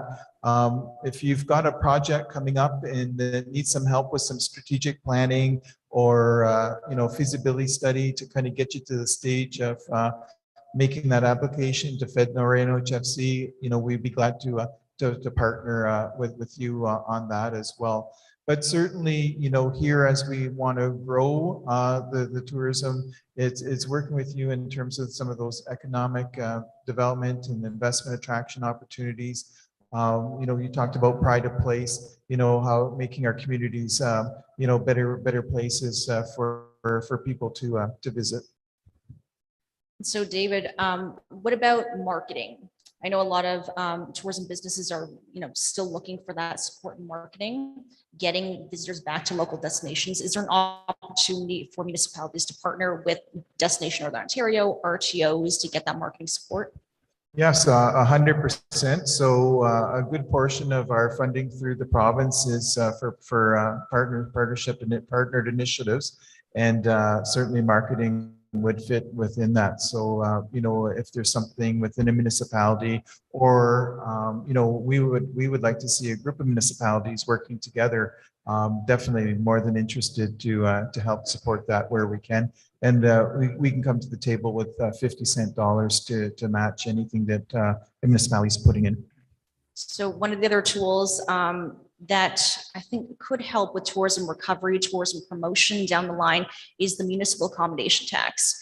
And this is a tool are you probably aware that it's a tax levied on short-term stays of less than 30 days on short-term accommodations. So hotels, B&Bs, motels, short-term rentals like Airbnb, things booked on booking.com, Expedia, and it's from local accommodations, goes back into local tourism economies for things like marketing, product development, destination marketing. And it's such an important tool as a stable source of funds for local marketing, local destinations.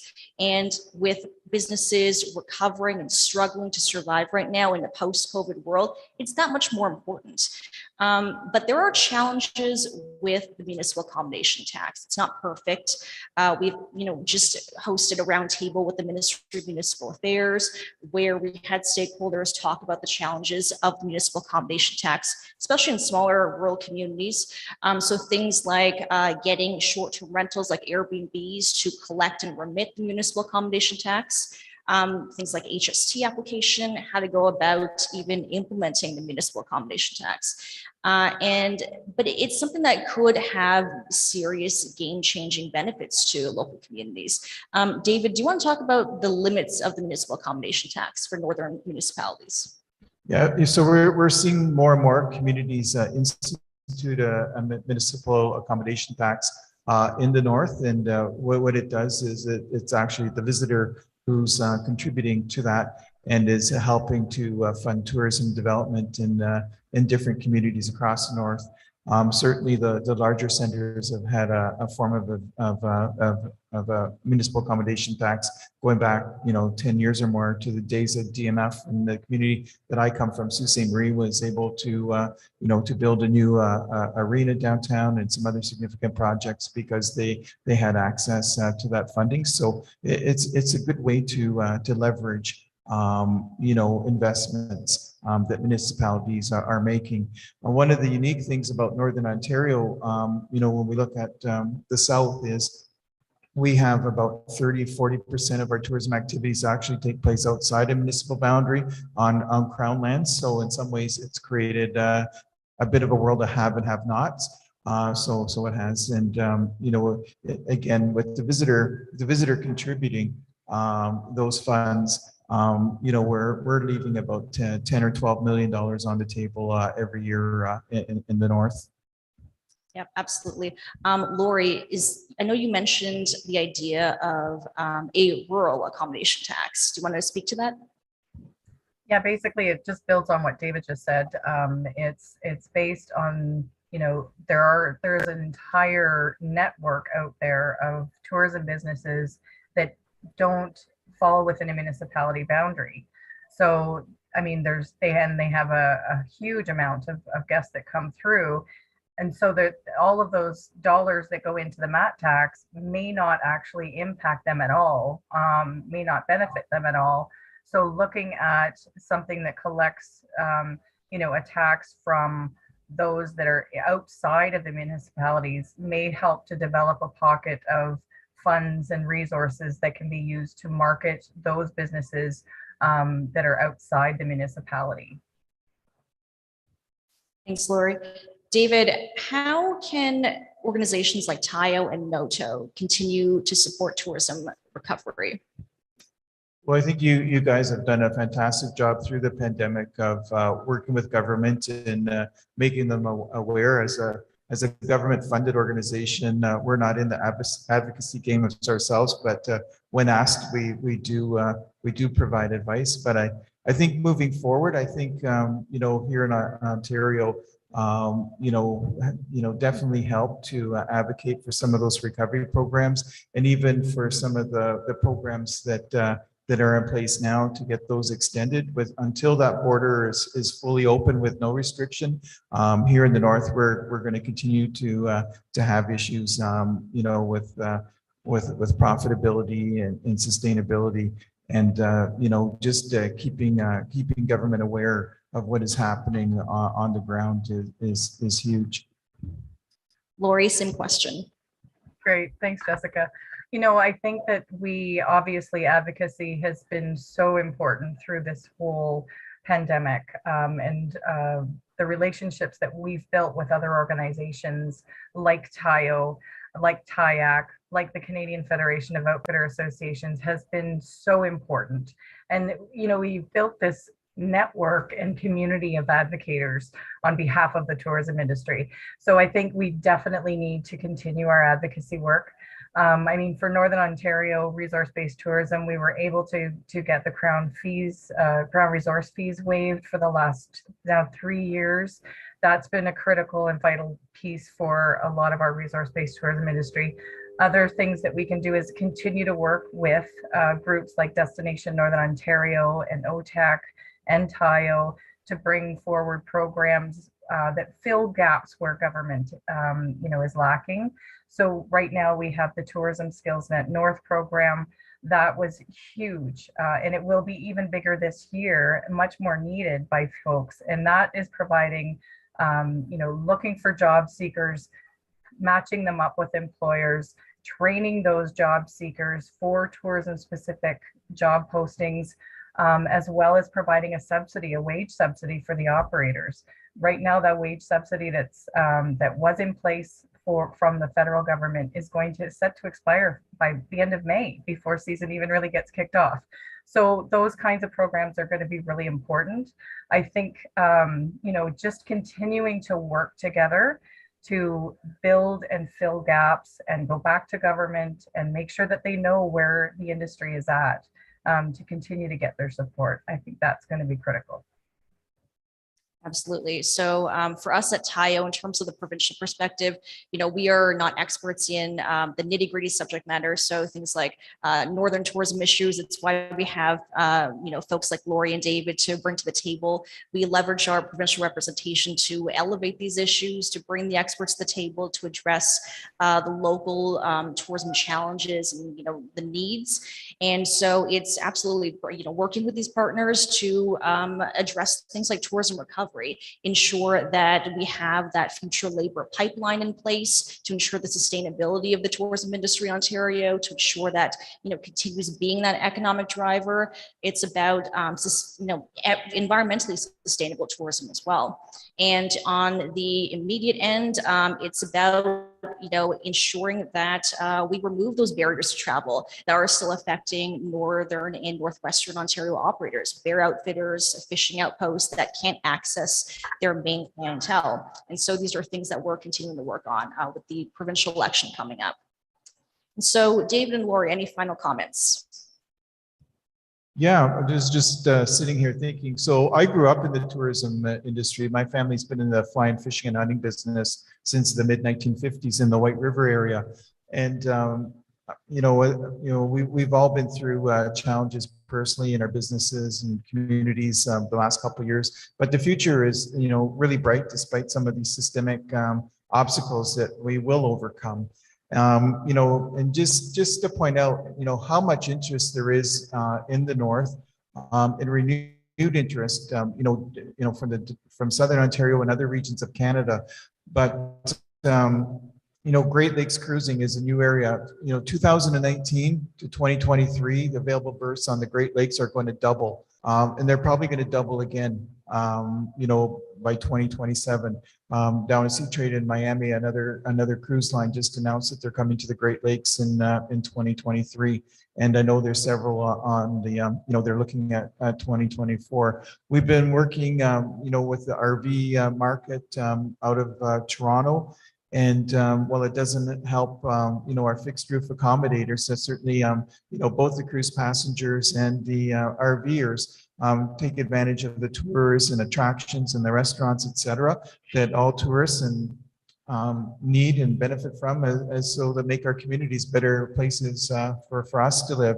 If we go back to about 10 years ago, 1/10 of a percentage point of visitors to Northern Ontario were from the overseas markets. In 2019, that was 5%. And we know from the work that we've been doing overseas, like we're going to see a huge return, in terms of overseas visitors. And, there's a term of Destination Canada, it's wild for wilderness. So, we really need to develop those softer core wilderness experiences, to further attract those overseas visitors. There's just so much interest in Northern Ontario. So the prospects are good, but we do have some challenges that they need to address. I know at our table, we were talking about bathrooms, and I was telling them at the Ministry of Transportation in Toronto, they call me the bathroom guy because I'm always down there talking about we need bathrooms here in the north along our highways. If we want to compete as a world-class destination, we need to have those services, for our visitors. Now that you mention it, not on bathrooms, but on, the interest of the north. You just reminded me that, Indigenous tourism, for instance, there's been such interest in Indigenous tourism experience even during the pandemic when folks weren't able to travel. And Indigenous tourism is a $500 million industry in Ontario. It has attracted so much foreign investment. It's exponentially growing. It's the fastest growing industry in tourism right now in Ontario. And so there are such opportunities there to get involved. So highly encourage, any municipalities to get in touch with your local Indigenous tourism business. Lori, opportunities for tourism development and growth? I was just thinking before you started on this trend, I was thinking, boy, we sound really negative. And really, we don't mean to, but I think it's just important that we share the realities of what's going on. But I think there's tremendous opportunity. During COVID, we partnered with Destination Northern Ontario and Fish in Canada with Pete Bowman and Ange Viola. And they wanted to help the tourism industry. So they did a contest, and it was through their fan base. They had to, their fans had to create a story, submit a story, tell, how they've been making it through COVID and how a trip to the Northern Outdoors would be so beneficial to them. And then we had operators who put forth packages as prizes. And, just that it really taught us that we've done a great job of marketing to other countries. We have not done so well marketing our outdoor product to the domestic market. I think, so I think learning from that, I think there's tons of opportunity. Like the number of people that got involved in that contest and were vying for a trip to Northern Ontario at one of our lodges was tremendous. So I think, there are definitely opportunities for, operators who have traditionally looked at US market only to broaden their horizons and look towards the domestic market. Yes, there will be challenges in transportation, but there will be people too that really want to get here. So I think there's definitely opportunity there. I think if COVID has taught us anything is that we have a very strong product. And I think that is the backbone of everything that we're offering in Northern Ontario. I think that it also gave operators, even through everything, it taught them that they're not alone, that they have a huge network of peers and support organizations. So I think that's another definite positive takeaway from all of this. And I don't want that feeling to end. So I think there's lots of opportunities in front of us to make sure that the industry feels supported and that the industry stays connected to one another. And we don't just go back to operating in our little silos. So I think there definitely are some opportunities. Absolutely. Definitely. So at the end of the day, recovery is underway, slow going, and the challenges are there, but there are opportunities for growth and recovery, and the future is getting brighter. And so I think that's a good note to end on. So open the floor to any questions.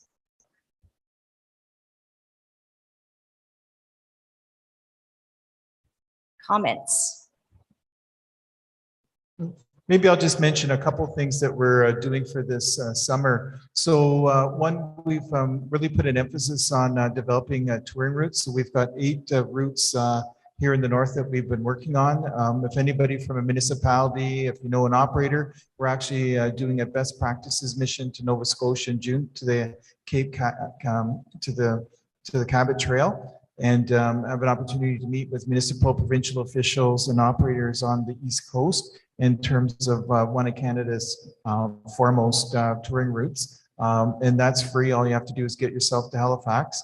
And then for operators to help with the labor gap, but the Tourism Skills Net North program, the Ministry of Labor has been very good to us, and we're able to get people into that program, match them with jobs with operators, and that comes with a little bit of training, and then a 50% subsidy to the operator, up to $5,000, just to kind of help get things kick-started for the summer.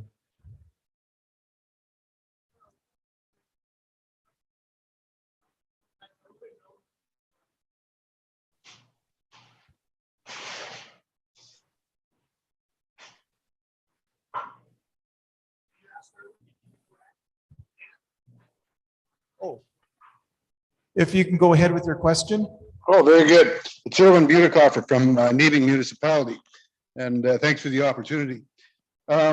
We've been working on a few initiatives here, and thanks to the province, really, first of all, with the improvement of Highway 61 from Thunder Bay to the border, starting at Highway 130. And they'll be adding a bike path along the roadway. So through the Great Lake Trail group from Southern Ontario, we've had a number of discussions with them about it. So construction, I believe, will be in 2023. And then at the same time, the Pigeon River border will be adding bike lane paths to the bridge. So, but we've had discussions previously with the Destinations Ontario group, I believe, about the Pigeon River Tourist Center itself and the park at Pigeon River, both which, the park is closed, and then the tourist center is only open for 6 months of the year to go to the bathroom and hand out a few maps. And so we've been trying to promote them to open the tourist center into something that's year round and provide some service like a little coffee restaurant or whatever the case may be. And we're just wondering if that initiative is still, can we still move forward on that, or is it just something that the province is going to say no to?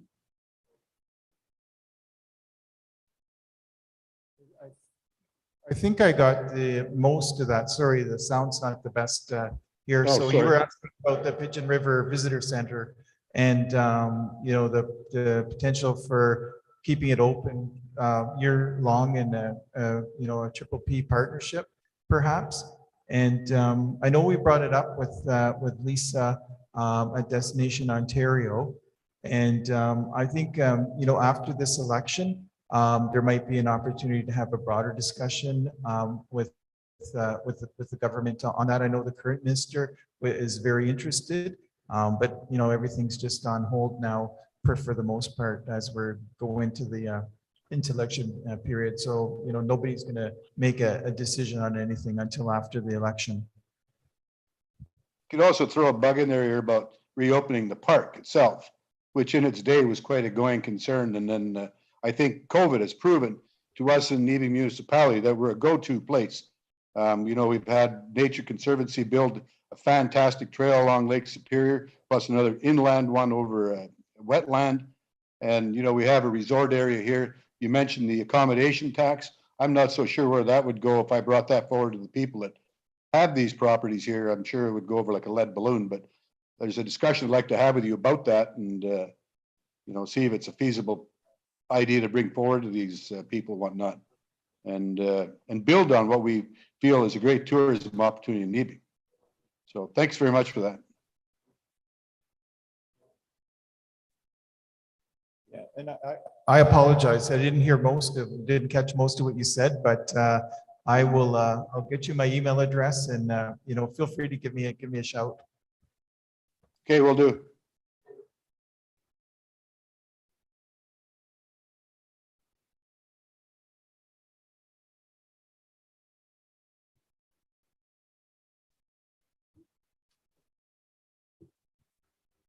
Well, Jessica, Lori, and David, thank you very much for your input this afternoon. And on behalf of NOMA, again, thank you. Thanks very much for having us.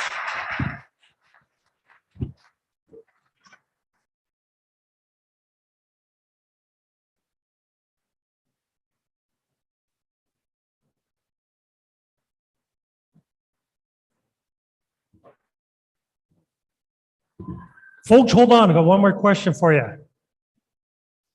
A bit off topic, but in Quebec, Bishop Roscoe, O'Connor Township. I'm still one of the old bastards of politics. In Quebec, if you bought a trail permit for snowmobiling, you automatically were covered with PLPD. So right now, we're always trying to get the market stimulated. But that's something to consider is for tourism, and somehow the Ontario government would, if you bought your permit even for $200, you would get the basic PLPD, no collision, nothing else. But that's how they stimulated the tourism in Quebec for snowmobiling is you don't mind buying a permit, but you don't know if you can use them. But if the insurance was included, the basics, it may be a big seller to increase the tourism with that portfolio. And if the insurance company bucked about that, who cares? They charge us anyways. But something to consider is what they do in Quebec is that when you bought a trail permit, you had the basic coverage for a PLPD for snow machine. That's a good point, and we'll take that back and encourage you to bring that up during the campaign. There's a number of issues around snowmobiling, whether it's grooming, et cetera, with OFSC. So certainly, through the election and post-election, a good opportunity, because we're not realizing our full potential as a snowmobile destination. And I know especially here, with the free cost of snowmobiling in the US, it's very hard to get US snowmobilers across the border as well.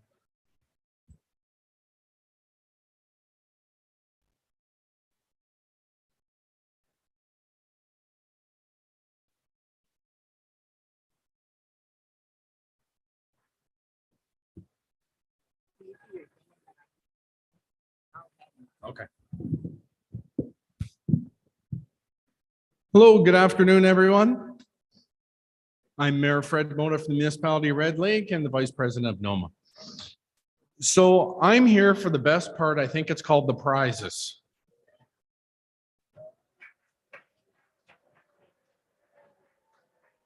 Now, some of you may not be clapping after, but we'll see.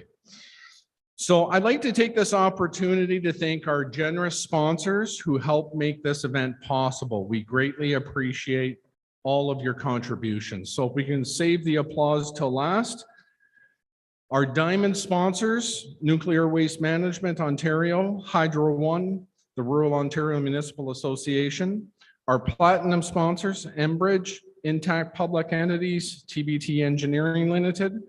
Our gold sponsors, the Ontario Forest Industries Association, TC Energy, Grant Thornton, T-Baytel. Our lanyard sponsor is Shaw Communications. Our silver sponsors, the Municipal Property Assessment Corporation and the Municipal Finance Officers Association. Our bronze sponsors are the Township of Alberton, Westerland Insurance Group Limited. Our entertainment break sponsor, Whalers Law. Our refreshment break sponsor, Hobson Chanel Advisory Group, the Township of Ignace, and our event sponsors, Independent Electricity System Operators, IESO, Municipal World, and Food Cycle Science Corporation. Thank you so much.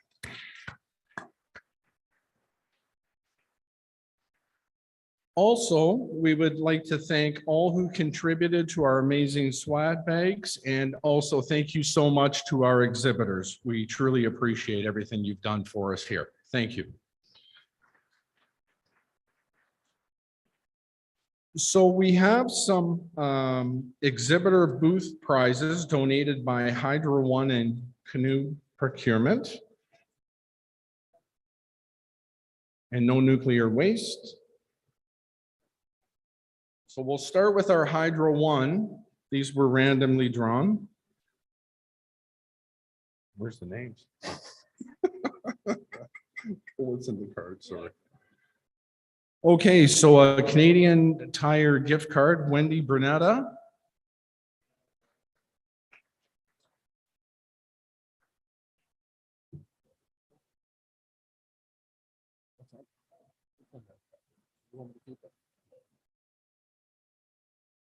James Gibson, counselor from Chappelle.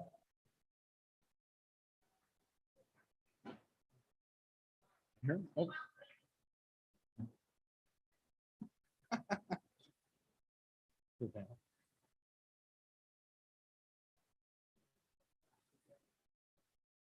And from the municipality of Shunya, Don Smith. There you go, Don.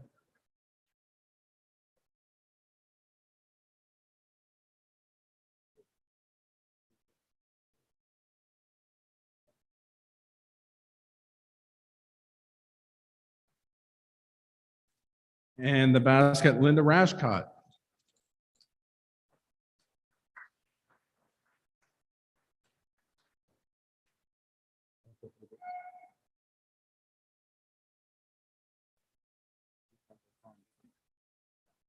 And these next ones are from Canoe Procurement.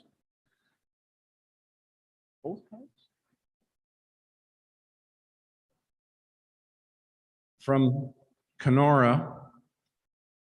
Dun, dun, dun. Rory McMillan.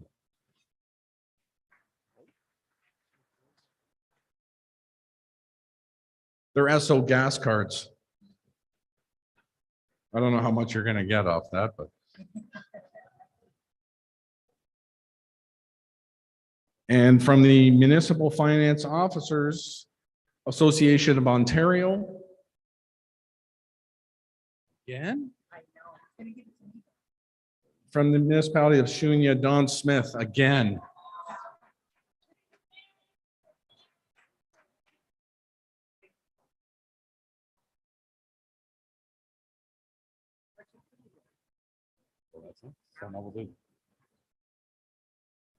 Now we have one from Enbridge, which is an iPad. And we are going to spin the virtual wheel. You may not be able to see your name, but we'll see it up close here. So we'll say the name. So we'll spin the wheel to see who is the lucky receiver of an iPad. Spin away.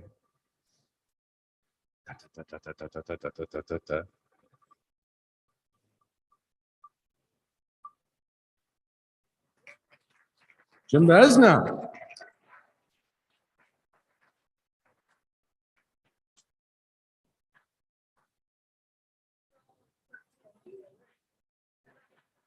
Congratulations. So now we're going to continue with our virtual spinning of a wheel here. And we've got the food cycler, as many of you may have seen up in the exhibitors booth, a fantastic prize. Go ahead. So your name will be removed if you win a prize off of the virtual wheel.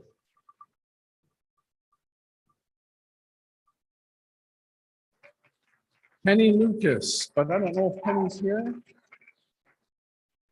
We keep spinning.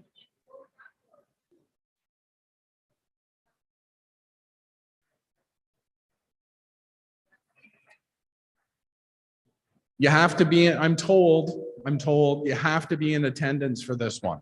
This is what I'm being told. So we need to respin the wheel.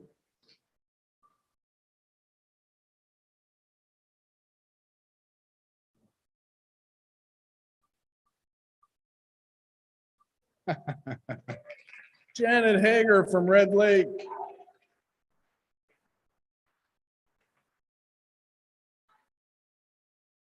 No, it's yours. Merry Christmas. So we're going to do these. Okay, so what we're going to continue with our prizes. So if your name's drawn, we're going to ask you to come up front and you can choose any one of the prizes up front. And then we'll continue spinning the wheel until all of our prizes are gone. So good luck, everyone. If we can spin.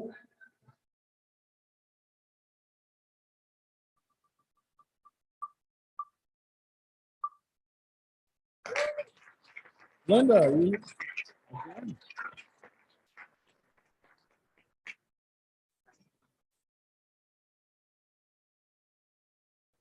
while Linda's picking out one, we have also another prize to call here. It's from eScribe, Dan McCormick from Rainy River. Dan here.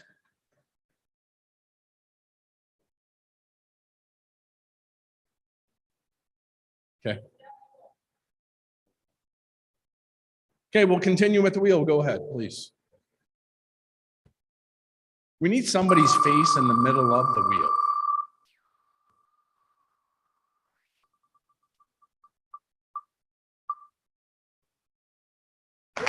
Kimberly, your fault.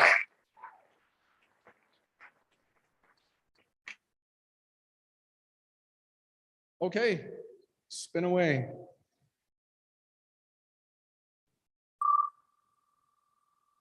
Like the sound effects with it?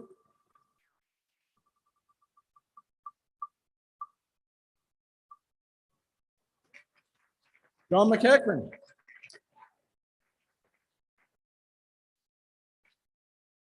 Up here, John.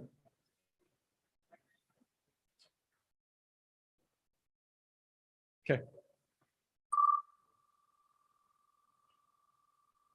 Oh, you dropped the bag there, John. John.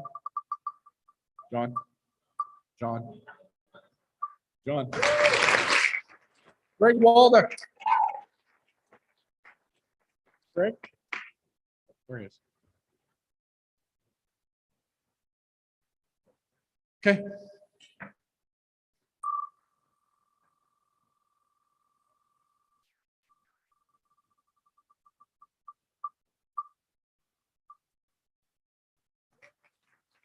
Paul. There he is. You have to run up here. I forgot to say that.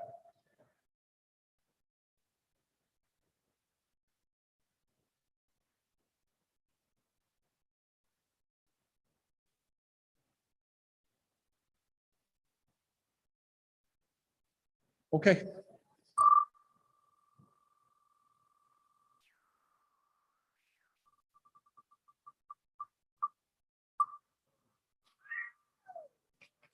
Oh, it's Kristen. Oh.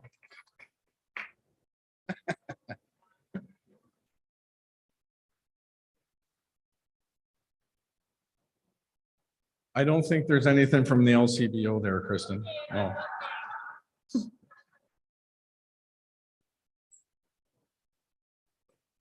Okay, go ahead.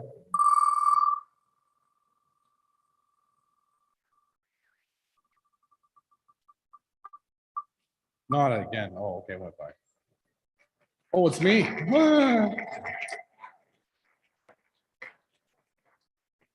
No, go ahead. It's all right.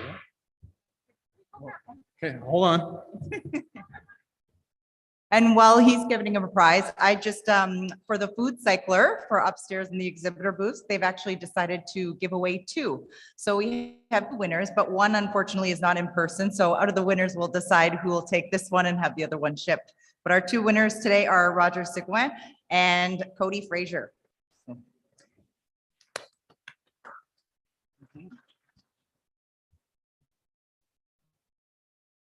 Congratulations. I grabbed the sippy cups, just so you know, little sippy cups. Kristen didn't look that deep in that one. Okay, go ahead.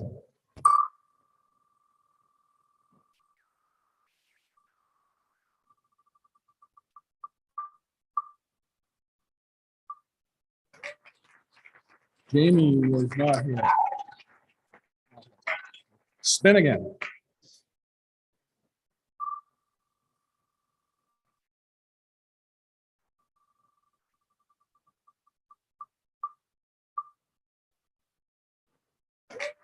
Jim Johnson. Where's Jim? Not here? Spin again. Bankrupt.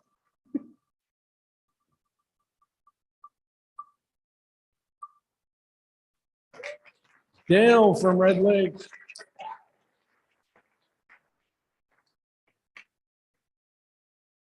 Okay, go ahead.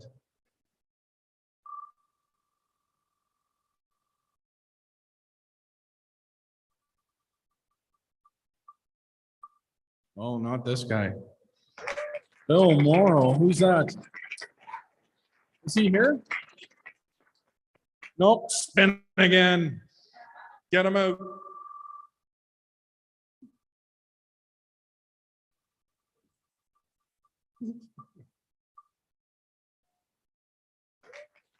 George.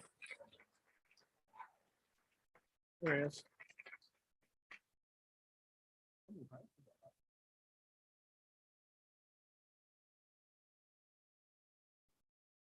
Well, we still have about 13 prizes or so. Okay, go ahead.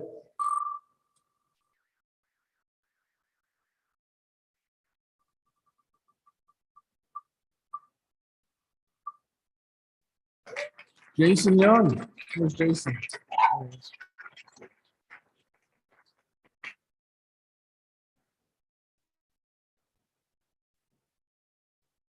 Congratulations, Mr. Young. Okay, go ahead.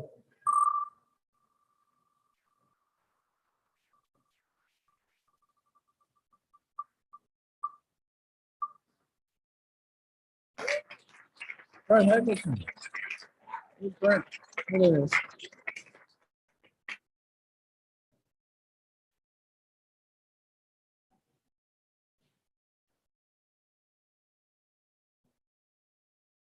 There's a one prize limit, Jason, one.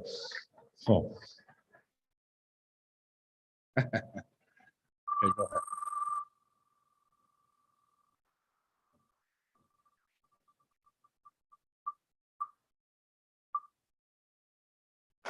John McTaggart.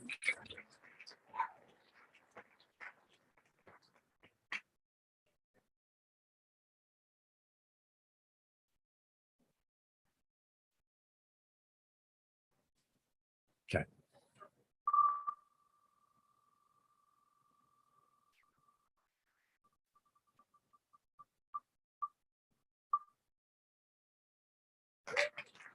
Judson.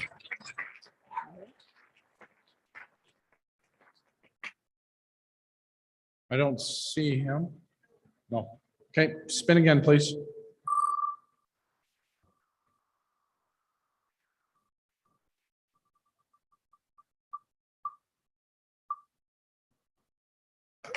David Carroll. There he is.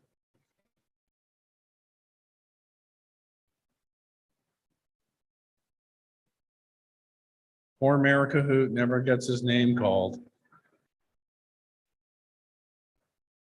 Okay, go ahead.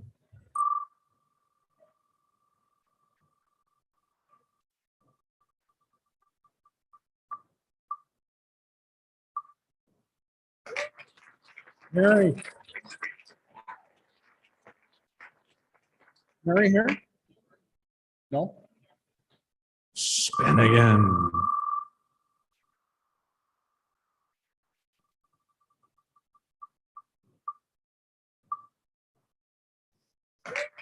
Chris from Kenora.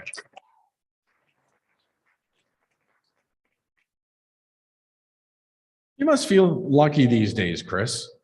Wife wins a bit of the lottery, you get your name on the wheel.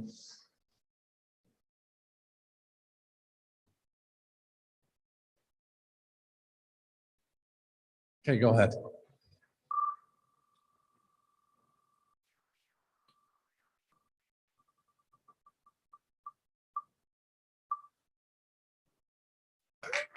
Rick St.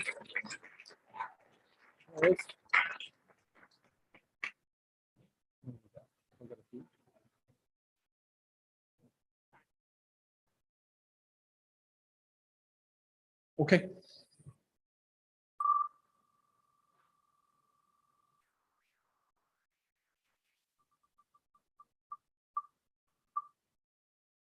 Roger. Where's Roger? Is he upstairs?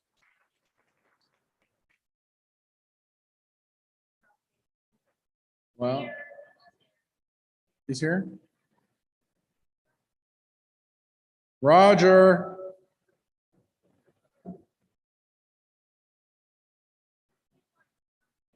Oh.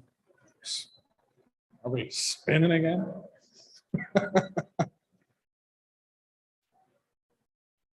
Okay, all right. He's upstairs. Okay, go ahead.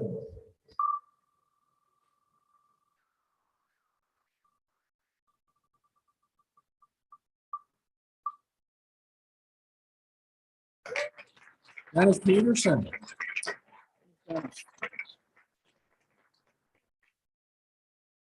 Poor America Hoot just shaking his head. Few to go. No, we deleted yours, Wendy.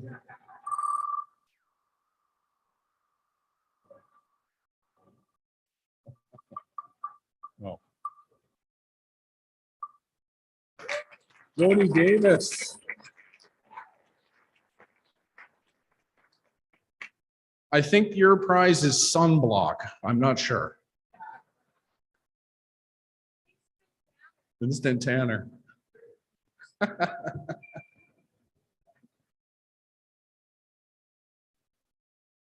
go ahead.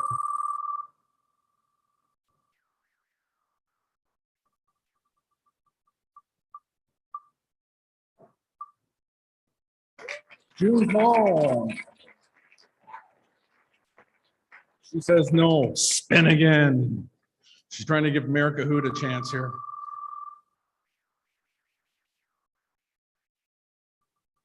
Oh.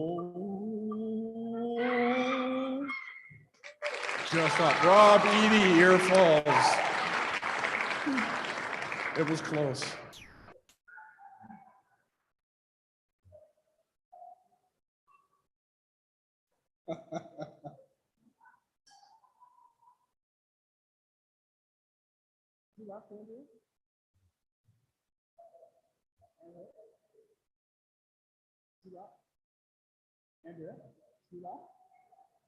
Two prizes left.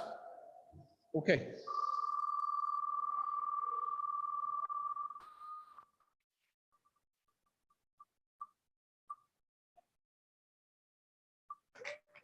Mark Vermette, Red Lake.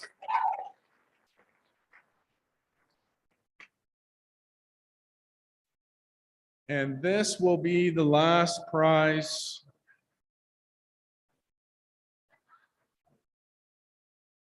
Okay.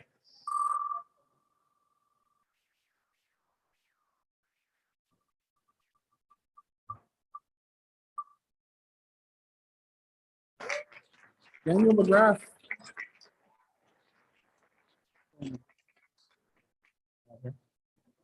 No? Do I get to say it one last time? Spin again.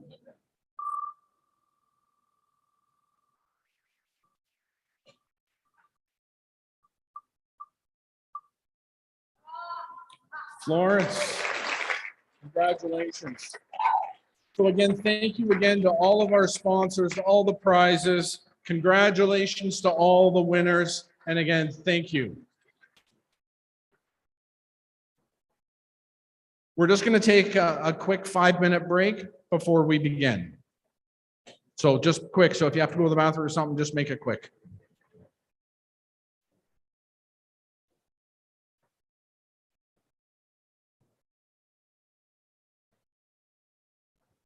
Thank you.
Test 1, 2, test 1, 2, test.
I don't know how to get people back now. Okay, can I get everybody to come back to their seats, please?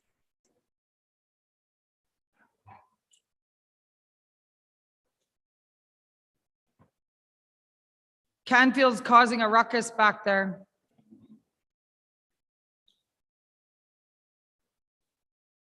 Okay, everyone, we're just ask thank you for staying. I guess we should have did the prizes after our last keynote.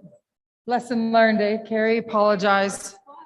Apologize. If your communities all took off after the prizes, please let them know that we had a great keynote speaker. So I'm not going to be shy in expressing my disappointment.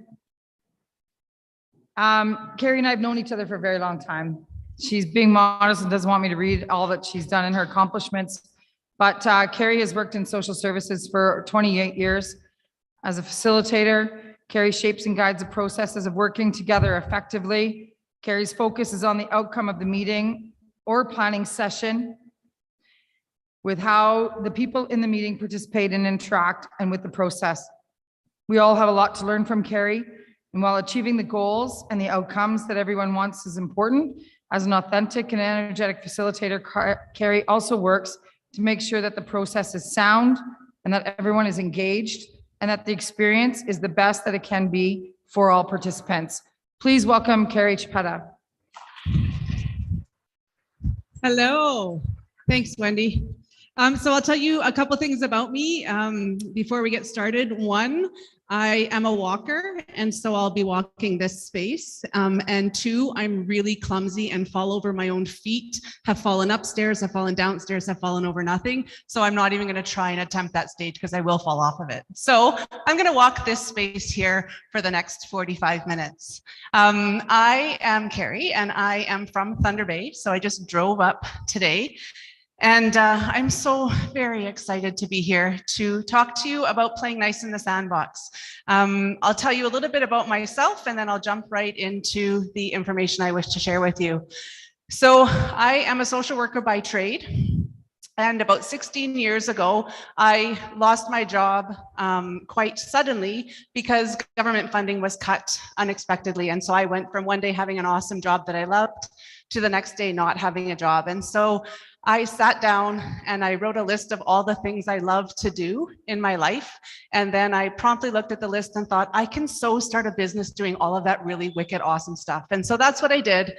And 16 years later, I'm still doing wicked awesome stuff that makes me very happy. For 16 years, I've had two arms to my company. One arm was planning events, conferences, seminars, stuff like this. I've done huge events all over the country for 16 years. And the other arm of my company is doing facilitated sessions, doing staff development workshops, doing keynotes, and any type of facilitated sessions, community sessions, those kinds of things. And so I will tell you that COVID has taught me that I need to only do stuff that fills my cup and feeds my spirit and makes me really happy. And as a result of that, I sold half my company in January and I am no longer planning events. I'm focusing solely on this because this kind of stuff feeds my spirit and fills my cup and makes me so happy. And so I'm very happy to be here today to talk to you about playing nice in the sandbox and hoping to give you some insight into the people that you interact with on a daily basis. And the people that you interact with on a daily basis can be your constituents, can be community members, can be your staff, can be your coworkers, can be your parents or your children or your husbands or your wives. So this information that I'm going to share is really good for every single relationship that you have in your life. And I will stick around after, and if anybody has any questions, I will be really happy to answer questions. So this workshop is, sorry, this is not my clicker. And I said to Chris, I wish I brought my clicker because I'm used to my clicker, not his clicker. I don't, anyway. So I do a workshop all over the country, actually called Personality Dimensions. And I do probably 200 of those workshops a year. And it is all about temperament and how we're hardwired. And so when I'm talking about temperament, it's how we're hardwired to view the world. And we're all hardwired to view the world differently. And we are born a certain way with certain needs and certain key stressors and core needs. And so today I'm going to share with you the different temperaments that we all fall within, and hopefully give you some insight into the people that you interact with on a daily basis. I've already told you a little bit about who I am, why the information that I'm sharing with you today is important. It's really important because it's important to meet people where they're at, to give them what they need in a conversation. And so if you know what drives them and you know what their core needs are, then you could meet them where they're at and talk to them with what they need out of a conversation as opposed to what you need out of a conversation.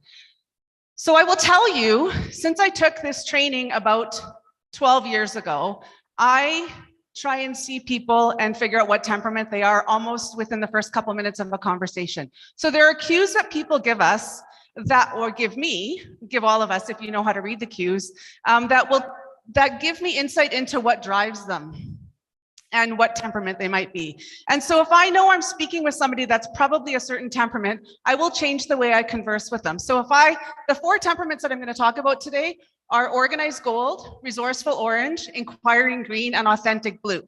So if I know, I'm pretty sure I'm talking to an authentic blue, I'm going to talk to them vastly different than if I'm talking to an inquiring green, because what they need out of a conversation is vastly different. And so I'm going to talk to you about what each would need out of a conversation, what drives each of the temperaments, and how you can then incorporate this into your world.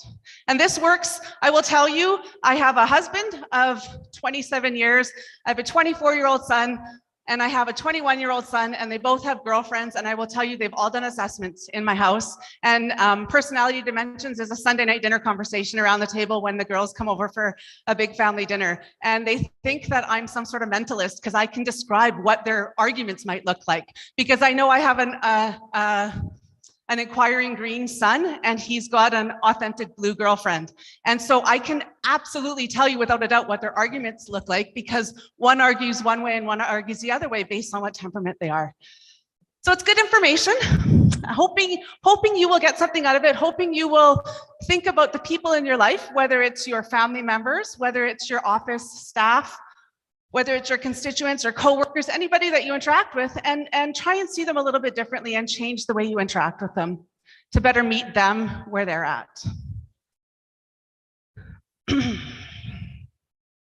So this Personality Dimensions is a great way to facilitate effective communication and shared understanding. I will tell you, I try and see people in color, and I vastly changed the way I interact with them, and it has helped me be a good consultant. It has helped me build better relationships with my clients, and relationships are what my business is built on. And so the fact that I can better understand my clients helps me to be more successful. It will also help you recognize the strengths and the challenges of the people you interact with. So when you're thinking about your staff or the people that you work with, I'm hoping you'll better be able to see how they're hardwired, and you will then be able to recognize their strengths easier, but also recognize their challenges and the difficulties that they might have and why they might have those difficulties.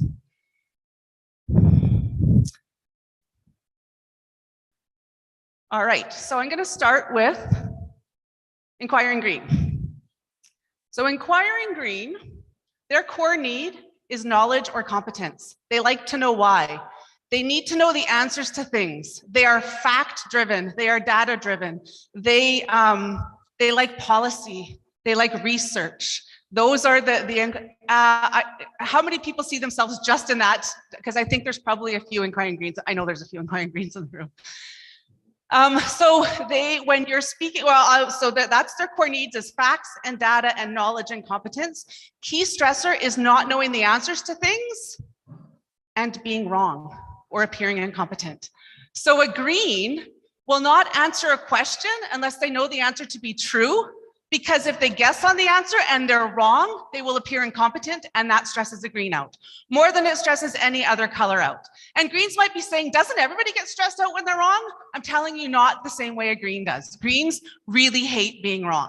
So if you think you have a green, and you're actually all of you greens here, what I'm going to say, you're going to say, I've been telling people that for years. So if you ask a green a question and they give you an answer, they're probably right. And all of the greens are going, I know. I keep telling people that. And so they're probably right because they wouldn't guess on the answer, because if they guess on the answer and they were wrong, that would stress them out. And so if a green doesn't know the answer to a question, what you might hear them say is, oh, I don't have all the information to give you the answer to that. Is it okay if I just do some research and get back to you on that? So they won't guess on it, but they will do the research. And even if they're not tasked with doing the research, they will leave the room and they will get on their phone or they will get on their computer and they will try and find the answer because they like to know the answers to things. I will tell you that greens are great big picture thinkers. Greens are really good at looking at a product or looking at a process or looking at a policy or any of those kinds of things and knowing how to make it better. So they're good at seeing possibilities. So great big picture thinkers. They are very clear and direct and to the point in their language. They just say it like it is. And sometimes that clear and direct and to the point language might get them in a little bit of trouble. Do any of our greens recognize themselves when I say that? Yeah. So sometimes greens might hear from somebody, do you have any idea how offended I am by what you just said? And a green would say, no idea. I didn't mean it offensively. I just said it like it was. I'm really sorry. I didn't mean to offend you. So very clear and direct and precise language. They like to have comprehensive information. They are quality driven. They are facts and data driven. They base their decisions on facts and data. Sorry, excuse me. I will tell you they're very logical and they like decisions based on facts and data. So if you say, we're doing it this way because I said so, a green will say, no, that's not going to cut it. You need to tell me why, and you need to tell me why and base it on facts and data. So if you think you might be a parent of a green, I'm a parent of a green, I could never say, as a mommy, I sometimes wanted to say, oh, just do it because I said so. I could never get away with that with my 24-year-old green child because he would actually say to me, no, not good enough. I needed to give facts and data to my son in order to gain his cooperation. And I learned that very quickly. I don't have to give it to my other son. He's an orange. He doesn't need facts and data. And so greens are logical and impartial. They, I will say they often have quick wit and clever humor, but you have to listen for it because it's usually pretty quiet. It's the, do you guys ever watch Big Bang Theory? It's the Sheldon Coopers of the world, the Bazingas. So quick wit and clever humor. They like to challenge information and data, and they will often enter into an argument or debate with somebody, even if they agree with you, just to see if you could argue your point effectively. So they're the ones who say, I'm going to be devil's advocate here, and they will show you a different part. And they want to see if you can argue your point effectively. And you better argue the facts and the data. Don't argue feelings, because if you argue feelings, the green will say, why are we even talking about feelings here? Talk about facts and data. Feelings aren't what we're talking about. So greens do not base their decisions on feelings. They base their decisions on facts and data. So when you're working with a green, they like analysis. They like research. If a green constituent comes into your office, they're going to have very, very specific questions, and you better have the answers. Don't try and blow smoke at a green. Don't try and kid a green or pull the wool over a green's eye, because they will catch you and they will walk away, and you won't see them again. Or you might see them because they might be writing stuff in the paper about you. Just saying. Anyway, and so greens that you're working with are going to need the ability to do research and find facts. They want to know why decisions are being made, and it needs to be based on facts and data. They, again, are good big picture thinkers. So if you have a green in your midst on your team at work, you want to get them on tasks that require stats and research and facts and data. Those are what they're really, really good at. And they're also really good at focusing on a problem from a logical perspective. And they like to challenge ideas, and they're often very creative. And like I said, big picture thinkers. In terms of potential weaknesses, they are often perfectionists. And sometimes they will get like a hamster on a wheel and get what we call analysis paralysis, because they like to gather all of the facts and the data before they can make a decision. And sometimes you just can't get to the end of the facts and the data. And so they'll be trying to gather and gather and gather and gather and gather, and they just can't get off the wheel, the hamster wheel.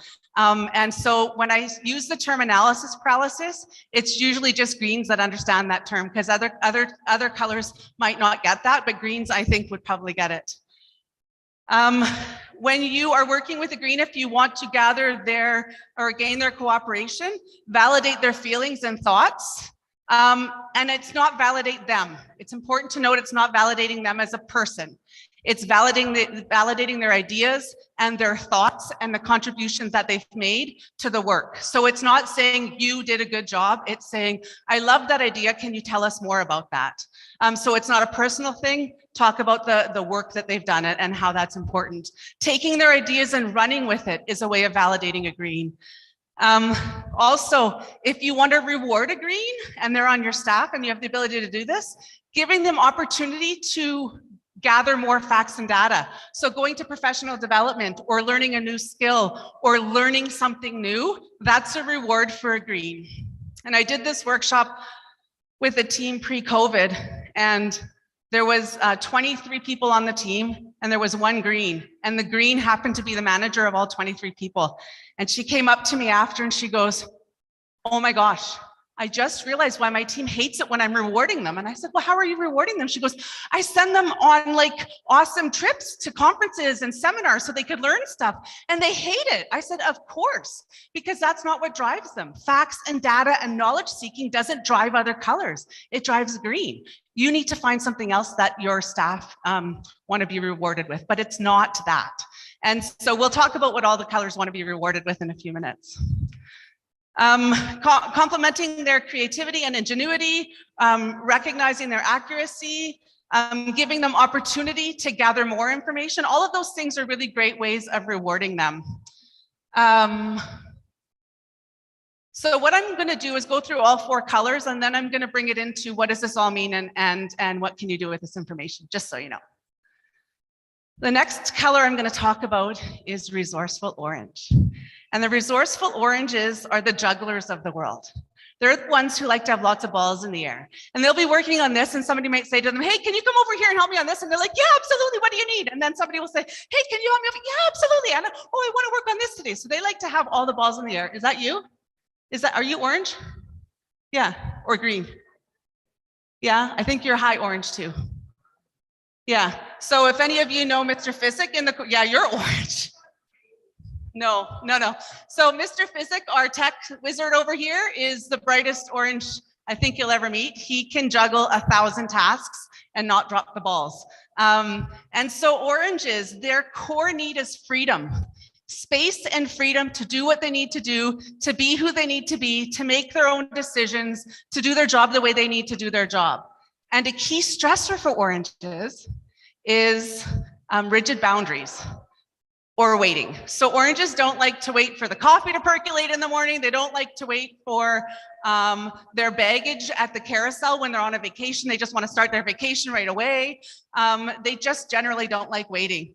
They don't like waiting for decisions to be made, so they just like make fast decisions. And other people get really stressed out by the fast decisions because other people need to gather information differently. And so oranges just like to gather information and do what they have to do and move along. And that stresses other colors out. That is you, isn't it, Wendy? Yeah, like making fast decisions and yes. So the dreaded term pivoting is, people don't like that word, but I'm telling you, I've used the word pivoting to describe oranges since I started doing this workshop. Oranges are really good at jumping into a situation and making a decision and running with it. And if it's a wrong decision, they pivot and they switch gears and they do something different. And if they still are, it's the wrong decision, they pivot and they switch gears and they just keep pivoting until it's right. I will tell you, at the beginning of COVID, oranges were rocking the house.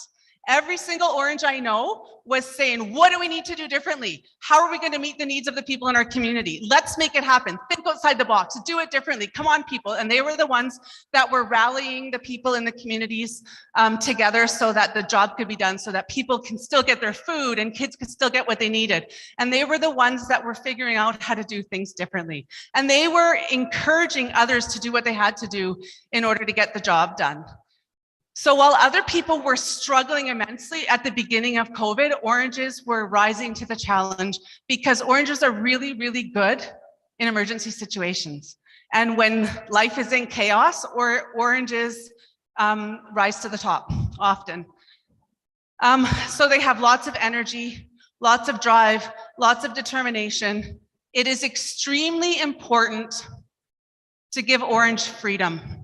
So don't ever try and micromanage an orange. If you think you have an orange in your midst and you think you need to rein them in a little bit, it's not going to work. I'm telling you now, they will break the box that you're trying to put them in. Oranges don't like being micromanaged. They like they like jobs where they don't know what they're walking into on any given day.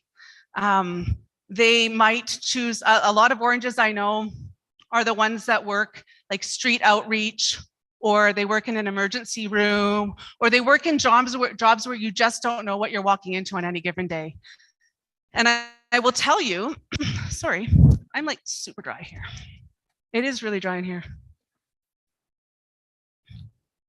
I will tell you, this is anecdotal. So for all you greens in the room, I don't have the research to back it up. I'm just telling you based on the workshops I've done in the last 12 years.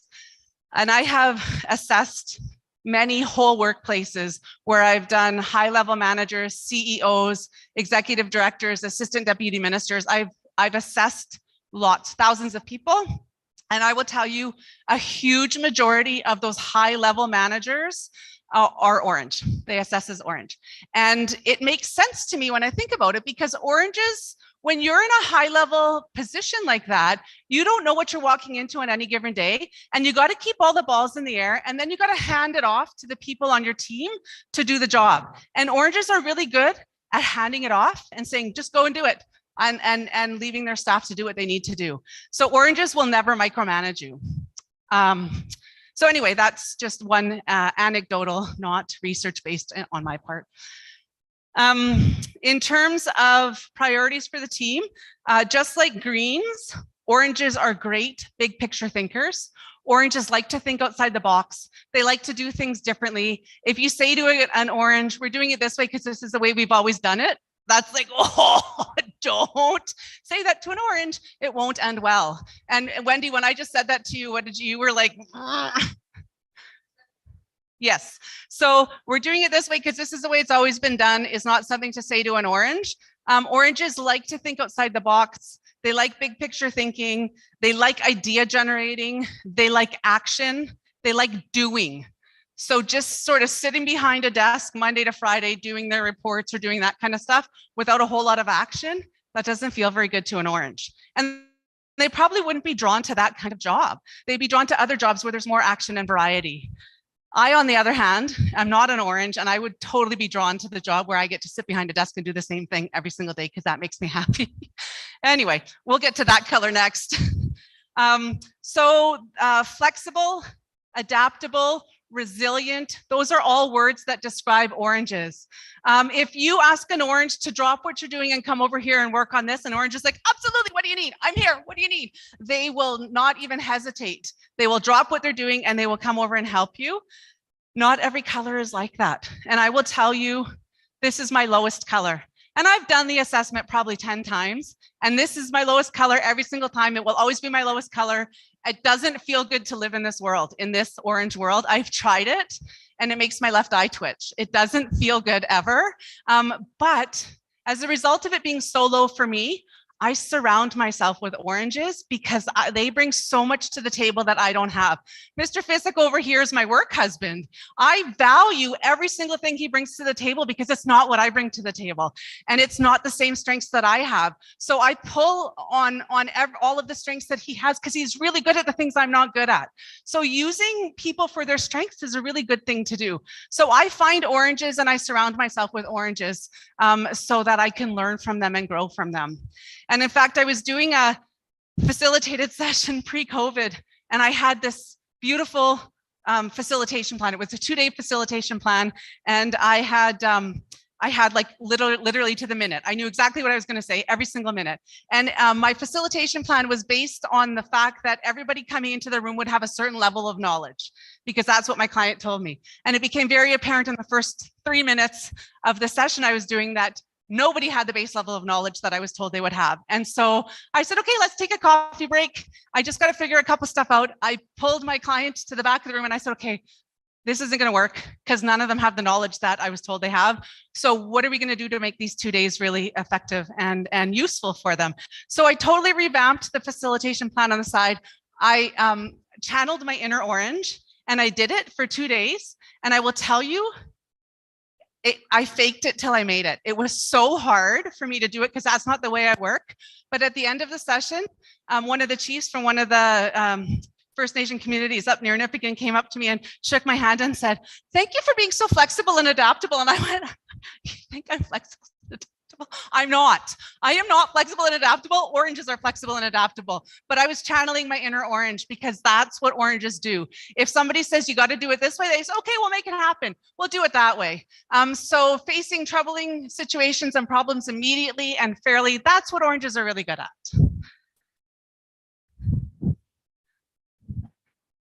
So I will say that facts and data aren't all that important to oranges. So oranges like to make decisions really quickly, and the greens of the world are usually saying, where are the facts to back that decision up? Like, we can't just make these decisions without thinking about the facts. And so that's a bit of a weakness in that they don't necessarily go with the facts and the data. They also sometimes will bypass the rules and say, "Rules? Really? Let's just, what's that phrase? Do it now and ask for forgiveness later," or what? Yeah, you all know what I'm talking about. So that's what oranges do. They like to think outside the box. They like to do things differently. They like to skirt the rules a little bit. And is that what you do? No. So rules are there as a general guideline, generally with oranges. So I will tell you, I see some people taking pictures here. I haven't met Andrea yet. Andrea, are you in the room? Oh, this is Andrea. Hi, very nice to meet you. I'm super okay if you send this out to everybody after the conference. Yeah, I can't believe you're sitting right there.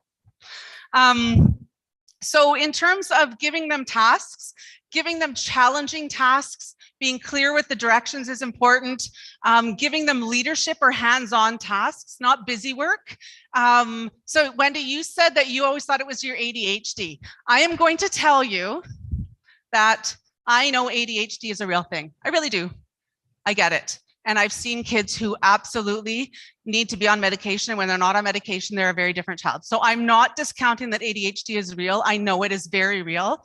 But I'm going to venture to guess and throw it out there that there are a lot of kids that are on medication for ADHD that are just extroverted orange children who need freedom and space and action and movement and variety. And so when you say to an orange child who's 8 years old, "Johnny, I need you to sit there and I need you to stop talking to Sally and don't play with Susie. And I need you to read that chapter and then I need you to finish your 10 sentences and then you need to sit there quietly." Whoa, No, that doesn't work for an orange child. So the orange children of the world are the ones that get put to the front of the classroom, and then they get put to the back of the classroom, and then they get put into the hallway. I think your child might be an orange child. I have an orange child. I do. I have an orange child, and he's 21. And are there any teachers in the room here? So I will tell you, I've said to my son, you are the reason teachers drink. Because he is the kid who pushes the limits. But I am so proud to say that, and so he's the kid that squeaked by in high school because it wasn't fun for him, because I had to sit here and do that, and I had to do something I wasn't interested in. He's in a course right now at university that he's freaking loving. And just before I came on stage here, he sent me a text. He wants to apply to occupational therapy school next year. And he sent me a text and said, I just realized I'm going into the application process with a 4.0 from his undergrad. And I'm telling you, so there's hope for all of you who are struggling with your extroverted orange children. And so when you have a staff person like that, or you have children like that, giving them space and freedom is really important. And so trying to limit the rules and limit the barriers and the boundaries is really important with an orange, whether they're children or whether they're adults, it doesn't really matter. And so, you know, my natural inclination is to micromanage everybody in my life because it makes me feel really good, because I'm an organized gold, just so you know, which is the next color. And so if I know I'm working with a resourceful orange, I will say to them, hey, I need you to write a report for me, and I need it on my desk next Wednesday. Do you need any other information from me? And every single time an orange will say, no, I'm good. I'm good. And then I say, okay, fine, no problem. And I don't give them any more information. But if they say, yeah, can I check in with you next week? I say, absolutely, no problem. But if I were, normally what I want to say is, I need you to write that report for me next week. It should probably be about 10 pages long. This is the intended audience. Your table of contents should look like this. That's what I want to do. But I know if I do that to a resourceful orange, they will be like, whoa, don't do that to me. It doesn't feel good. So try really hard to give your resourceful oranges space and freedom to do their job the way they need to do it. And give them permission to have fun. Oranges need to have fun. They love to laugh. And they need permission to have fun. And as soon as you take the fun and the freedom away from them, they might quit.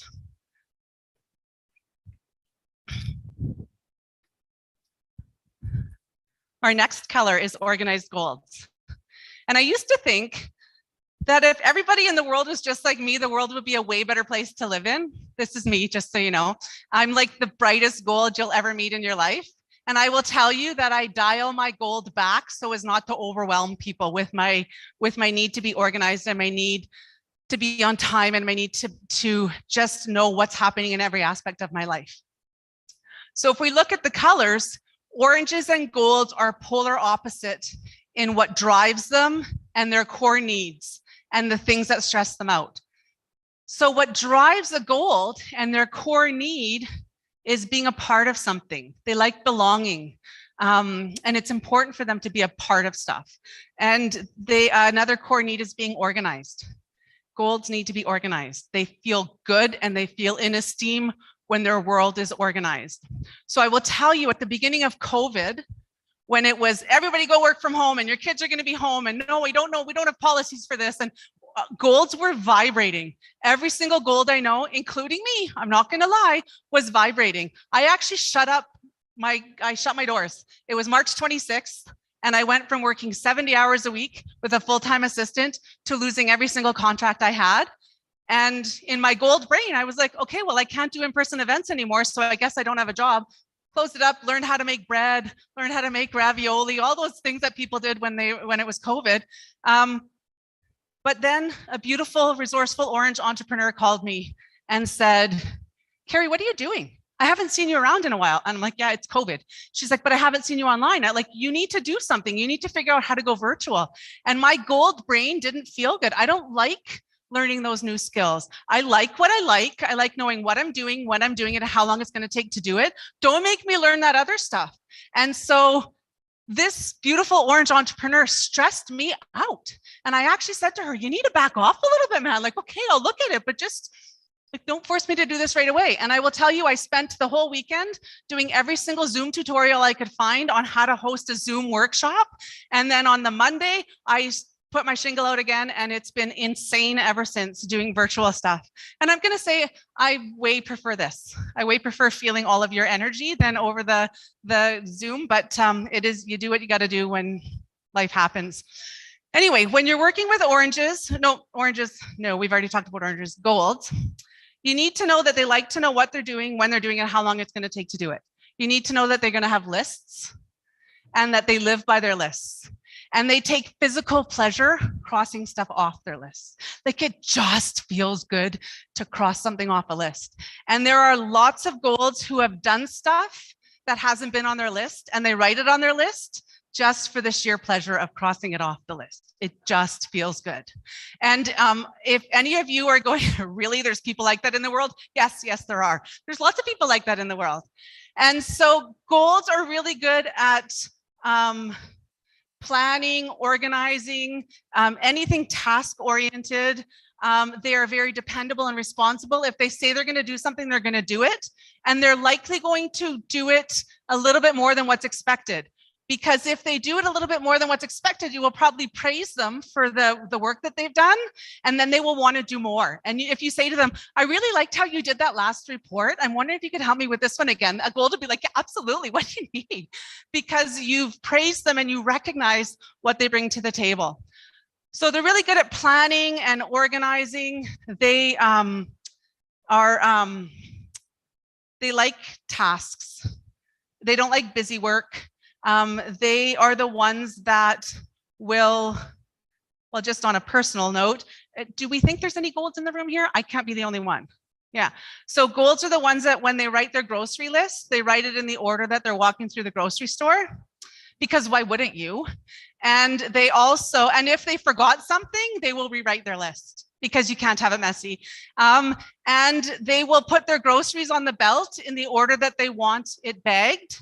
And if the person running their groceries through is a reacher and going like this and reaching the groceries, the gold might go, can you not reach because I put them on the belt in the order that I want them? And then a gold will say, you know what, I'll just bag my own groceries, thanks, because nobody can bag a groceries better than a gold can bag groceries. So the words flexible and adaptable are not synonymous with gold. They're not flexible and adaptable generally. If you say to a gold, I need you to drop what you're doing and I need you to move over here and I need you to work on this, the gold might go, okay. So that wasn't on my to-do list. So I'm just working on this right now. Can I just have a couple minutes to just figure out how I'm going to work through my list and just change stuff around? I'll work on that, but I just need to work on this first. And so switching gears and jumping over here and doing this over here doesn't feel good to a gold because they have their day planned out at the beginning of the day. They know exactly what they have to do in a day and they know exactly how long things are going to take. So if you are waiting for a gold to pick you up to go out on a date or to go to the movies and you text them and say, hey, when are you coming by? A gold will very rarely say, in about 25 minutes, a gold will say, I'm 7 minutes out. I'm 11 minutes out. They know exactly how far they are out. And I will tell you, everything that a gold does, they work it through in their brain in terms of it being the most efficient, best way to get the job done. And so I used to be a conference coordinator up until January 28th.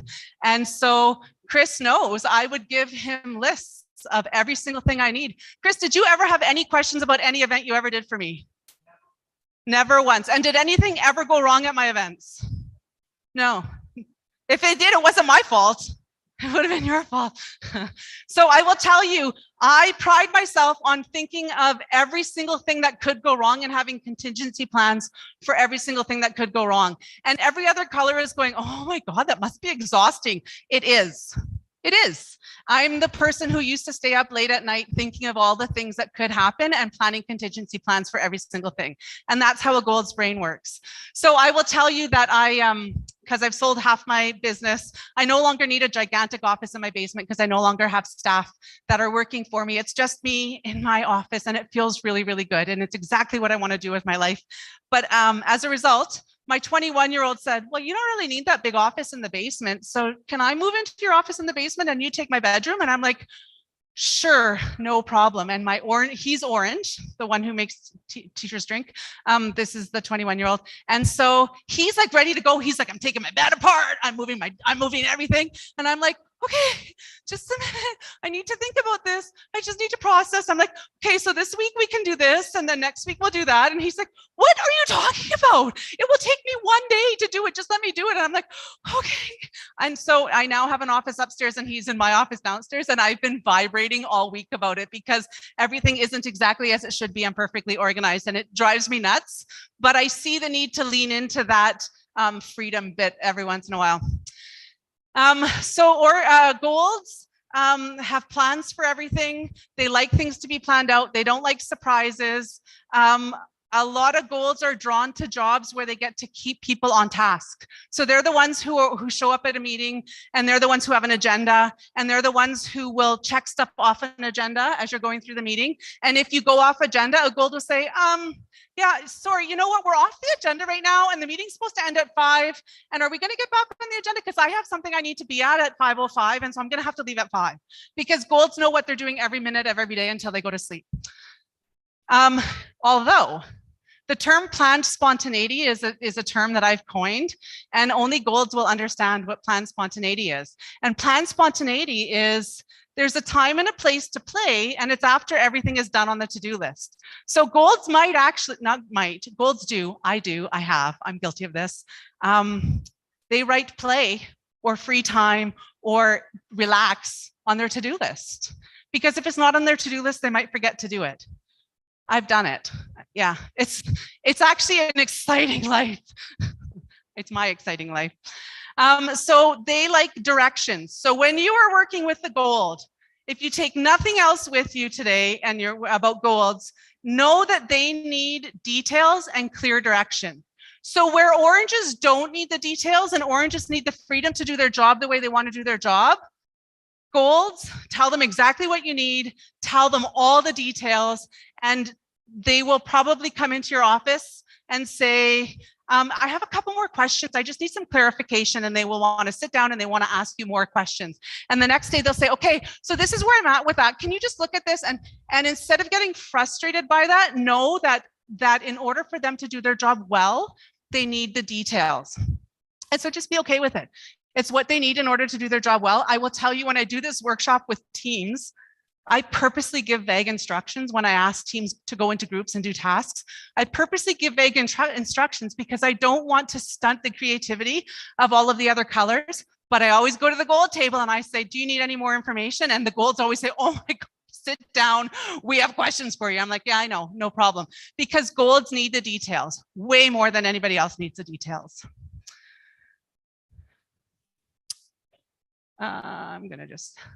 So in terms of potential weaknesses, golds often have resistance to change. If they get pulled away from their tasks, it's going to frustrate them a little bit. They're the ones who might say, well, why do we have to change it? We've always done it this way. We'll just keep it this way. So they're the ones that actually say that. And I will tell you, I'm guilty of that. In terms of gaining their cooperation, be on time, follow an agenda. I will tell you, more often than not, when I have workshops, I have an agenda on the table, and it's really just for the golds, because the golds are really the ones who like their agendas and like to follow the agenda.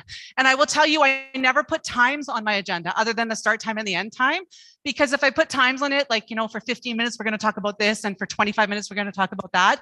If I put times on it and I go over on the time, golds will say, we're supposed to be on the next topic already. So I've learned to not put times on the agenda other than start time and end time. And I will tell you, I never go over in my meeting times because I know that golds have somewhere to be, because golds never have 25 minutes to spare. They just don't. They've got a plan for that 25 minutes. Thank you. So this was Chris, because I'm like, tell me when I have 10 minutes left, because that's what I do. So he just gave me the whole 10-minute hand there. I thought you were cheering me on, Chris. Both? Thanks, big guy. So let's move on to the blues. All right, blues, their core need is people, relationships. Relationships are at the heart of everything a blue does. And a key stressor for blues is guilt. And every other color is going, what does that even mean? And every blue in the room goes, oh, no kidding. I know what you mean when you say guilt. Does anybody want to tell me what I mean when I say guilt? Do we think there's any blues in the room? No? Orange, blue, orange, yeah. So I will tell you, guilt is the coulda, shoulda, wouldas. So blues feel guilty about not doing enough for somebody, not saying the right thing or saying the wrong thing or not saying enough. Or I could have done this, I should have done that. If only I would have done this or that. And so the guilt comes from people. Sorry, that's the wrong thing. The guilt is related to to people that they interact with on a daily basis, because relationships are at the heart of everything a blue does. And they don't want to harm relationships. So they might walk away from a conversation and go, oh my gosh, I hope that Sally didn't take that the wrong way. I think I might have offended Sally. Oh, sheesh, I'm going to have to give Sally a call. And they will lie in bed at night and they will go through the conversations in their head that they've had, and they will feel guilty about things that they should have said or didn't say or had said too much. And so if I'm thinking that about Sally, and then 2 weeks later I see Sally and I say, oh, listen, Sally, you know what, a couple weeks ago I said this, I hope you didn't take offense to that. Likely Sally's going, I have no idea what you're talking about. But the blue will be like, oh, it hurts. Is this you? Yes, do you see you? Yep. So I will tell you, I did this workshop, in Atikokan. It was a workshop in Atikokan with a health team here years ago. And one of the people on the team said, oh, she was bright blue, beautiful bright blue. She said, the worst thing my parents ever said to me when I was little was, Sally, do you want to go to Atikokan, or do you want to go to Thunder Bay with mommy this weekend, or do you want to go fishing with daddy this weekend? This little blue child would have all this guilty turmoil in her belly, because if she chose Thunder Bay with mommy, then daddy would feel bad. And if she chose fishing with daddy, then mommy would feel left out, and she just couldn't make those decisions. And what her parents didn't know, well, they didn't know that she was going through all that, but if only they had just said, do you want to go to Thunder Bay or do you want to go fishing? She could have made the decision like that, because a person wasn't attached to the decision. But as soon as a person was attached to it, the guilt kicked in. So I will tell you that blues are extremely strong team members. They like harmony and unity and cooperation and human interaction, and they love the people aspect of everything that they do. And relationships are really important. So the time in the morning when you go in, if you have a blue in your office and they just come and sit at your desk for 20 minutes in the morning and they just chat and catch up, I'm telling you, that's really important for a blue. And other colors might be going, what the heck, man, get out of here, I got stuff I got to do. But that people aspect is at the core of what drives the blue. And so recognizing that people are at the heart of everything that they do is really, really important. It might not be important to you, but it's important to them. I will tell you, blue is my second color, but it's not, and relationships are really important to me, but it doesn't drive everything that I do. But I was doing, one of my jobs for a while was I was facilitating a community table. And so I was doing these monthly meetings, and my job was to take the minutes and start on time and end on time and all that kind of stuff. And at my first meeting, I'm sitting there, we're supposed to start at 1. I'm sitting there, I'm ready to take notes. And everybody's like, hey, I hear you went to Asia last month. How was it? Well, how's your dog doing? And they're having all of these check-in conversations, and it's 1:05. And it's 1:10 and it's 1:15 and I'm starting to vibrate. I'm like, whoa, the meeting was supposed to start 15 minutes ago. It's because my need for being on time was overtaking everything else.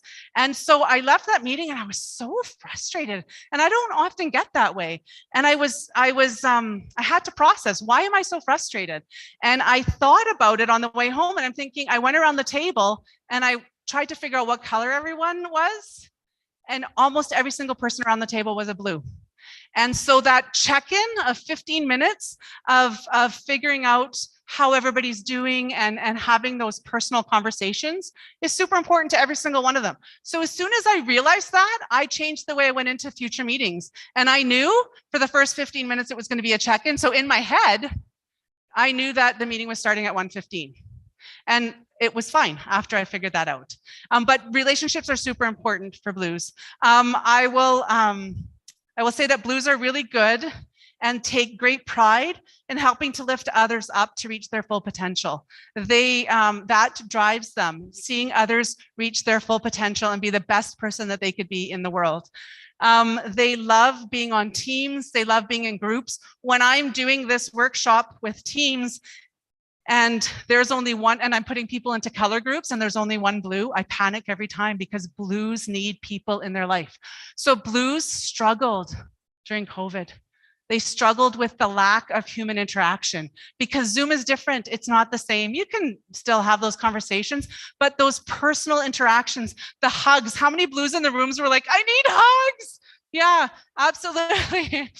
Absolutely. And so the human interaction or the lack of it was really, really hard on blues, more so than any other color.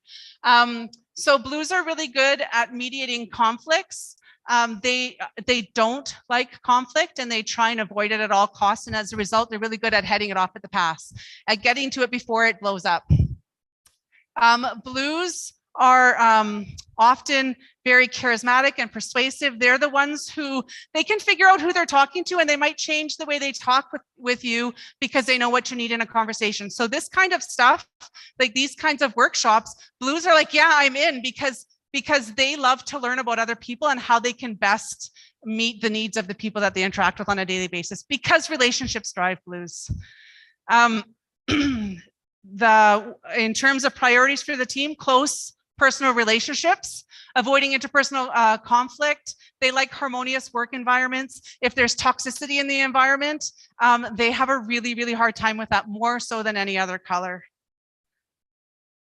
Blues are the ones, I often say that blues are the ones that are the glue that hold teams together. They're the ones that remember birthdays. They're the ones that remember all of the little touches and the little pieces of your life. They're the ones who remember that. And when they come and talk to you about it, it's not because they're trying to waste time, it's because they really care. And they're very empathetic and feeling, and they feel very strongly. So they will often base their decisions in life on their feelings. And so sometimes blues and greens have some conflict because greens base their decisions on facts and data, blues base their decisions on feelings. And sometimes, more often than not, there's conflicts there. So in terms of gaining a blues cooperation, having a people-centered environment that's harmonious, discuss feelings when you're having disagreements. Feelings are super important to a blue. And so remembering that is really important. And just remembering what drives them and that it's people that drive them. And so whether it's important to you or not, it's important to them. So remembering that. I think I have about 1.5 minutes left. So I'm just, if I take like 3 or 4 extra minutes, is that okay? Okay, I just want to talk about what it all means. You know, I'm stressing out because I'm going to go a few minutes over time, and as a goal, that doesn't feel very good to me. So I will say that in terms of where there might be some conflicts within groups, sometimes if you have greens and blues on the same team, there might be conflict from a communication perspective, because greens are very clear and direct and to the point, and blues are people-centered, and so they're not often clear and direct and to the point. Blues will often say something one way, and then they'll say it another way, and they might say it another way because they don't want to walk away from a conversation feeling like you might have misunderstood them. So they might say it a few ways just to make sure that they're not being misunderstood. And I will tell you, blues, when you're talking to greens are saying, say it once, get to the point. You don't need to say it 3 times. And greens, when you're talking to blues, it's really important to soften your language a little bit and know that a blue puts a little bit of themselves into every single thing that they do. And so when you're very clear and direct and to the point in your language, a blue might get hurt by that. And so if you know you're talking to a blue, soften your language a little bit. I will say that sometimes there is conflict between golds and oranges from a process perspective, because golds like to know what they're doing, when they're doing it, and how long it's going to take to do it. And oranges like freedom. They don't need to know. They don't need to-do lists. They don't actually like to-do lists. And in fact, I have a quick story to tell you. It's my favorite gold orange story. So I am a gold. My husband has been telling me for years he's a gold. And I say, you offend me every time you tell me you're a gold because you are not a gold. And he did an assessment and the bugger's a gold. But he's a gold orange introvert and I'm a gold blue extrovert. And so his gold looks vastly different because he's got a really high orange in it. And so a couple of years ago, we bought this phenomenal camp on Hicks Lake, and I got this custom made sign made. And my husband Sam said, okay, let's go up to the road and we'll put the sign up. So he had made like a 4x4 T to put the sign up, and we had the shovels. I had my rain boots on and cut off shorts, a tank top. It was 100 degrees out, black flies were out, you know, that kind of camp day. And so we get up to the top of the road and we're digging the hole, and he puts the 4x4 post and he's like, okay, hold it still. I got to pull this away because it's going to get loud in a second. So he said, hold it still. I'm going to get that instant hardening expanding cement. I'll pour it in the hole. You just have to hold it for like 30 seconds and then it'll be good, like forever. It's never coming out. And I'm like, okay, no problem. So I'm holding it. I'm getting eaten alive by black flies. It's hot and I'm holding it. And he goes to the back of his truck. And if you guys have never used instant hardening expanding cement, it's a bag that's got two sides to it. And you take out the metal piece and you push the two sides together and it activates the cement. And so my husband takes the metal piece out. He activates the cement and he goes, oh, I'm just going to get the gloves out of the back of my car. So he goes to get the gloves out of the back of his truck. And then he goes, I'm just going to read the directions. And as soon as he said, I'm just going to read the directions, I can see people who know what happened next. Yes. So the first direction was caution. Don't mix until ready to pour because contents will explode. So he's dropped a big F-bomb and he cuts it and he goes to throw the cement into the hole. And there's hardening, expanding cement all over the back of his truck, all over my rain boots. And I'm standing at the top of the road. I don't want to mess it up because the cement is still in there. So it has to be level. I'm going, you're not a gold. You're not a gold. You're not a gold. And anybody walking by the camp road would have been going, what is that woman's problem? I'm telling you now, if he was a strong gold, he would have had 2 pairs of gloves. He would have read the directions at the camp before he got to the truck. And so now every time I put my rain boots on at camp, they still have instant hardening, expanding cement. And I just think you're not a gold, you're not a gold. Anyway, so there's sometimes process issues between golds and oranges. And that brings me to the end of my time. I will tell you that I'm going to hang around for a little bit. I'll hang around as long as you want me to hang around. If anybody has any questions, I'm really happy to answer them. This isn't supposed to be a sales pitch, but if anybody thinks that this would be useful to do assessments with your staff or with people that you interact with, I'm super happy to do that. Just come and see me, and you can share my information if you'd like. Do you want me to take questions or do you want to just call it a day? Does anybody have any questions for me? I'm done.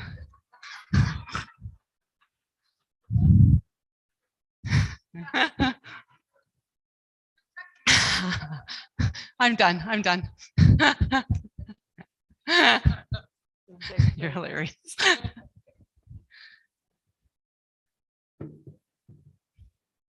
My husband hates it when I learn all this kind of stuff because then I go home analyzing everybody again after. So, and so I will tell you that actually during COVID, one of the things that I started doing was doing family sessions because families weren't seeing each other. And so I would send them electronic assessments. They would all do their assessments. And then on like a Thursday night from 7 to 9, they'd all join on Zoom and they'd all have their drinks and their appetizers from wherever they were in the country. And I would do a family workshop with them. It was so much fun. oh my God, we did a family Zoom night over COVID and my daughter ended up hanging up over in BC because she couldn't take me all over the Zoom all over. She was like, I gotta go, click. Oh, Carrie, thank you so much. It's always so great to hear your presentations. And I think there's a lot of people in the room that resonated with a lot of things that were being said. And maybe you stick around and do the same presentation again over dinner. Exactly. I was just thinking that, family game night could get really fun if we invited Carrie over to do an analysis on all our families, because I'll tell you with 6 kids and 5 of them being daughters, there's a little bit of color in all of them because they have no problem telling me what color I am and when to stop. So actually, can I just say one thing that I forgot? Because now my head's going there. What I didn't say was that we are all a blend of all 4 colors. So if you saw yourself in a little bit of yourself in every single one of those colors, it's because we're all a blend of all 4 colors. Some of us have just top 1 color and all the other ones are. Some of us have top 2 colors, some have top 3 colors, but we all have a little bit. No, it's good. It's good. And the more you do these color analysis, is that what they call it? Is that assessments? Thanks.